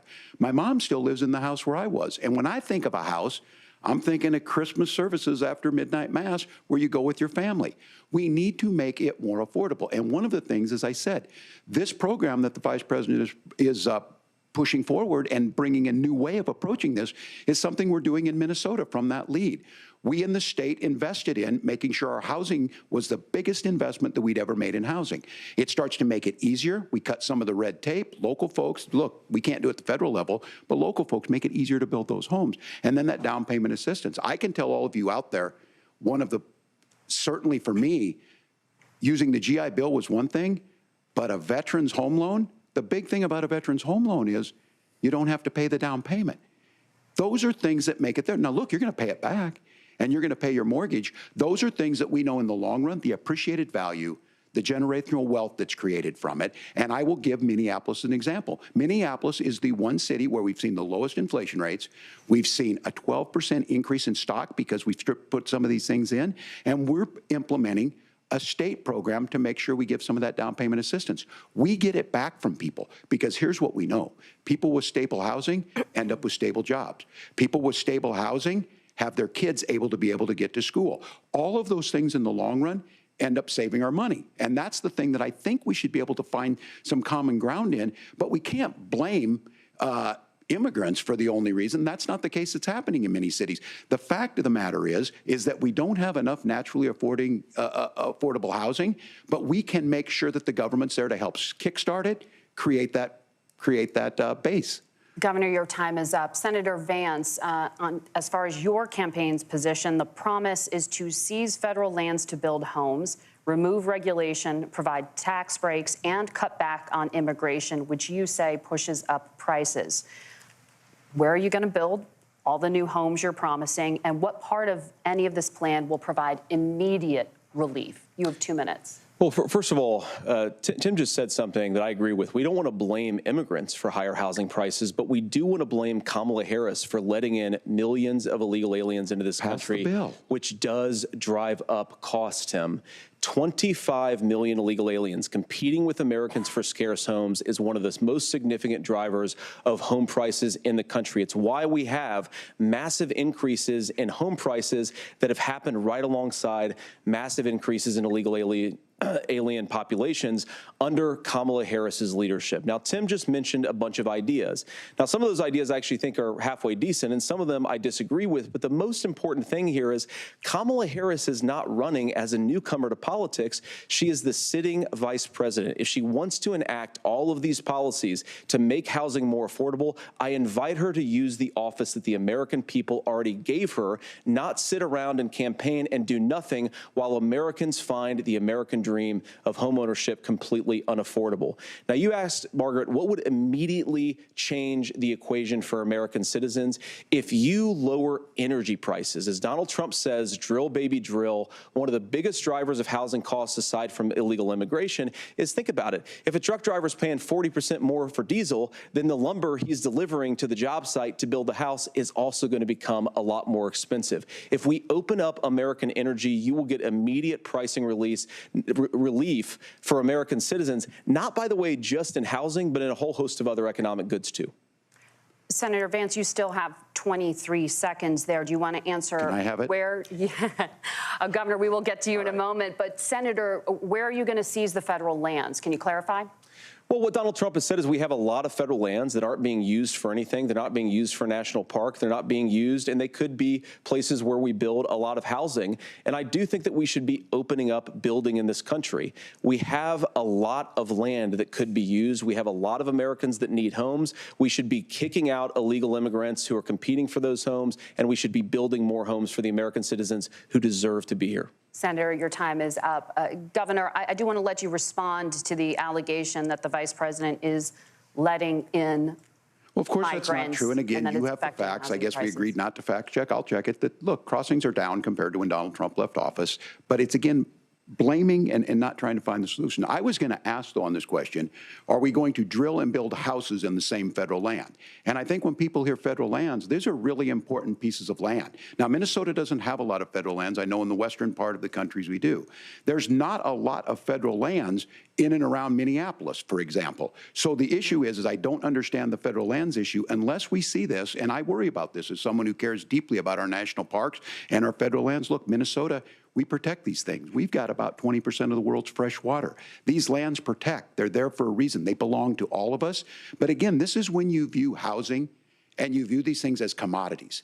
Like, there's a chance to make money here. Let's take this federal land and let's sell it to people for that. I think there's better ways to do this. We've seen it in Minnesota. We're able to refurbish some of these houses. We're able to make some investments. That gets people in. And I'm still on the fact on this. Economists, Senator Vance, you said you don't like the economists. Which economists are saying that it is immigrants that's adding to the cost? Governor, your time is up. But Senator, on that point, I'd like for you to clarify. There are many contributing factors to high housing costs. What evidence do you have that migrants are part of this problem? Well, there's a Federal Reserve study that we're happy to share after the debate. We'll put it up on social media, actually, that really drills down on the connection between increased levels of migration, especially illegal immigration, and higher housing prices. Now, of course, Margaret, that's not the entire driver of higher housing prices. It's also the regulatory regime of Kamala Harris. Look, we are a country of builders. We're a country of doers. We're a country of explorers.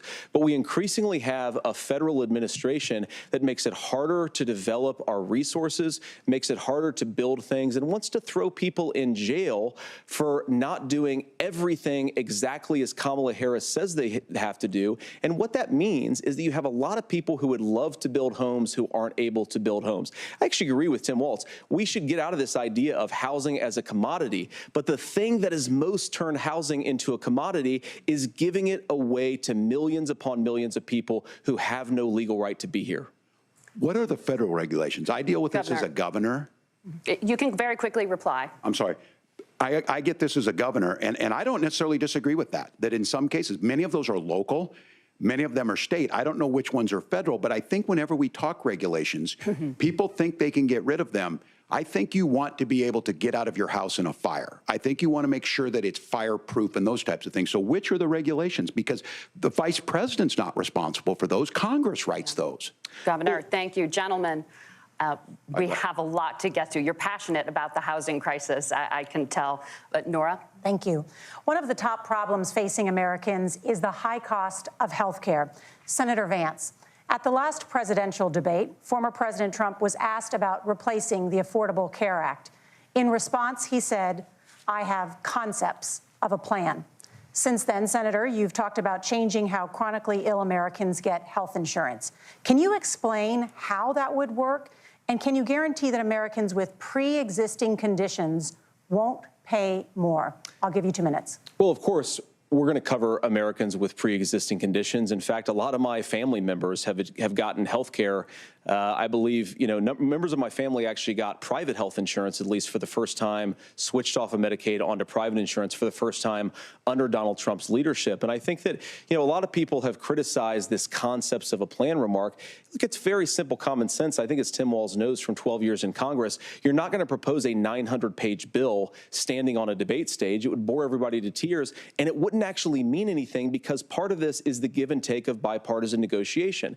Now, when Donald Trump was actually president, and again, he has a record to be proud of, prescription drugs fell in 2018 for the first time in a very long time. Under Kamala Harris's leadership, prescription drugs are up about 7%. Under Donald Trump's entire 4 years, they were up about 1.5%.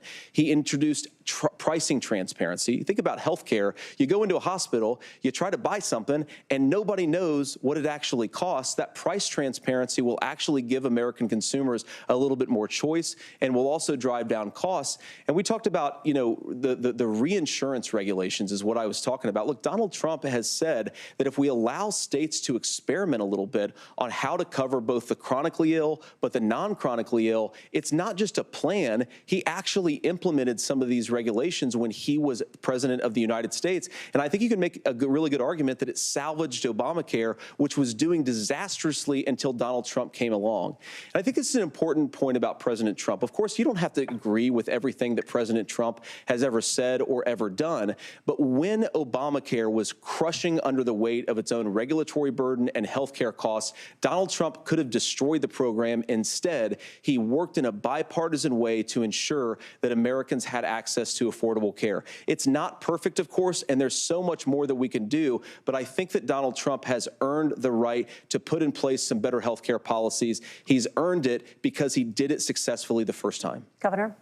All right, here's where being an old guy gives you some history. I was there at the creation of the ACA, and the reason it was so important is I come from a major healthcare state, home of the Mayo Clinic, home to Medical Alley. 3M, Medtronic, all of those. We understand healthcare. It's why we're ranked first on affordability and accessibility and quality of healthcare. And so what I know is under Kamala Harris, more people are covered than they have before. And those of you listening, this is critical to you. Now, Donald Trump all of a sudden wants to go back and remember this. He ran on the first thing he was going to do on day one was to repeal Obamacare. On day one, he tried to sign an executive order to repeal the ACA. He signed on to a lawsuit to repeal the ACA, but lost at the Supreme Court. And he would have repealed the ACA had it not been for the courage of John McCain to save that bill. Now, fast forward, what that means to you is you lose your pre-existing conditions. If you're sitting at home and you got asthma, too bad. If you're a woman, probably not. Broke your foot during football, might kick you out. Your kids get kicked out when they're 26. Kamala Harris negotiated drug prices for the first time with Medicare. We have 10 drugs that will come online, the most common ones that'll be there. But look, this issue, and when Donald Trump said, I've got a concept of a plan, it cracked me up as a fourth grade teacher because my kids would have never given me that. But what Senator Vance just explained might be worse than a concept, because what he explained is pre-Obamacare. And I'll make this as simple as possible because I have done this for a long time. What they're saying is, if you're healthy, why should you be paying more? So what they're going to do is let insurance companies pick who they insure, because guess what happens? You pay your premium, it's not much. They figure they're not going to have to pay out to you. But those of you a little older, gray, got cancer, you're going to get kicked out of it. That's why the system didn't work. Kamala Harris will protect and enhance the ACA. Governor, thank you. Senator, you have not yet explained how you would protect people with pre-existing conditions or laid out that plan. Well, look, we currently have laws and regulations in place right now that protect people with pre-existing conditions. We want to keep those regulations in place, but we also want to make the health insurance marketplace function a little bit better. Now, what Governor Walz just said is actually not true. A lot of what happened, and the reason that Obamacare was crushing under its own weight, is that a lot of young and healthy people were leaving the exchanges. Donald Trump actually helped address that problem, and he did so in a way that preserved people's access to coverage who had pre-existing conditions. But again, something that these guys do is they make a lot of claims about if Donald Trump becomes president, all of these terrible consequences are going to ensue. But in reality, Donald Trump was president. Inflation was low. Take-home pay was higher. And he saved the very program from a Democratic administration that was collapsing and would have collapsed absent his leadership. He did his job, which is govern in a bipartisan way and get results, not just complain about problems, but actually solve them. Governor, did enrollment under the Affordable Care Act go up under the Trump administration? It's higher now that we've seen it go up. Look, people are using it. The system works. And the question about this of young people or whatever, that's the individual mandate piece of this. And Republicans fought tooth and nail saying, well, Americans should be free to do this. Well, then what happens? So you think the individual mandate's a good idea? You shrink.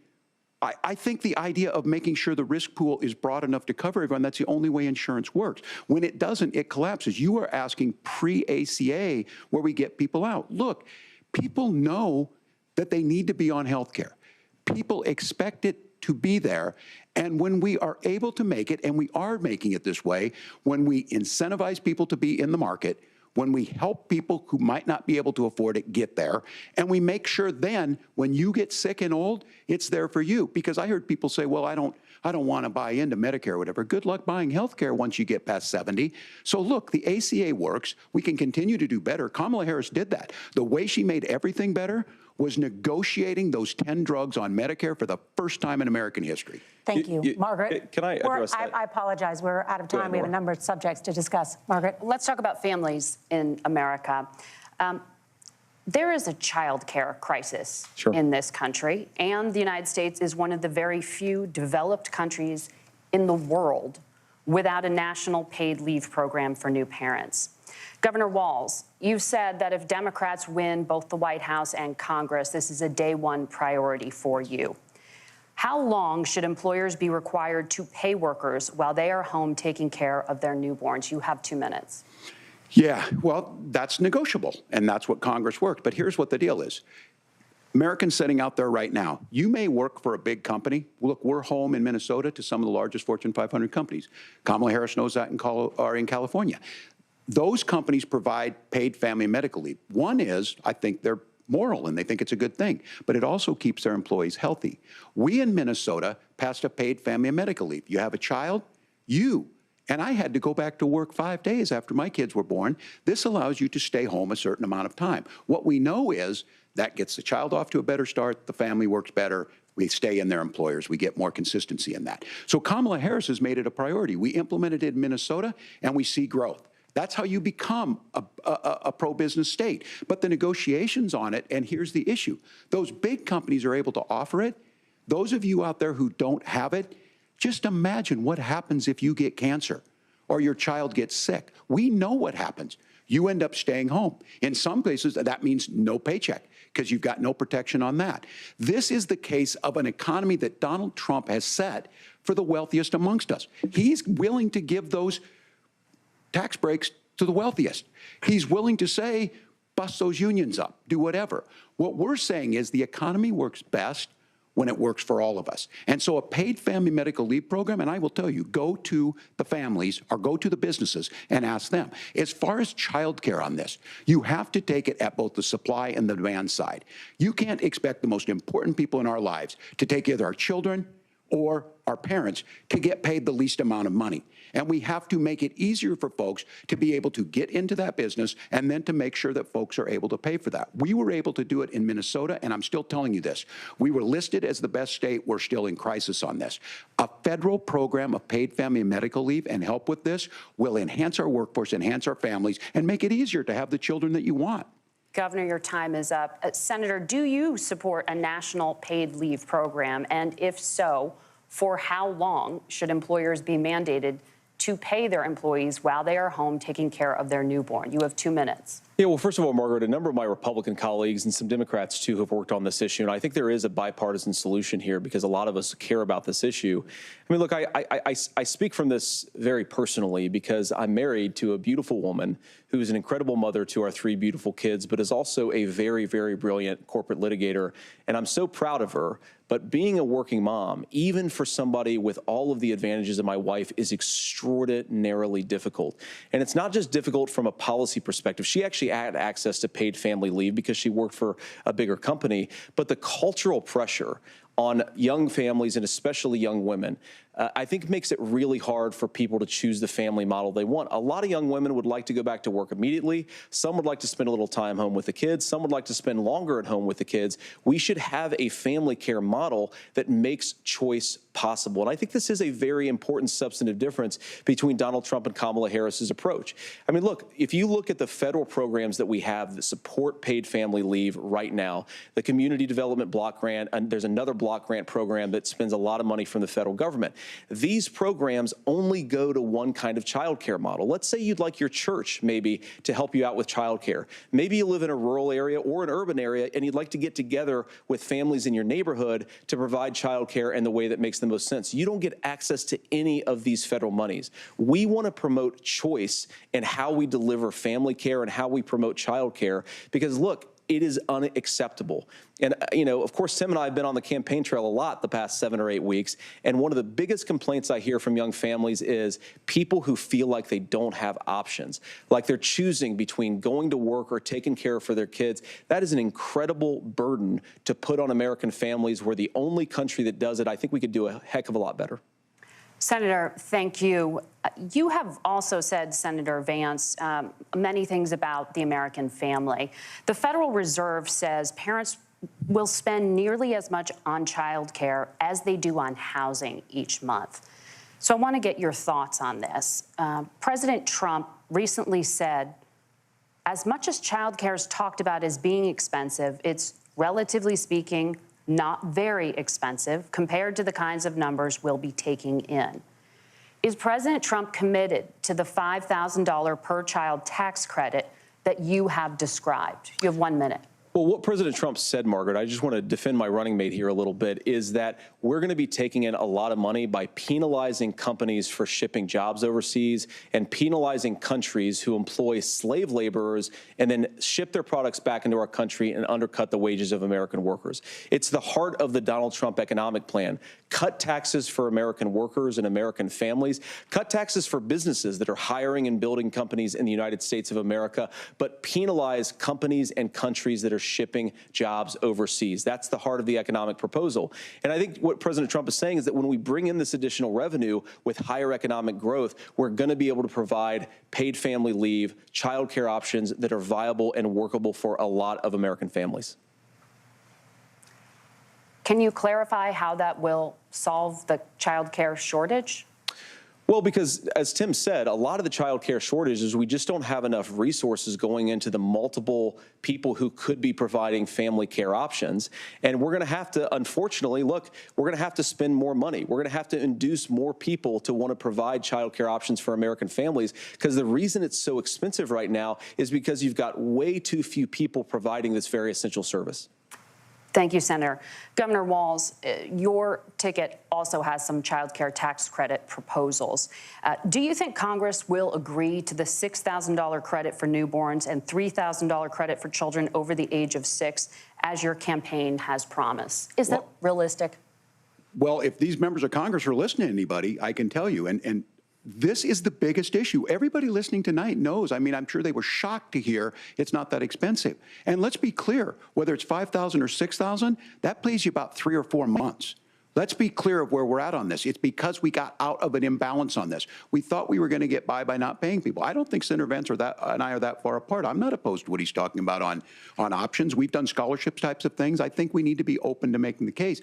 But the issue here is, the question you asked is, you're not going to pay for it with these tariffs. That's just adding another $4,000 on the family and taking less. So not only do they not get the money to pay for that, they're $4,000 in the hole. That's Wharton School. That's his alma mater. And so I think the issue here is, if those members of Congress, I can't believe they're not. When I go to businesses, sure, they'll talk about taxes sometime, but they will lead with child care and they will lead with housing, because we know the problem is, especially in a state like Minnesota, we need more workers because our economy's growing, but we need the workforce.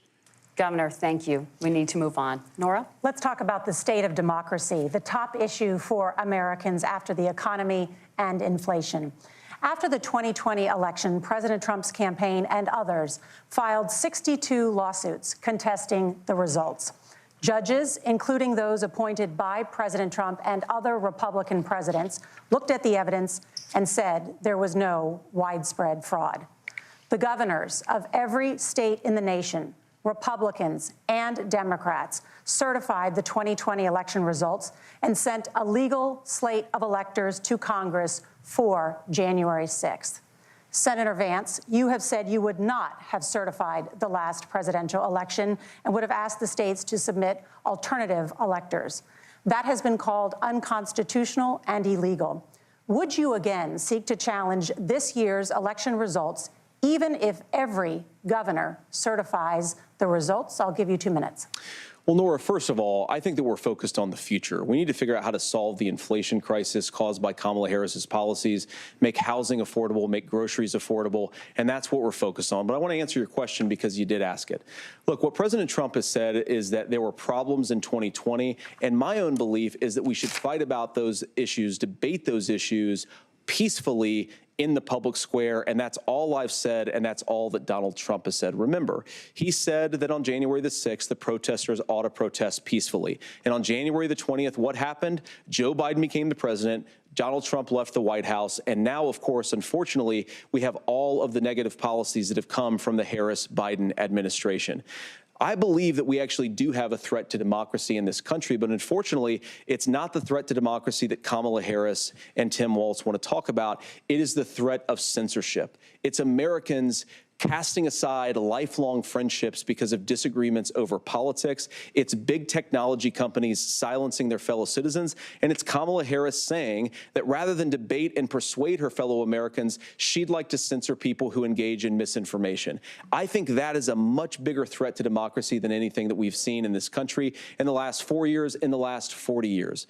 Now, I'm really proud, especially given that I was raised by two lifelong blue-collar Democrats, to have the endorsement of Bobby Kennedy Jr. and Tulsi Gabbard, lifelong leaders in the Democratic coalition. And of course, they don't agree with me and Donald Trump on every issue. We don't have to agree on every issue, but we're united behind a basic American First Amendment principle that we ought to debate our differences. We ought to argue about them. We ought to try to persuade our fellow Americans. Kamala Harris is engaged in censorship at an industrial scale. She did it during COVID. She's done it over a number of other issues. And that, to me, is a much bigger threat to democracy than what Donald Trump said when he said that protesters should peacefully protest on January the 6th. Governor?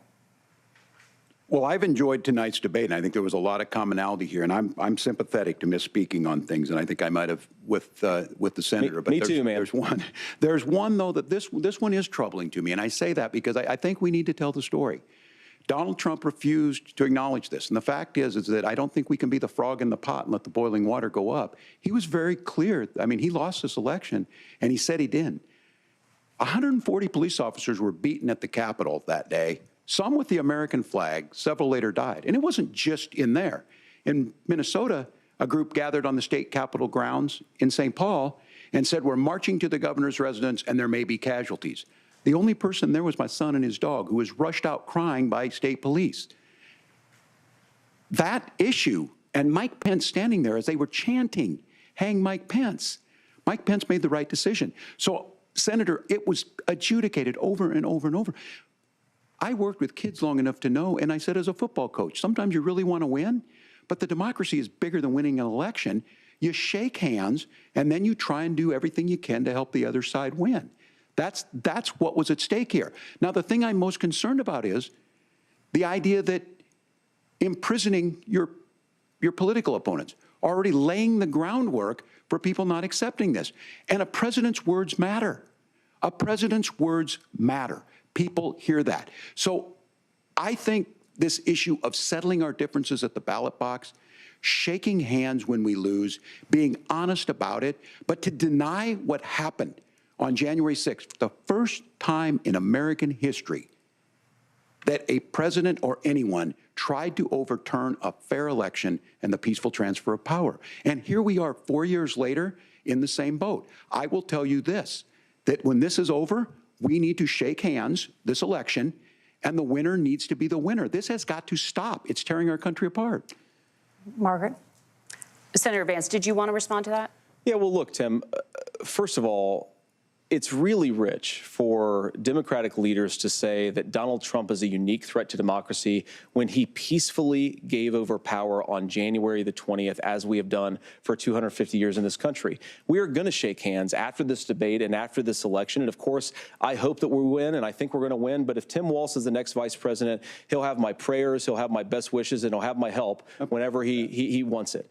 But we have to remember that for years in this country, Democrats protested the results of elections. Hillary Clinton in 2016 said that Donald Trump had the election stolen by Vladimir Putin because the Russians bought like $500,000 worth of Facebook ads. This has been going on for a long time.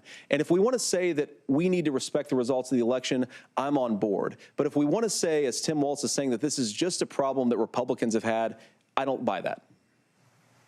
Governor. January 6th was not Facebook ads. And I think a revisionist history on this. Look, I don't understand how we got to this point. But the issue was that happened. Donald Trump can do it. And all of us say there's no place for this. It has massive repercussions. This idea that there's censorship to stop people from threatening to kill someone, threatening to do something, that's not censorship. Censorship is book banning. We've seen that. We've seen that brought up. I just think for everyone tonight, and I'm going to thank Senator Vance. I think this is the conversation they want to hear. And I think there's a lot of agreement, but this is one that we are miles apart on. This was a threat to our democracy in a way that we had not seen. And it manifested itself because of Donald Trump's inability to say. He is still saying he didn't lose the election. I would just ask that. Did he lose the 2020 election?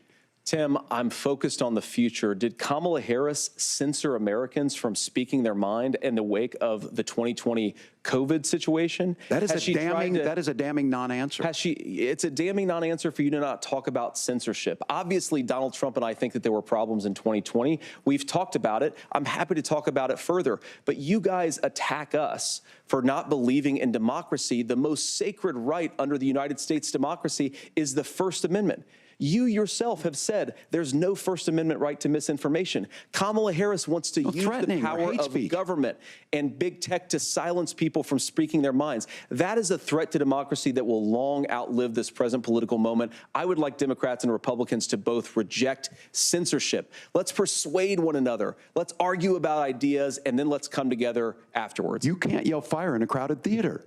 That's the test. That's the Supreme Court test. Tim, fire in a crowded theater. You guys wanted to kick people off of Facebook for saying that toddlers shouldn't wear masks. Senator, the governor does have the floor. Fire in a crowded theater. That is criticizing the policies of the government, which is the right of every American. Senator, the governor does have the floor for 1 minute to respond to you. Yeah, well, I don't run Facebook. What I do know is I see a candidate out there who refused, and now again, and this, I'm pretty shocked by this. He lost the election.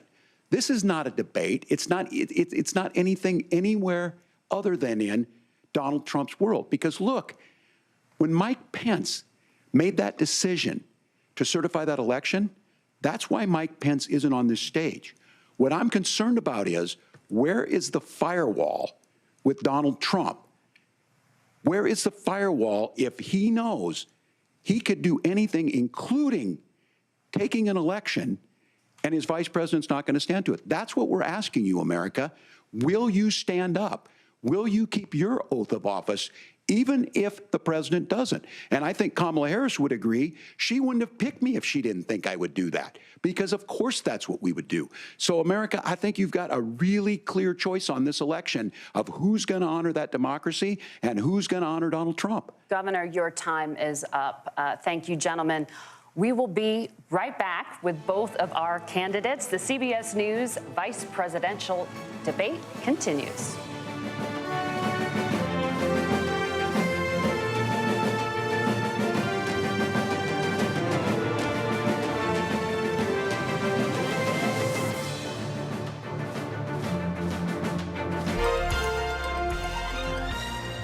The 1954 U.S. Supreme Court's decision, Brown versus the Board of Education, declared all laws establishing segregated schools to be unconstitutional.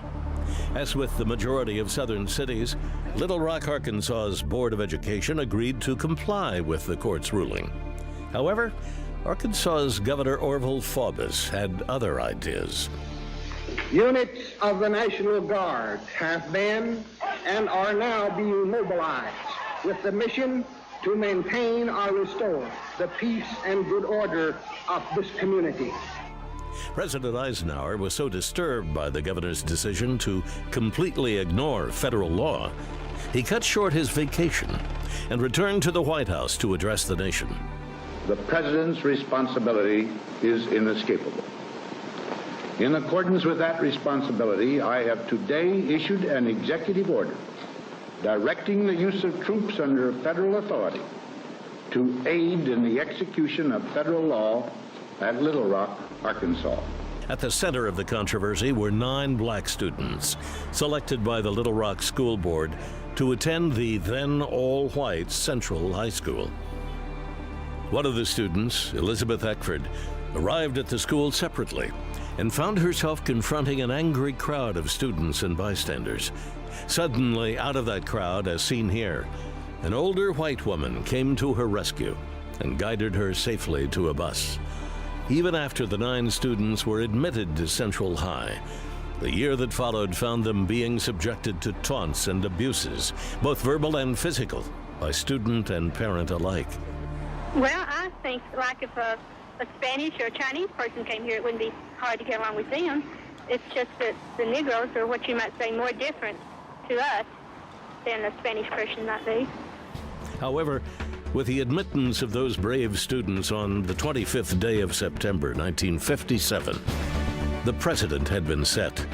And soon afterward, all of Little Rock schools voluntarily complied with the court's rulings, and planned school segregation became part of a troubled past.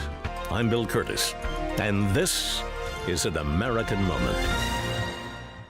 You served your country with honor. Now get the benefits you've rightfully earned.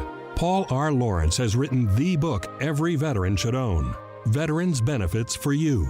This step-by-step guide breaks down what you need to know, from financial compensation and disabilities to information for dependents and parents. This book is a must-read for all servicemen and women.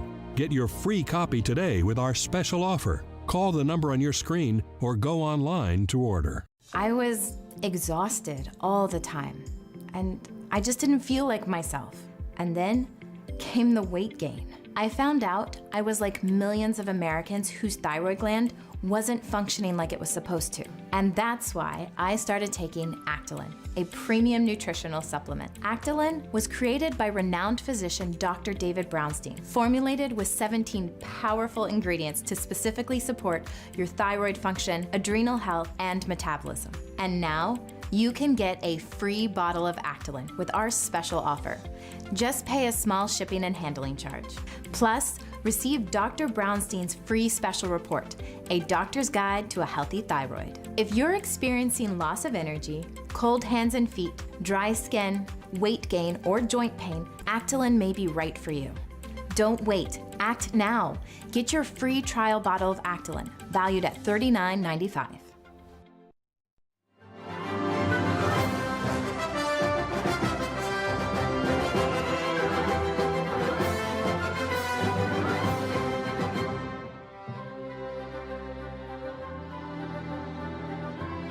Toss and elected to go last. So Governor Walz, you are first. You have 2 minutes. Well, thank you, Senator Vance. Thank you to CBS News. And most importantly, thank you to all of you. If you're still up and the folks who miss Dancing with Our Stars, I appreciate it. But look, the support of the democracy matters. It matters that you're here.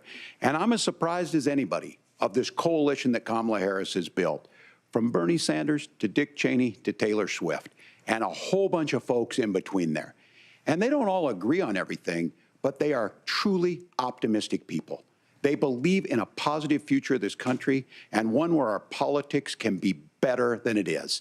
And I have to tell you, that better than it is the sense of optimism that there can be an opportunity economy that works for everyone, not just to get by, but to get ahead.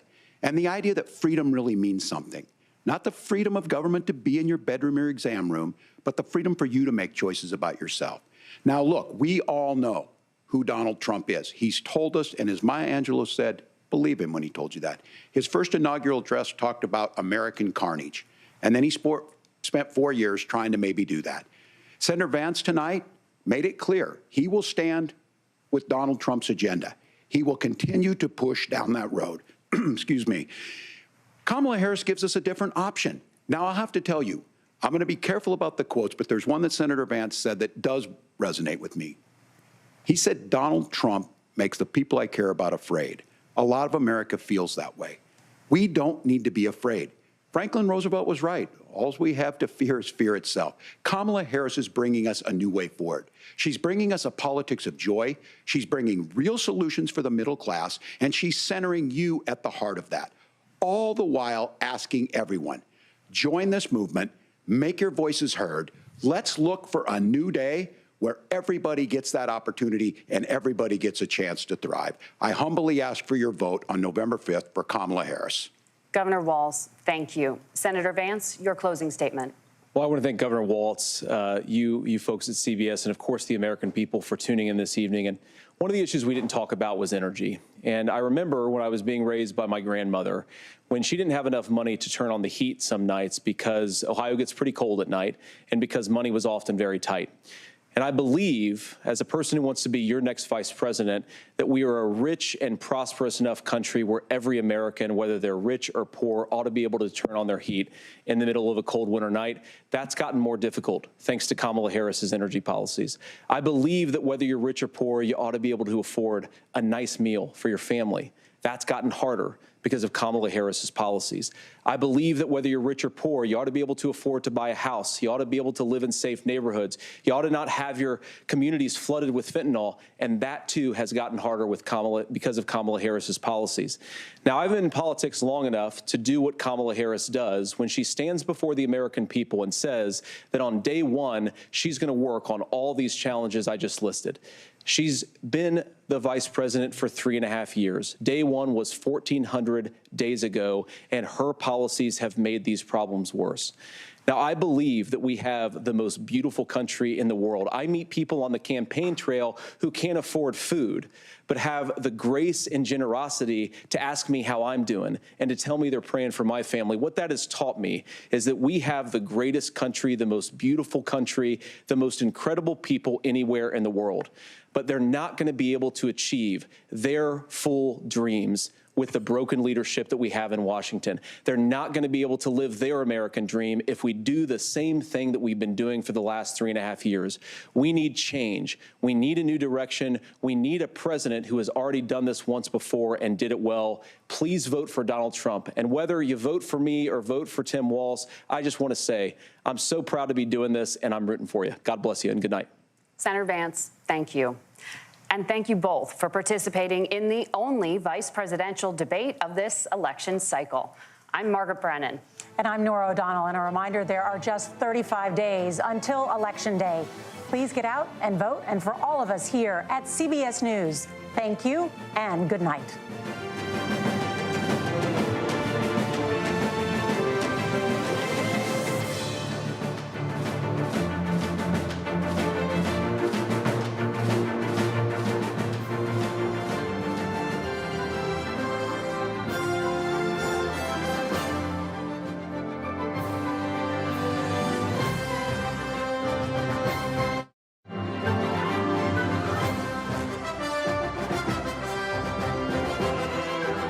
Another historic night is in the books, and welcome into our special post-debate coverage, the vice presidential debate, the only one we may see. Hi, everybody. I'm Bianca Della Garza. And I'm Ed Henry. We've got a clear winner, and you don't have to take it from us. Former President Donald Trump's already on Truth Social. Last couple minutes. J.D. Vance, he says, just crushed Tampon Tim with the facts. America was great while I was president. We will make it America great again. Bianca, there was a clear winner. A lot of these debates, you can say, well, this person did this.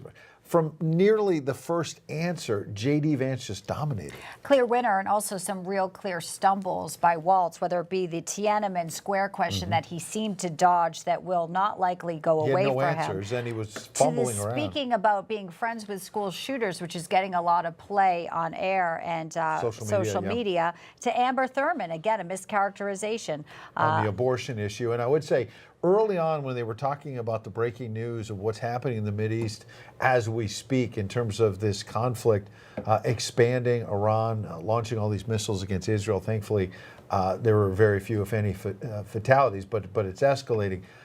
J.D. Vance had a moment early on there, that was one of the first questions, and said, Iran has moved closer to getting a nuclear weapon, as you just said, Governor Walz, and that's happened while your running mate is in office, not my running mate. And that seemed to really be an incredible moment, and it's something that Donald Trump did in his debate too, which is that you guys are in power right now, the Democrats, and these mistakes, these crises are happening on your watch. Yes, and it's something that he even admitted at one point, you're going to have a tough job out here, Vance said to Walz. He was strong on the first question about Iran. He was able also to articulate the message about standing up for the American workers.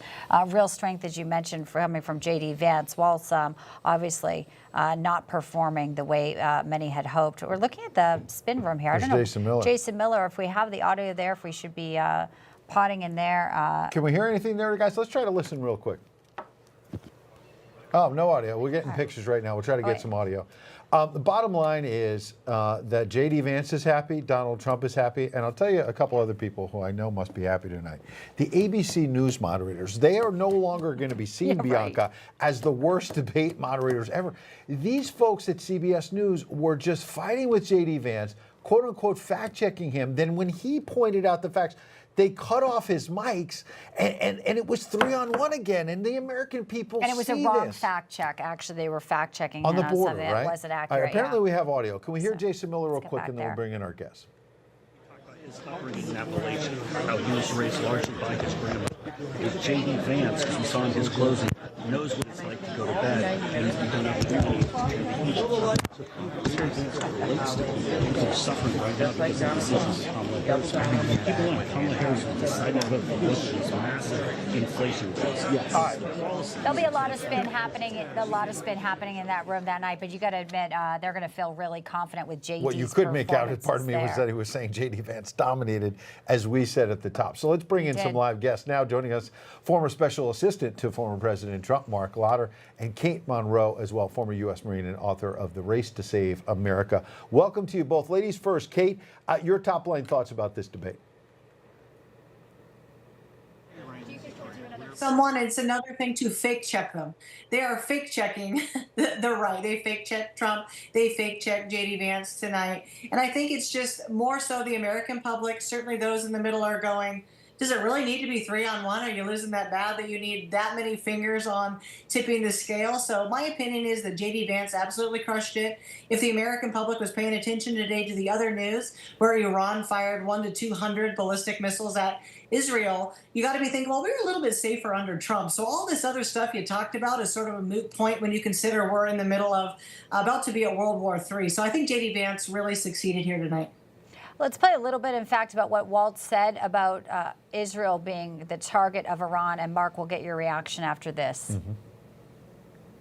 Let's keep in mind where this started.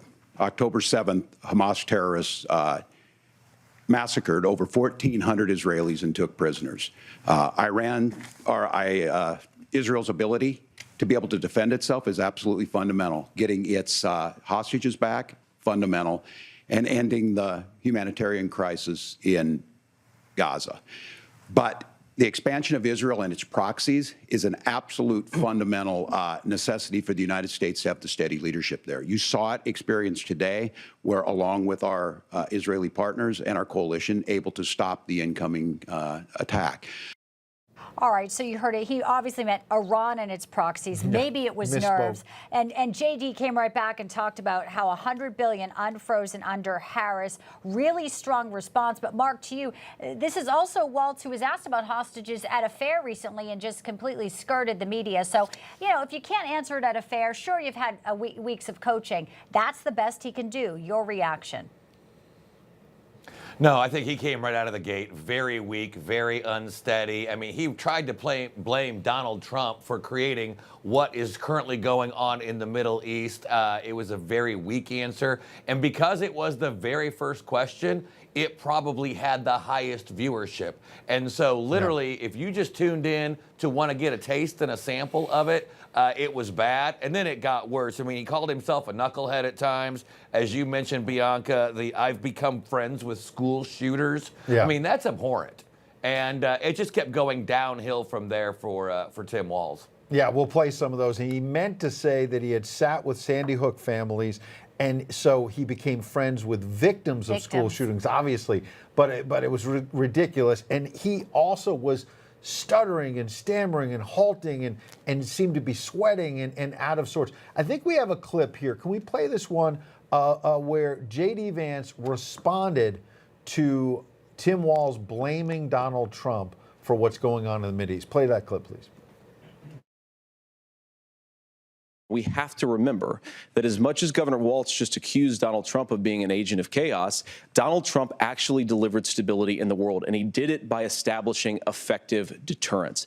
People were afraid of stepping out of line. Iran, which launched this attack, has received over $100 billion in unfrozen assets thanks to the Kamala Harris administration. What do they use that money for? They use it to buy weapons that they're now launching against our allies, and God forbid, potentially launching against the United States as well. So you can see he was prepared, Kate, and basically pointed out that it was the Biden-Harris administration that's made the world weaker, and that Donald Trump had our enemies like Iran on their heels, Kate. Well, you know, Donald Trump could pull out a picture of your family and where they were and tell you, I will make waste of these people if you do anything to touch any single American. And they believed him, and they took a knee, and they didn't do anything under Donald Trump's watch, and they will not do anything under his watch again. But what we have done in the last 3.5 years is we have been very passively, aggressively funding the war in Ukraine and Russia. We've been funding the war between Iran and Israel. We can say that we're just innocent bystanders. We're not. We have delivered billions of dollars to help these two different world leaders completely try to annihilate their opponents. One topic I'd like to hit on with you, Mark, before we wrap this is the border. And I thought it was very effective when J.D. Vance, the question was about, would you separate parents from kids? You want to have this deportation. And he says there's 320,000 lost children under the DHS. They don't want to talk about that. And then, of course, the moderators, being as horrible as they are, later say, well, the polls are actually showing most Americans support deportation. That wasn't question number one. They cannot talk about that. They want to talk about the border, and they want to talk about amnesty, but there are lost children. There are dead Americans from fentanyl, and children being raped in parks or murdered like Jocelyn Nungare this summer. Yeah, they can't run cover on this issue. Of course, you know, as we talked about a lot last week, you know, 15,000 convicted murderers, 15,000 convicted sex illegal immigrants. And then they try to go back to the old kids in cages hoax under Donald Trump. And J.D. brilliantly just smacked them and Tim Walz right upside the head, proverbially. You know, with the number of 320,000, they could not move that topic along quick enough because it was disastrous. They thought they had a gotcha moment for J.D. Very well prepared, and he hit it out of the park. Well, Walz then started quoting scripture or something, as if, you know, the real pro-abortion guy wants to now talk about Right. Well, on that Lord. point, though, you're both also making the point that when it was the border, they moved on. When it was, he barely talked about inflation. J.D. Vance kept bringing it up to his credit. But then they talk about gun control, abortion. Climate change. Climate change was high up. It's like the left wing, everything they wanted to talk about. Here's one more clip. It took 1 hour and 5 minutes to get to the economy. It's insane. Yeah, it's insane. Kate, I want you to respond to this. A lot of people on the left, I was noticed on social media, were sort of putting their hands in their faces, literally and figuratively, with memes and stuff, saying, how did Tim Walz not have a better prepared answer about these reports that even NPR and others on the left are saying he lied, apparently, about being in Tiananmen Square as freedom was stepping up here. His answer on this was awful. Watch. My commitment, whether it be through teaching, which I was good at, or whether it was being a good soldier or was being a good member of Congress, those are the things that I think are the values that people care about. Governor, just to follow up on that, the question was, can you explain the discrepancy? All I said on this was I got there that summer and misspoke on this. So I will just, that's what I've said. So I was in Hong Kong and China during the democracy protests, went in. And from that, I learned a lot of what needed to be in governance. Thank you, Governor. We're going to have a body language expert in a minute. I mean, the facial expressions, the movement, he's dissembling, Kate. But at the beginning, what we didn't play is when he was first asked about the lies, he said, well, look, I used to ride a bike with my friends when I was growing up. It's like when Kamala Harris is asked about inflation. So look, I grew up middle class. They won't answer the question, Kate. Well, there just is no accountability on the left. They think that they can go undeterred and say whatever they want. I mean, what about we talk about what rank you were when you left service? Did you or did you not carry a weapon of war at war? Were you ever at war? I mean, when do we finally go, hi, sorry, guy, you're a liar? You know, this bubbada, oh, I was a good teacher. Great, you might have been a good teacher, maybe not as good a soldier, maybe not as good a leader, maybe not totally qualified to be the vice president of the United States of America. And people need to look more closely at your willingness to lie, just like Kamala Harris does, to get anywhere you are trying to go at all costs, even at the lives of the American people. Absolutely. Kate Monroe, Mark Lauder, we appreciate your insights tonight. Thank you. Thank you both. And now let's bring in body language expert Dr. Carol Lieberman. And we do have some clips lined up for her to give some thoughtful analysis on. Carol, welcome and good to see you. Hi, thank you. We just had this clip where he seems to be caught in some type of scenario where he doesn't really know quite what to say. Should we play it one more time or just? Yeah, I think we just saw it. Put it up without the sound. Talk us through when he's sort of stuttering after Margaret Brennan says that wasn't the question. If we can just put that up. What do you read from his demeanor? Yeah, and his eyes were bulging, and he just seemed so awkward, Carol. Yes, he actually checks off many of the signs of lying throughout his throughout. I mean, you know, there were so many of them. I mean, here he's gesticulating in very exaggerated kinds of ways. He's defensive. He's circling everything other than to try to admit that he lied. You know, that he had lied. But he's been showing things like fidgeting, touching his face, his nose. Breathing rapidly, his covering, well, he didn't really, eye contact, which was going all over the place. You know, I think his first answer that you were just talking about, that was sort of the worst, because he never did answer the question, number one, but also he throughout his debate, he had senior moments. I mean, did you notice these paralytic kind of, all of a sudden he just stopped and it was like he was frozen in time. Brain freeze, yeah. Brain freeze, there we go. Well, their nerves, it was nerves a big part of this because there were reports leading up, it was nerves. Yeah. So in addition to signs of lying, how much of this also was just, he's not ready for prime time? Absolutely, absolutely. That was a lot of it. I think he was very concerned. You know, he knew that he didn't have as much experience debating as Vance did. I think he felt very much as the lower one, you know, in the totem pole in this debate. Yeah. But what was interesting was that when he came back from the break, he did. I don't know what he did during the break, but he did recoup a little bit. Not Vance, of course, still was, you know, had the upper hand, but he did quite as bad in the second half. And maybe he got used to, you know, being on the stage. The topics changed, maybe. Yeah, maybe he got good topics. But you make a good point, because football teams do that. Yeah. They get beaten up in the first two quarters, and they go into halftime, and maybe they realize it, and they make adjustments. And he did have a better second half. I'd agree with you. He just seemed, as Bianca said, nervous, out of sorts for the first half and part of the second half. And Vance clearly won, but you're right to make that point. There seemed to be an adjustment after the break. And, you know, other things that were really noticeable, it was kind of embarrassing. He should have been embarrassed.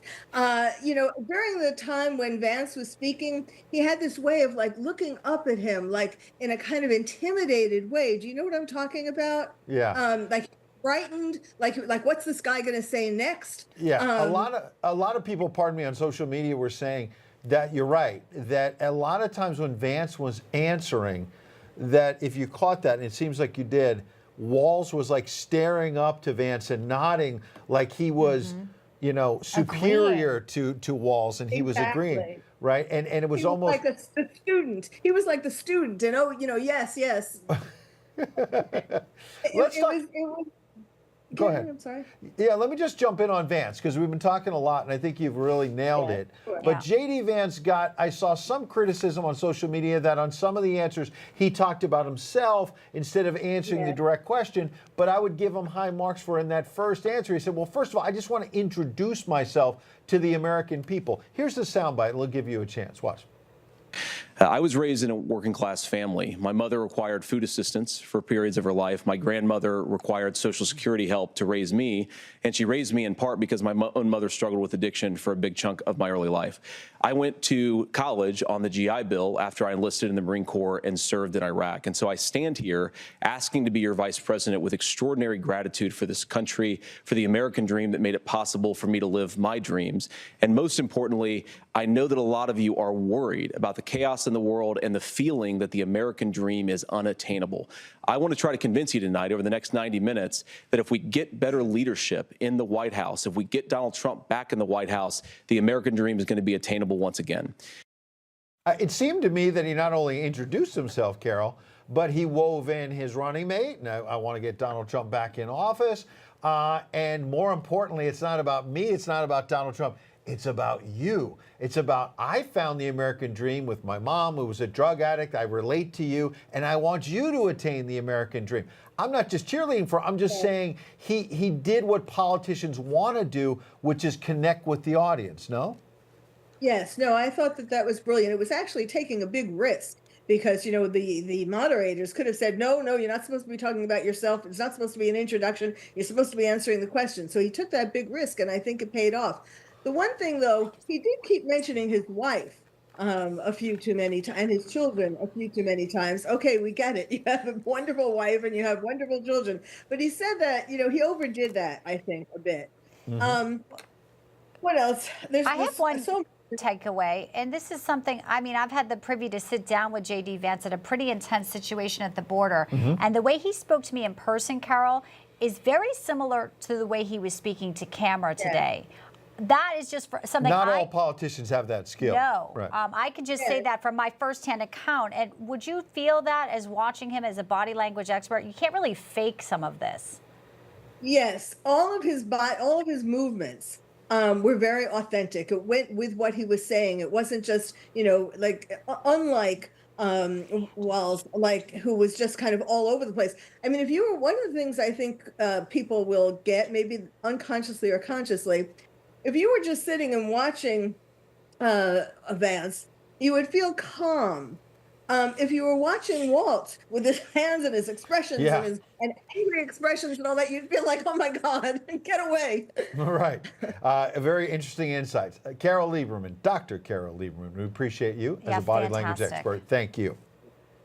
Thank you so much. All right, let's shift back to the political aspects and welcome in a former presidential candidate, a former congressman, and now a current candidate for Ohio's 7th Congressional District as an independent, Dennis Kucinich. Congressman, welcome back, sir. Yes, You're from the great state of Ohio, where J.D. Vance hails. There's a lot of people who think that he clearly won tonight's debate. What do you think about that authenticity that our body language expert was talking about? I think the American people won this debate, and I'll tell you why. I've seen a lot of these debates. I participated in many of them.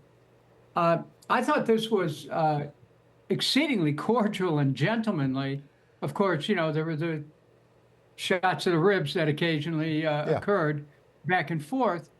But this is the kind of exchange that I think that the American people learned about where each candidate stood. They, of course, Senator Vance went after, he didn't attack Walz, he went after Harris, and he did it methodically, one answer after another. And basically where the vice president has assiduously tried to stay away, tried to shift away from the Biden record, what Vance did was to bring her back front and center, which I think from a strategic and a realistic standpoint was the right thing to do. On the other hand, you had Walz, Governor Walz continue to go after Donald Trump, but I don't know there was really much anything new there. I thought it was very smart for Senator Vance to keep bringing his biography forward. And I also believe that Governor Walz did well for himself by tying his positions as vice president with those of his experience in Minnesota. So, you know, this was a pretty good debate, and I like the way it was done. And the one thing that was really interesting, though, is when Vance challenged the moderators. Yeah. I mean, that was an interesting move on his part, which because I agree Yeah. with a lot of what you said, but I don't think the moderators did such a great job. So I think J.D. Vance challenging them is a good point, but I know Bianca Yeah, it was about the CBP app, which he had to clarify to talk about that it was new. And we actually have that. So let's play that actually to refresh everyone's memories. Just to clarify for our viewers, Springfield, Ohio does have a large number of Haitian migrants who have legal status, temporary protected status. Well, Nora? Margaret, but thank you, Senator. We have so much to get to. Margaret, I think it's important We're because going to turn out of the economy. Thank Margaret, you. the rules were that you guys weren't going to fact check, and since you're fact checking me, I think it's important to say what's actually going on.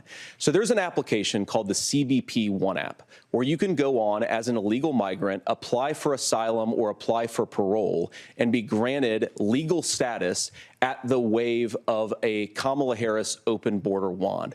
That is not a person coming in, applying for a green card and waiting for 10 years. That is the facilitation of illegal immigration, Margaret, by our own leadership. Thank you, Senator, for describing the legal process. We have so much to get to, Senator. I didn't like that. I didn't like how she talked over him, and she was wrong, 100% wrong, and it just shows the liberal media bias, Congressman. Well, you know, that's there. It's a given. But what I thought was interesting is that Senator Vance took control at that moment. Yeah. And demonstrated to the American people a level of leadership that they're looking for. You know, certainly, I thought that all of the pre-debate time was trying to minimize the performance of Governor Walz, but I thought he did a good job. The only moment where he was trapped is on the moderators calling him on his claim to have been there at Tiananmen Square. He clearly wasn't there, and his answer was one of chagrin. That was a low point for him. But I thought he did a pretty good job, frankly, and I think that Kamala Harris and company will be happy with his performance, and I think President Trump is going to be absolutely delighted with the performance of Senator Vance, because I don't think Vance missed a trick in this debate. No. He was really strong. There are some people on social media who think Kamala Harris might be calling Josh Shapiro and wondering if he wants to jump into the game here. But they might disagree with you a little bit. But Congressman, we appreciate you. No, we know that. Well, there was another switcheroo a couple months ago, but it's probably not going to happen. Congressman, thanks for coming in, sir. Thank you so much, Congressman Kucinich. Great to see you. Thank you, sir. More debate coverage straight ahead on the other side of the break. Some of the best analysts in the business here to break down this big debate with Bianca and I. What a night. Don't go anywhere.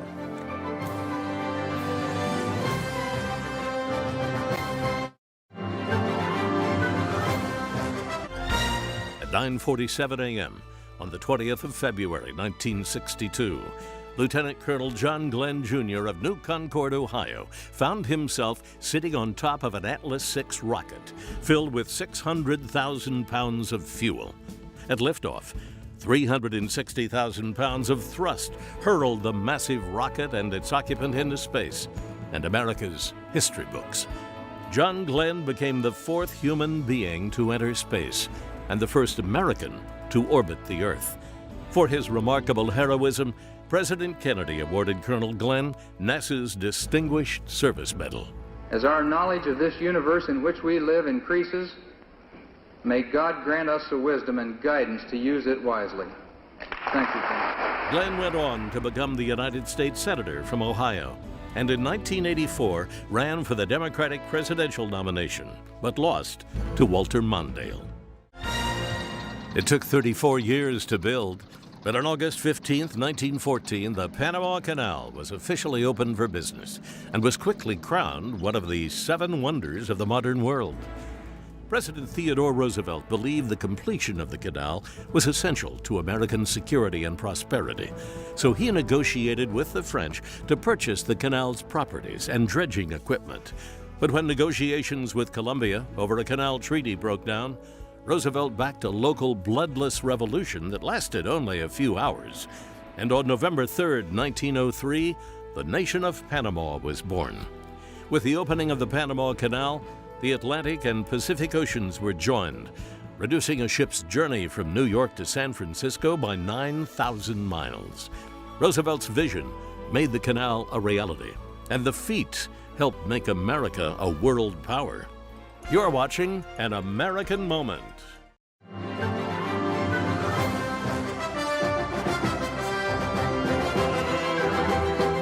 Welcome back. You're watching N2 with our post-debate coverage right here. Hi, everybody. I'm Bianca de la Garza. And Henry here as well. Let's welcome in former White House Strategic Senior Advisor under then President Trump, now Senior Fellow with the American Conservative Union and host of CPAC Now, America Uncanceled, Mercedes Schlapp. Mercedes, always good to have you. Good evening. It seems like J.D. Vance was the clear winner. The moderator's the clear loser, along with Tim Walz. Yeah. And we haven't mentioned home ownership yet, which is obviously a big issue for a lot of people. Beyond the policy, what I found interesting, this is one of many times where J.D. Vance says, Governor, if you guys have such great ideas, Kamala Harris is the vice president. Go tell her to do something right now. She hasn't done anything on this issue for 3.5 years, Mercedes. Yeah, it's so strange. It's like the Kamala campaign is desperately writing policy as we speak, and in essence trying to figure out how can they salvage anything of the Bidenomics, which obviously has not worked for the American people. And I think that J.D. Vance did a very good job at basically pointing out that Kamala Harris has been in power for 3.5 years, that there would be certain actions that could have been taken during that time to move along some of these policies that now she's calling the opportunity economy, which I don't think they even focus grouped that term because no one still understands what that means. Look, I think that Tim Walz was on defense. He sounded more like he was running for governor of Minnesota than he was being part of this ticket. And quite frankly, I don't think he did a good job at defending Kamala Harris's record. So look, all in all, when you're looking at the economy, we've seen time and time again that Donald Trump is just dominating when it comes to the American people trusting Donald Trump on the economy and basically making America more prosperous. And Mercedes, on the topic of abortion, Walz came at it trying to, scare people into this registry that's going to be created, which of course it's not. Vance went after him on the abortion, the fact that after a baby would survive an abortion, that there would not be medical care. And he read the law to him. He pushed back on that. But here's a bit more on Senator J.D. Vance where he's talking about that. And then I want to talk about Amber Thurman also on the flip side. As a Republican who proudly wants to protect innocent life in this country, who proudly wants to protect the vulnerable, is that my party, we've got to do so much better of a job at earning the American people's trust back on this issue where they frankly just don't trust us. And I think that's one of the things that Donald Trump and I are endeavoring to do. I want us as a Republican Party to be pro-family in the fullest sense of the word. I want us to support fertility treatments. I want us to make it easier for moms to afford to have babies. I want it to make it easier for young families to afford a home so they can afford a place to raise that family. And I think there's so much that we can do on the public policy front just to give women more options. Now is because there was this referendum in Ohio that he was referring to about the law, and it's just been the messaging. Right. But Amber Thurman's a great example. A woman who gets an abortion through a pill, the side effect is sepsis, she gets sepsis, then she goes to a hospital, the doctors don't perform a D&C, she dies, and somehow it's the abortion pill but not malpractice. Because the misinformation is so strong around some of these stories, and that's what the headlines and all sometimes Americans get to read, and they don't understand it, Mercedes.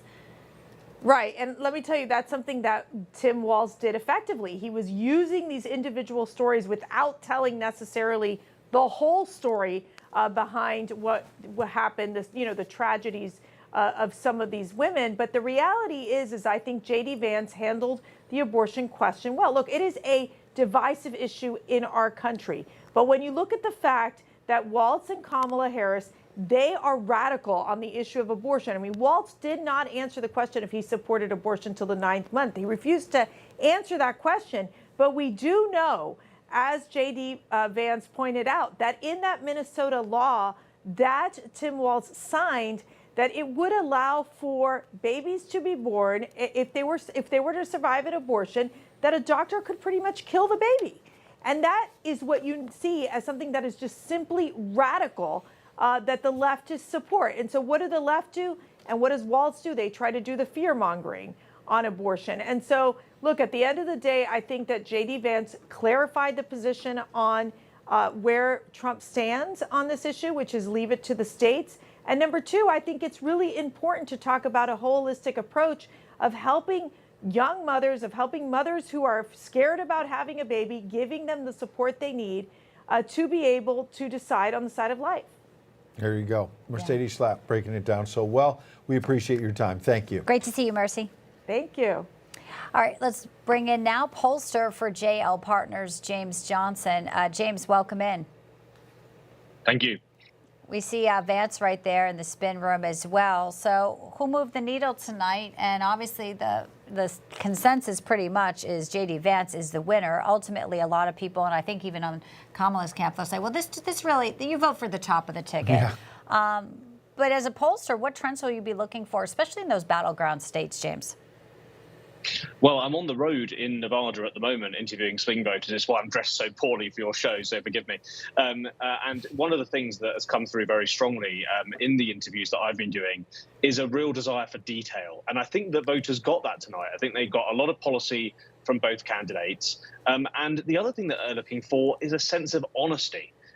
And I think they got that more with J.D. Vance tonight than they did with Tim Walz. Tim Walz is stumbling over that question about his time in China, whereas J.D. Vance, when he was asked about his previous comments about Trump, sort of held his hands up and said, you know, yeah, I made a mistake. I've changed my mind. I think voters will like that. Look, we've got to remember, no voter I've been speaking to in Nevada said that they were excited for this debate. You know, this is a small thing compared to the big other moments in a presidential cycle, and particularly pales in comparison to the presidential debate last month. But I do think that those with a negative or ambivalent view of J.D. Vance are going to come out of tonight actually thinking quite a lot more positively about him. Yeah, no doubt about it. And style is always important as well, just in terms of how you present yourself. On the substance, you pointed out correctly that there was dissembling, there was lying, and it was there for all of us to see, particularly the American public, when Tim Walz did not answer the question about China. And I noticed that Meghan McCain at one point put on social media, Tim Walz looks like he's going to vomit on himself. He was uncomfortable. He was sweating. He was looking down. His eyes are bulging. That matters with undecided voters. Like, who is this guy?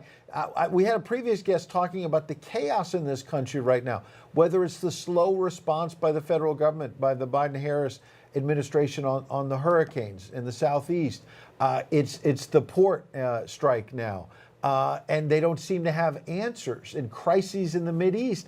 And now you look at this guy up there, and he doesn't look like he's ready for prime time. Yeah, we had some of the Biden eyes there for a while, didn't we? Like we saw in that first debate in June, that sort of wide-eyed look that does not inspire confidence for the American people.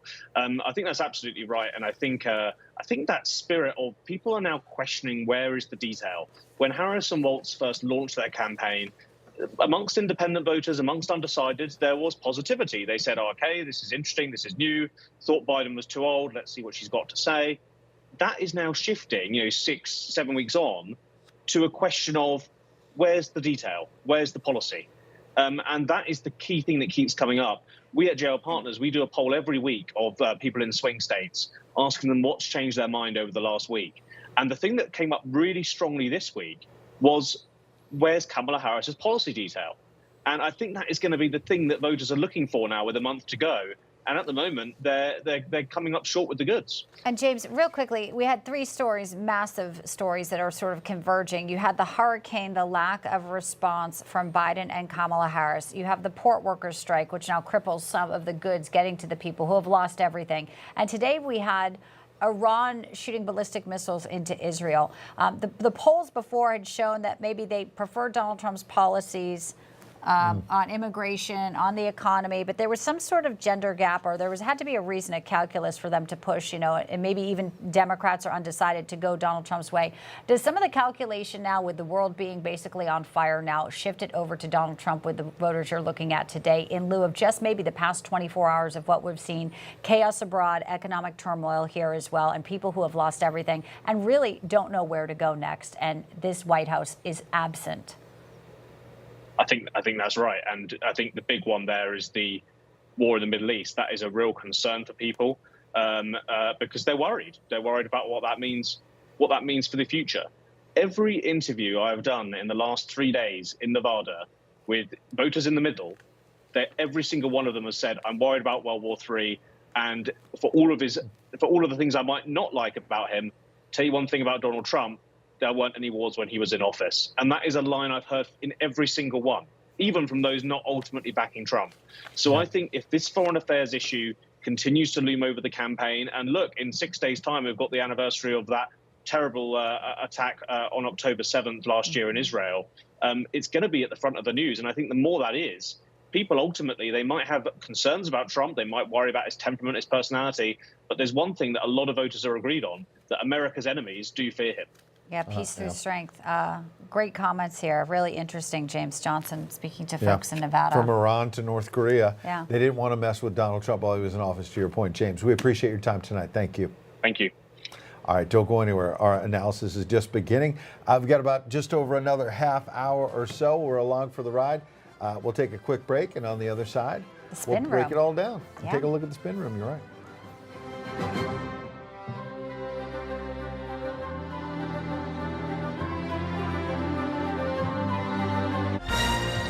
It took 34 years to build, but on August 15th, 1914, the Panama Canal was officially opened for business and was quickly crowned one of the 7 wonders of the modern world.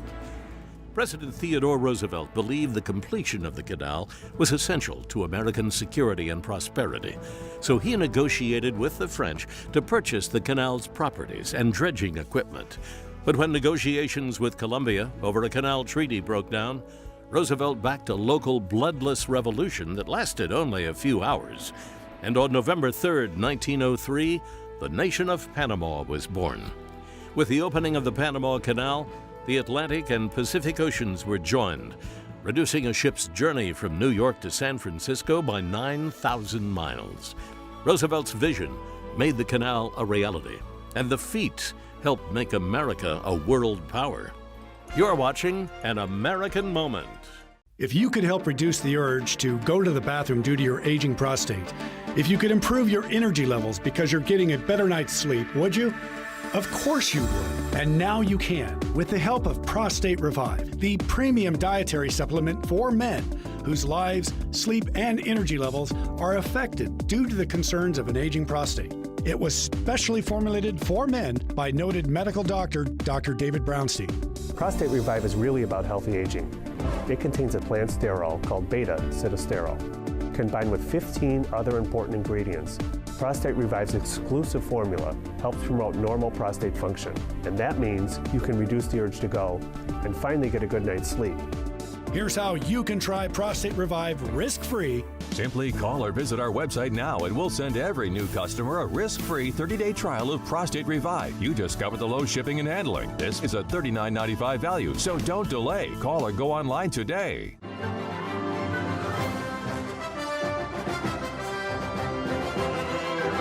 So glad you're with us and staying up late tonight. It is our post-vice presidential debate coverage right here on N2. I'm Bianca de la Garza. Ed Henry here, now joining us is Vice President of the National Border Patrol Council, Art Del Cueto. You've seen him a lot lately, and rightly so, because the border is front and center in this election.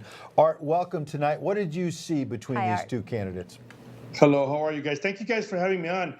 Look, I think the people that are decided already, but realistically, look, I think they should have focused more on the actual border issues. It's a huge issue. But the moderators just didn't. I think they set it up on purpose not to talk about that because they knew it's a losing battle at this point. But I think what I take away, and I think what a lot of people should take away from this is, look, they can sit there and say, give us the time to fix the issues that we have in this country, but people are smart enough to realize that the issues that we have in this country was caused by them to begin with. Vance said it perfectly. He said, look, day one was a while ago, and you guys haven't done anything. And realistically, look, the border's still in shambles. I know you've heard the numbers or have changed, but they found a different way to count the numbers. So they won't count the individuals that are being flown directly into the country from Central America. They're not counting. They completely stopped counting the gotaways because that alone is an embarrassment that they don't know where they're at. And at the same time, they continue to see these groups come across the border. You're looking at, children that are being trafficked into the United States, and the new trend that we're seeing now, and this is horrific. You guys don't even want to know, but the new trend that we're seeing now is the smugglers are giving these children melatonin because they want to put them to sleep in order for them not to make noise as they're bringing them across into the United States. Unreal. These people are monsters, and this is happening right now, and it doesn't get enough attention. When I saw you, we were on the border in Arizona at Montezuma Pass. J.D. Vance was there. Drones flying ahead from the Mexican border, total operational control. We talked a lot about, the dangers all this poses. And it really is a dereliction for these moderators not to bring it up. Because now we have a situation where our border's wide open. And just yesterday in Texas, you probably caught wind of this too. They arrested 27 high-interest migrants as well. So in addition to all these children that lives are just completely traumatized, people from Egypt, Pakistan, all these ties to Iran, all picked up in our border every single day. How can that not be a focus of a vice presidential debate when Walz is somebody who, has now going to have to defend her policy? It's incredible. It is, and like you said, look, they haven't done anything for this entire time. And the moderators, they did exactly what this administration has been doing for close to 4 years. They ignored the problem at the border. That's exactly what they did. But I trust the American people are smart enough to realize, hey, this is not moving forward something that we can sustain. And realistically, I've said it before, and I continue to say it. Look, I'm gonna come at you with facts. I'm not gonna sit here and promote fear or be a fearmonger. I don't do that. I'm just telling people, we cannot sustain 4 more years of this. If we have 4 more years of what we've seen, it's not just going to be disastrous, for our lifetime. It's going to be disastrous for several generations to come, and we may not ever recuperate from it because it's gotten that bad. We're looking at individuals from 160 different countries that have entered into the United States under this administration, and the worst of it is that they have no clue where these people are. That's why you hear them debate so much and say, well, I don't think that, a mass deportation is possible. Well, it's because they realize that they lost track of all the individuals that are here. But it is possible, and I think Senator Vance did a fantastic job of explaining what needs to be done. We need to go after these criminal aliens that are here. You've seen the reports of the people from El Tren de Aragua, which is an organization that is pretty much Mara Salvatrucha on steroids. And they're all over the United States. We see what they let us see. And that really wasn't the case even 2 years ago. It's so sad to see how fast and far we've fallen in the dangers, like you said, to every single American miles from the border. Arto Cueto, I certainly appreciate it. Good to see you. Thanks, Art. Thank you, guys. Thank you so much for having me. All right, we appreciate being here. Moving forward now, joining us again is Florida Congressman Matt Gaetz. We heard him in the pregame. Congressman, thanks for coming back and staying up late with us. It's pretty clear that J.D. Vance dominated in this debate, but particularly what's catching a lot of attention is how unprepared Tim Walz seemed to be on a number of matters, including his own dissembling and lying about whether he was in China for Tiananmen Square. He just seemed woefully unprepared. Your thoughts? Yeah, it'll be interesting tomorrow when we learn that while at the debate, Tim Walz was also in the Gaza Strip because he's got the capability to be 2 places at once. Apparently he was in China while also in Nebraska. How did he not see that question coming? Right. And it was consistent with a broader theme we saw throughout the debate where J.D. Vance was able to take every question and turn it either into a contrast with the Biden-Harris-Walz policies or pivot directly into an attack. The bad choices that Minnesota has made, the bad choices that Harris made as a prosecutor, a senator, and also as vice president. And also this fundamentally was a debate about the economy and about immigration. Vance was appropriately, I think, miffed and angry and indignant about what was going on the border. And then in other areas, you saw the softer side of J.D. Vance. You saw humility, you saw contrition, a desire to explain, a desire to understand, a caring nature to this debate that I wasn't really expecting. We heard how much these two Midwesterners didn't like one another, but it sort of felt like a Midwestern picnic at times, with the two of them expressing care for one another. I think J.D. looked like the more forward-leaning, the pithier, the more focused candidate in the debate. I mean, his IQ really seemed above par with everybody on the stage that night. And when you're right, his tone, he was very level, calm the whole time, even when the moderators were coming after him. But what did you make of that exchange at the end, Congressman Gates? He was talking about censorship at an industrial scale under Kamala Harris. And then he brought in how he is RFK Jr., Tulsi Gabbard, independents, Democrats. This is a party now that, in addition to everything he laid out for the American worker, but the fact of the matter is the deception that we have seen can never happen it can not happen any longer, that there is too much at risk in this election for whether America stands or falls. And I think actually the answer on censorship and the focus on that creates a permission structure for people who might not love Donald Trump and J.D. Vance to vote for them anyway, if you fear that a Harris-Walz administration would have these types of crackdowns, would weaponize the justice system, would fuel a censorship industrial complex that would limit the ability for dissent and discussion and disagreement to flourish into the best policy choices that ultimately a nation like ours has to make. And there are going to be people, millions of them, who go vote, who are going to say, you know what, Trump's not my cup of tea, Harris isn't my cup of tea, so where can I go where I have permission to do the least amount of harm? And I think when Vance draws a sharp focus on Harris's embrace of a censorship regime, it drives away those voters and gives us a real good chance to pick them up in our column. Congressman, before you came on, I noted that some other people that might be happy tonight beyond J.D. Vance and Donald Trump and yourself would be the ABC News moderators, because they're no longer going to be considered the worst moderators in presidential history. And so I got a serious question for you, a little bit of a joke there. But what will Republicans do moving forward, assuming this is the last debate of this cycle?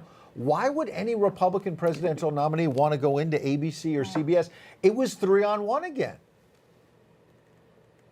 It's a problem we face persistently with the mainstream media, and it's a cultural bias against conservatives, against people who live a different kind of life than those that typically end up moderating these types of forums. You know, maybe we just go to the AI bot next time, Ed. We just tell the AI machine to generate us a bot to convey the questions. They might be better. Think that here, without the muted microphones, though, you did see the humanity of the candidates. And I actually thought J.D. Vance turned to Tim Walz and said, well, tell me what that looks like. Help explain that. And that was a way for Vance, without appearing caustic or overly combative, to be able to keep Walz on defense, where he was constantly having to explain for Biden and Harris rather than laying out a vision for the future.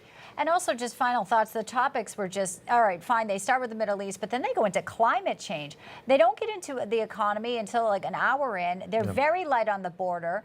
The way they cherry pick, of course, and go back to abortion and J6, not only is it these liberal medias, these are things that are not really getting to the substance of Americans right now who maybe lost everything in the hurricane or just can't afford gas and groceries.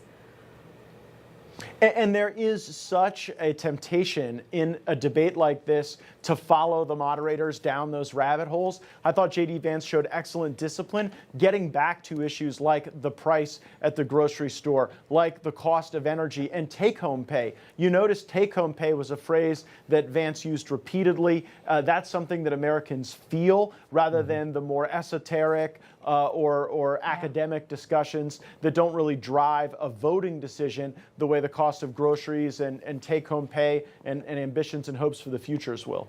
Yeah, absolutely. I also heard American Dream, and a lot of people need to know that there's hope for that still. Absolutely. Yeah. Congressman Matt Gaetz, we appreciate Yeah, we got your to time. dream a little. There we go. Definitely. We're All right, still thanks, dreaming. guys. Congressman, thanks for coming on. Thank you so much. Much more analysis straight ahead. We appreciate the Congressman joining us before and after this big debate. We've got a few more minutes. We'll hit it right after the break. Don't go anywhere. We'll be right back here on N2.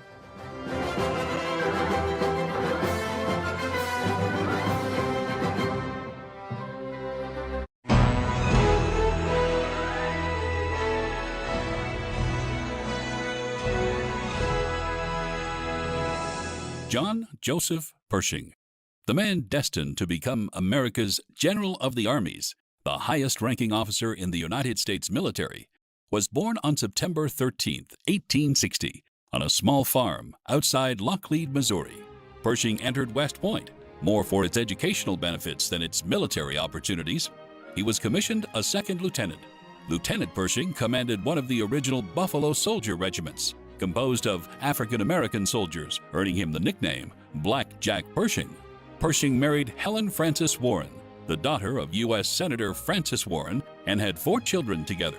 President Theodore Roosevelt was so impressed with the young officer, he interceded on his behalf and promoted him from the rank of captain to brigadier general. On August 27, 1915, tragedy befell the general when his wife Helen and his 3 young daughters died in a fire. Only his 6-year-old son, Francis, survived. In 1916, General Pershing led 10,000 U.S. troops deep into Mexico in pursuit of the bandit Pancho Villa, but returned empty-handed. After the United States entered World War I in 1917, President Wilson appointed General Pershing as the commander of the American Expeditionary Forces. Starting with 27,000 untrained soldiers, Pershing eventually grew his army into a well-trained fighting force of 2 million. When the AEF first arrived in Europe, Pershing made sure American troops would only be led by American officers. General Pershing did not limit his attention to the battlefield.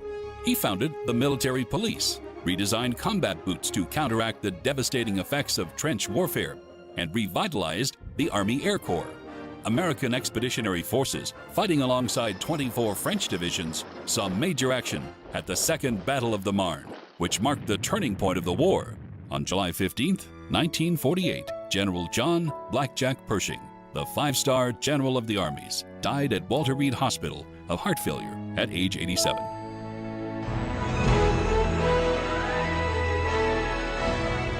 You're watching An American Life on Newsmax TV.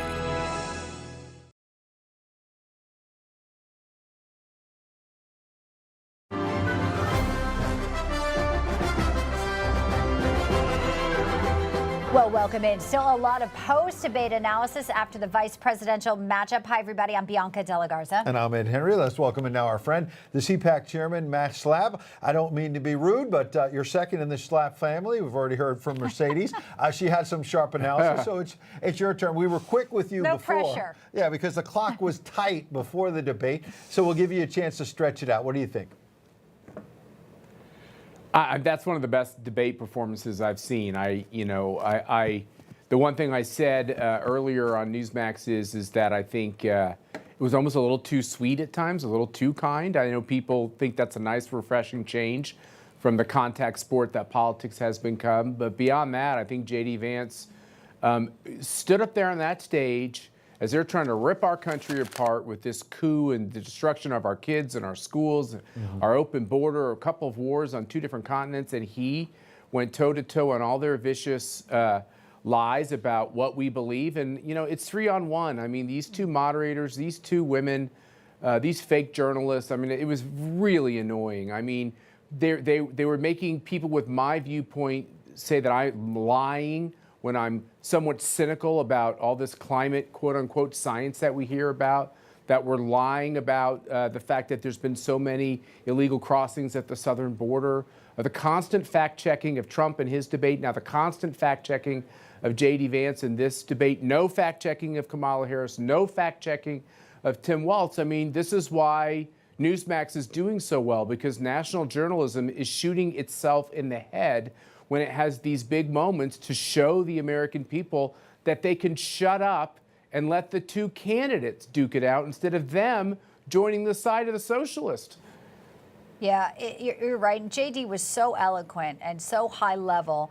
At one point, I think Walz just didn't have an answer to a question. So I think his way to pivot was to say, well, I really enjoyed tonight's debate. And it was refreshing not to have the rhetoric, but most of the rhetoric's coming from the pundits or this administration when you have Gina Raimondo saying Trump needs to be extinguished. I'm really interested to see what the headlines will be tomorrow, because they didn't fact check Walz on the Amber Thurman, and he has this weird comment about I'm friends with school shooters. I don't think he meant to say that. He meant to say people who were victims of school shooters. But you have the moderators there basically saying he's going to win no matter what. It's set up that Walz is going to win, even if JD was way more eloquent, thoughtful, and actually informed.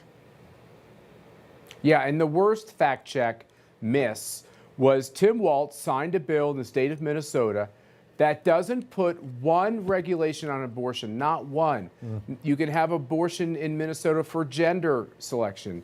You can have abortion in Minnesota for birth control. You can have abortion in Minnesota the day before you were to give birth or the day after. If the baby is born alive from a botched abortion, you can kill that child under their abortion law. These moderators didn't force him to answer that question. Instead, he said that he's for putting Roe v. Wade as the law of the land, and the fact is he's lying about that too. If you put Roe v. Wade back in as the national law, not as a Supreme Court decision, but as the national law, it allowed states to criminalize late-term abortions, and many states did. The Democrats don't believe in stopping one late-term abortion for whatever reason under the sun. And I don't know why these moderators, 2 debates in a row, allowed Kamala Harris and Tim Walz to get away without admitting that they would not preclude one abortion in this country because of even late term. It's getting really old, and that's the game they play. I thought another really old. Yeah, it certainly is. Another effective move by J.D. Vance was to go after Kamala Harris with her record as vice president. Here's a clip on that. Let's listen. Well, first of all, you're going to hear a lot from Tim Walz this evening, and you just heard it in the answer, a lot of what Kamala Harris proposes to do. And some of it, I'll be honest with you, it even sounds pretty good. Here's what you won't hear, is that Kamala Harris has already done it. Because she's been the vice president for 3.5 years. She had the opportunity to enact all of these great policies. And what she's actually done instead is drive the cost of food higher by 25%, drive the cost of housing higher by about 60%, open the American southern border and make middle-class life unaffordable for a large number of Americans. If Kamala Harris has such great plans for how to address middle-class problems, then she ought to do them now. Not when asking for a promotion, but in the job the American people gave her 3.5 years ago. And the fact that she isn't tells you a lot about how much you can trust her actual plans. Matt, I think they need a 60-second ad. Just play that. Yeah. Yeah, look, he went back to this theme several times you're not running for the presidency from California. You're running for the presidency as our vice president. Yeah. As they said in the Lincoln movie, cloaked with immense power. She can close down that border tomorrow if she wants to. She doesn't want to. She wants to lie to the American people and say, if you give me power, I will. If you give me power, I'll finish Trump's border wall. Lies, lies, and more lies. So I think going back to this idea that you had 3.5 years to fix it, and you chose not to fix it, you actually chose to make all these problems worse, especially when it comes to everything they did on inflation. Remember, on inflation, we are not hapless victims in America.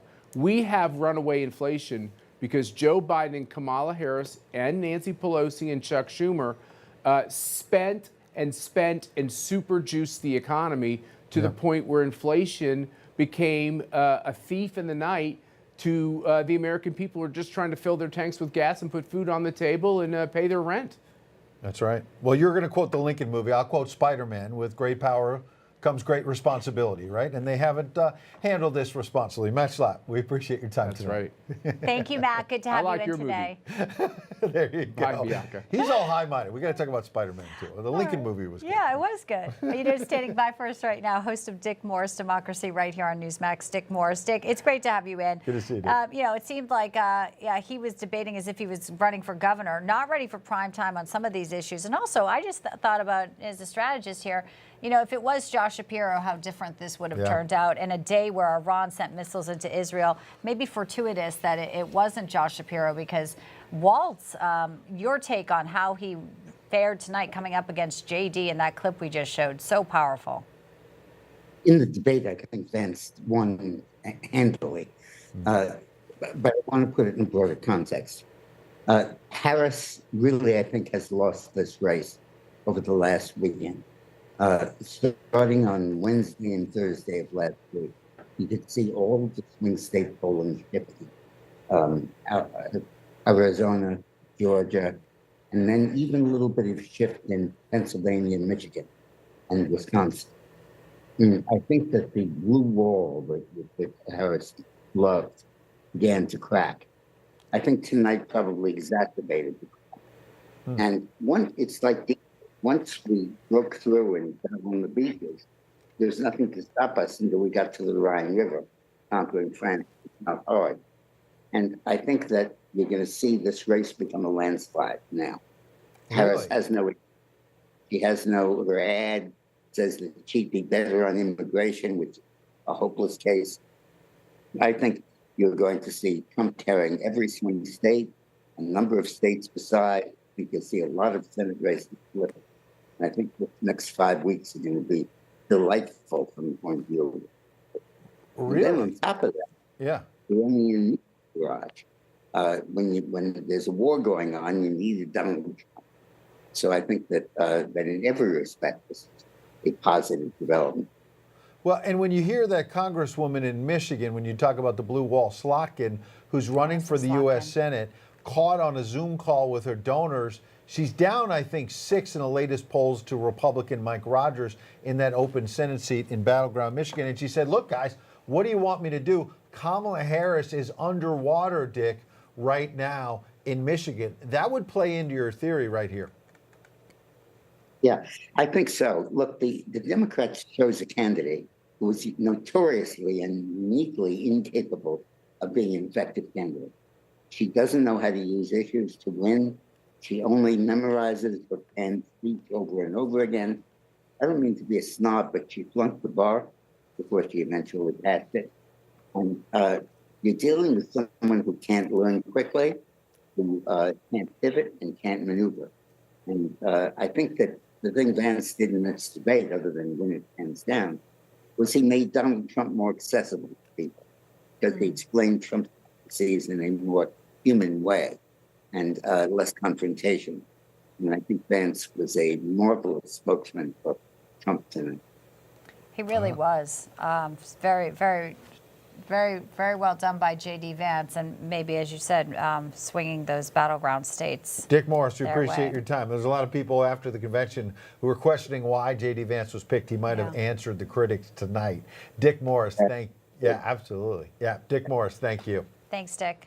We're going to take a quick break. We'll wrap it up right after this.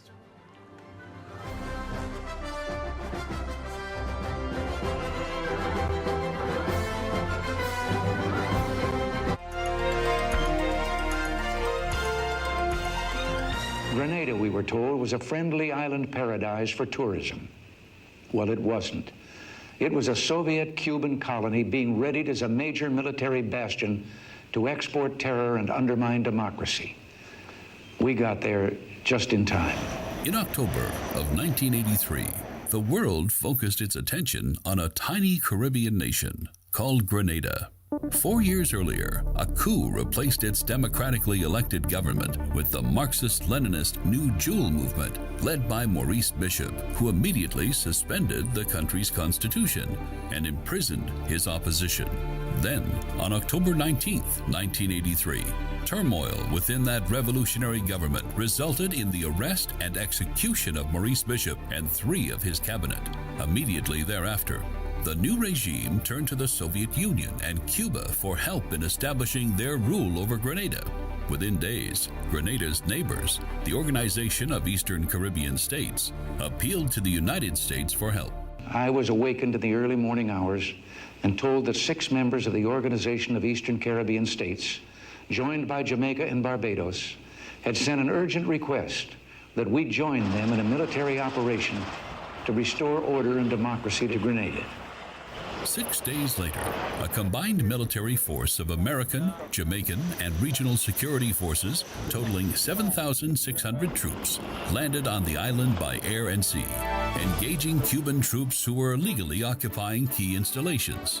the regional forces rescued 1,000 Americans, many of whom were medical students living on the island. Democracy was soon restored to the island's residents.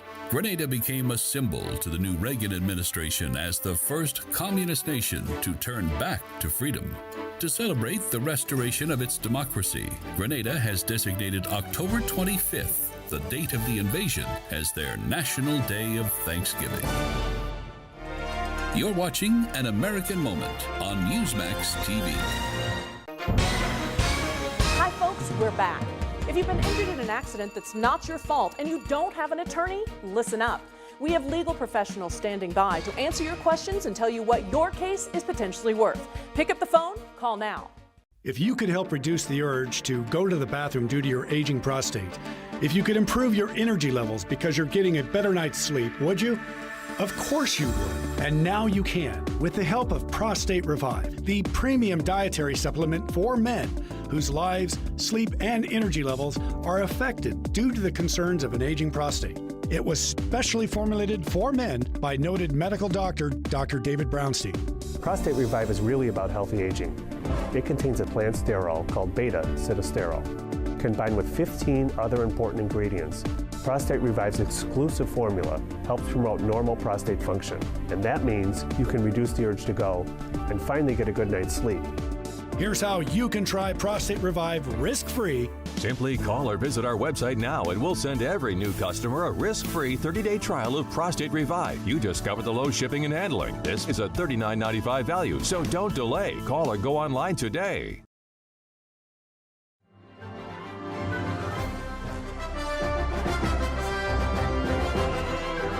I believe that we actually do have a threat to democracy in this country, but unfortunately, it's not the threat to democracy that Kamala Harris and Tim Walz want to talk about. It is the threat of censorship. It's J.D. Vance showing them how it's done. Welcome back. We appreciate you joining us for our post-vice presidential debate analysis. I'm Bianca de la Garza. Ed Henry here as well. And I think he really nailed that free speech issue and the issue of censorship that so many Americans feel, whether it's on their social media account, Facebook censoring what you can say and post and all the rest of it. And Tim Walz at one point just dismissed it. Well, I don't own Facebook. He came across, it's funny, you remember how at the beginning he made this offhand random comment of Donald Trump's almost 80 years old, and Walz is not that much younger. And then he came across as sort of like a cranky old man, whereas Donald Trump's pretty vigorous and whatnot. And you know what, Ed? I think part of it, the problem is it's their own fault. They shield these people. They don't go out and do interviews. So, of course, he's not going to walk on a debate stage all rusty and everything, having the right answers. But then, furthermore, their policies are destructive to the American people. So when you layer that in, it's sort of a double whammy, if you will. J.D. Vance walked in there like, stone cold. Here's my logic. Here's my facts. Yeah. And I'm coming to save America. It's a hard thing for Walz to combat against. Well, what we heard and saw was amazing, but what Dick Morris just pointed out is that he's starting to see data suggesting the blue wall of Michigan, Wisconsin, and Pennsylvania might start crumbling for Kamala Harris. She's running out of time, and Donald Trump's not going to give her another debate, and Tim Walz is certainly not going to do another debate. We know that. No, and there's more money being pumped into those races for those Senate seats, like Alyssa Slotkin and others that are vulnerable, and Tester in Montana. So, yeah, the blue wall there, especially one that's definitely one that they pandered for some of those Arab votes. That's right. May not have been a winning strategy for Kamala. No doubt about it. So we'll be here for every moment as we sprint towards November 5th. That does it for us tonight. We appreciate all of you joining us for this special coverage. It feels a little bit like a sprint. We thank you for all of your tune-in tonight. And, of course, we'll check you out right here tomorrow and 2 at Henry, the briefing at 6. 6, and we'll see you at 4. Newswire, that's right. Don't miss it. Have a peaceful rest of your evening, everybody. Take care.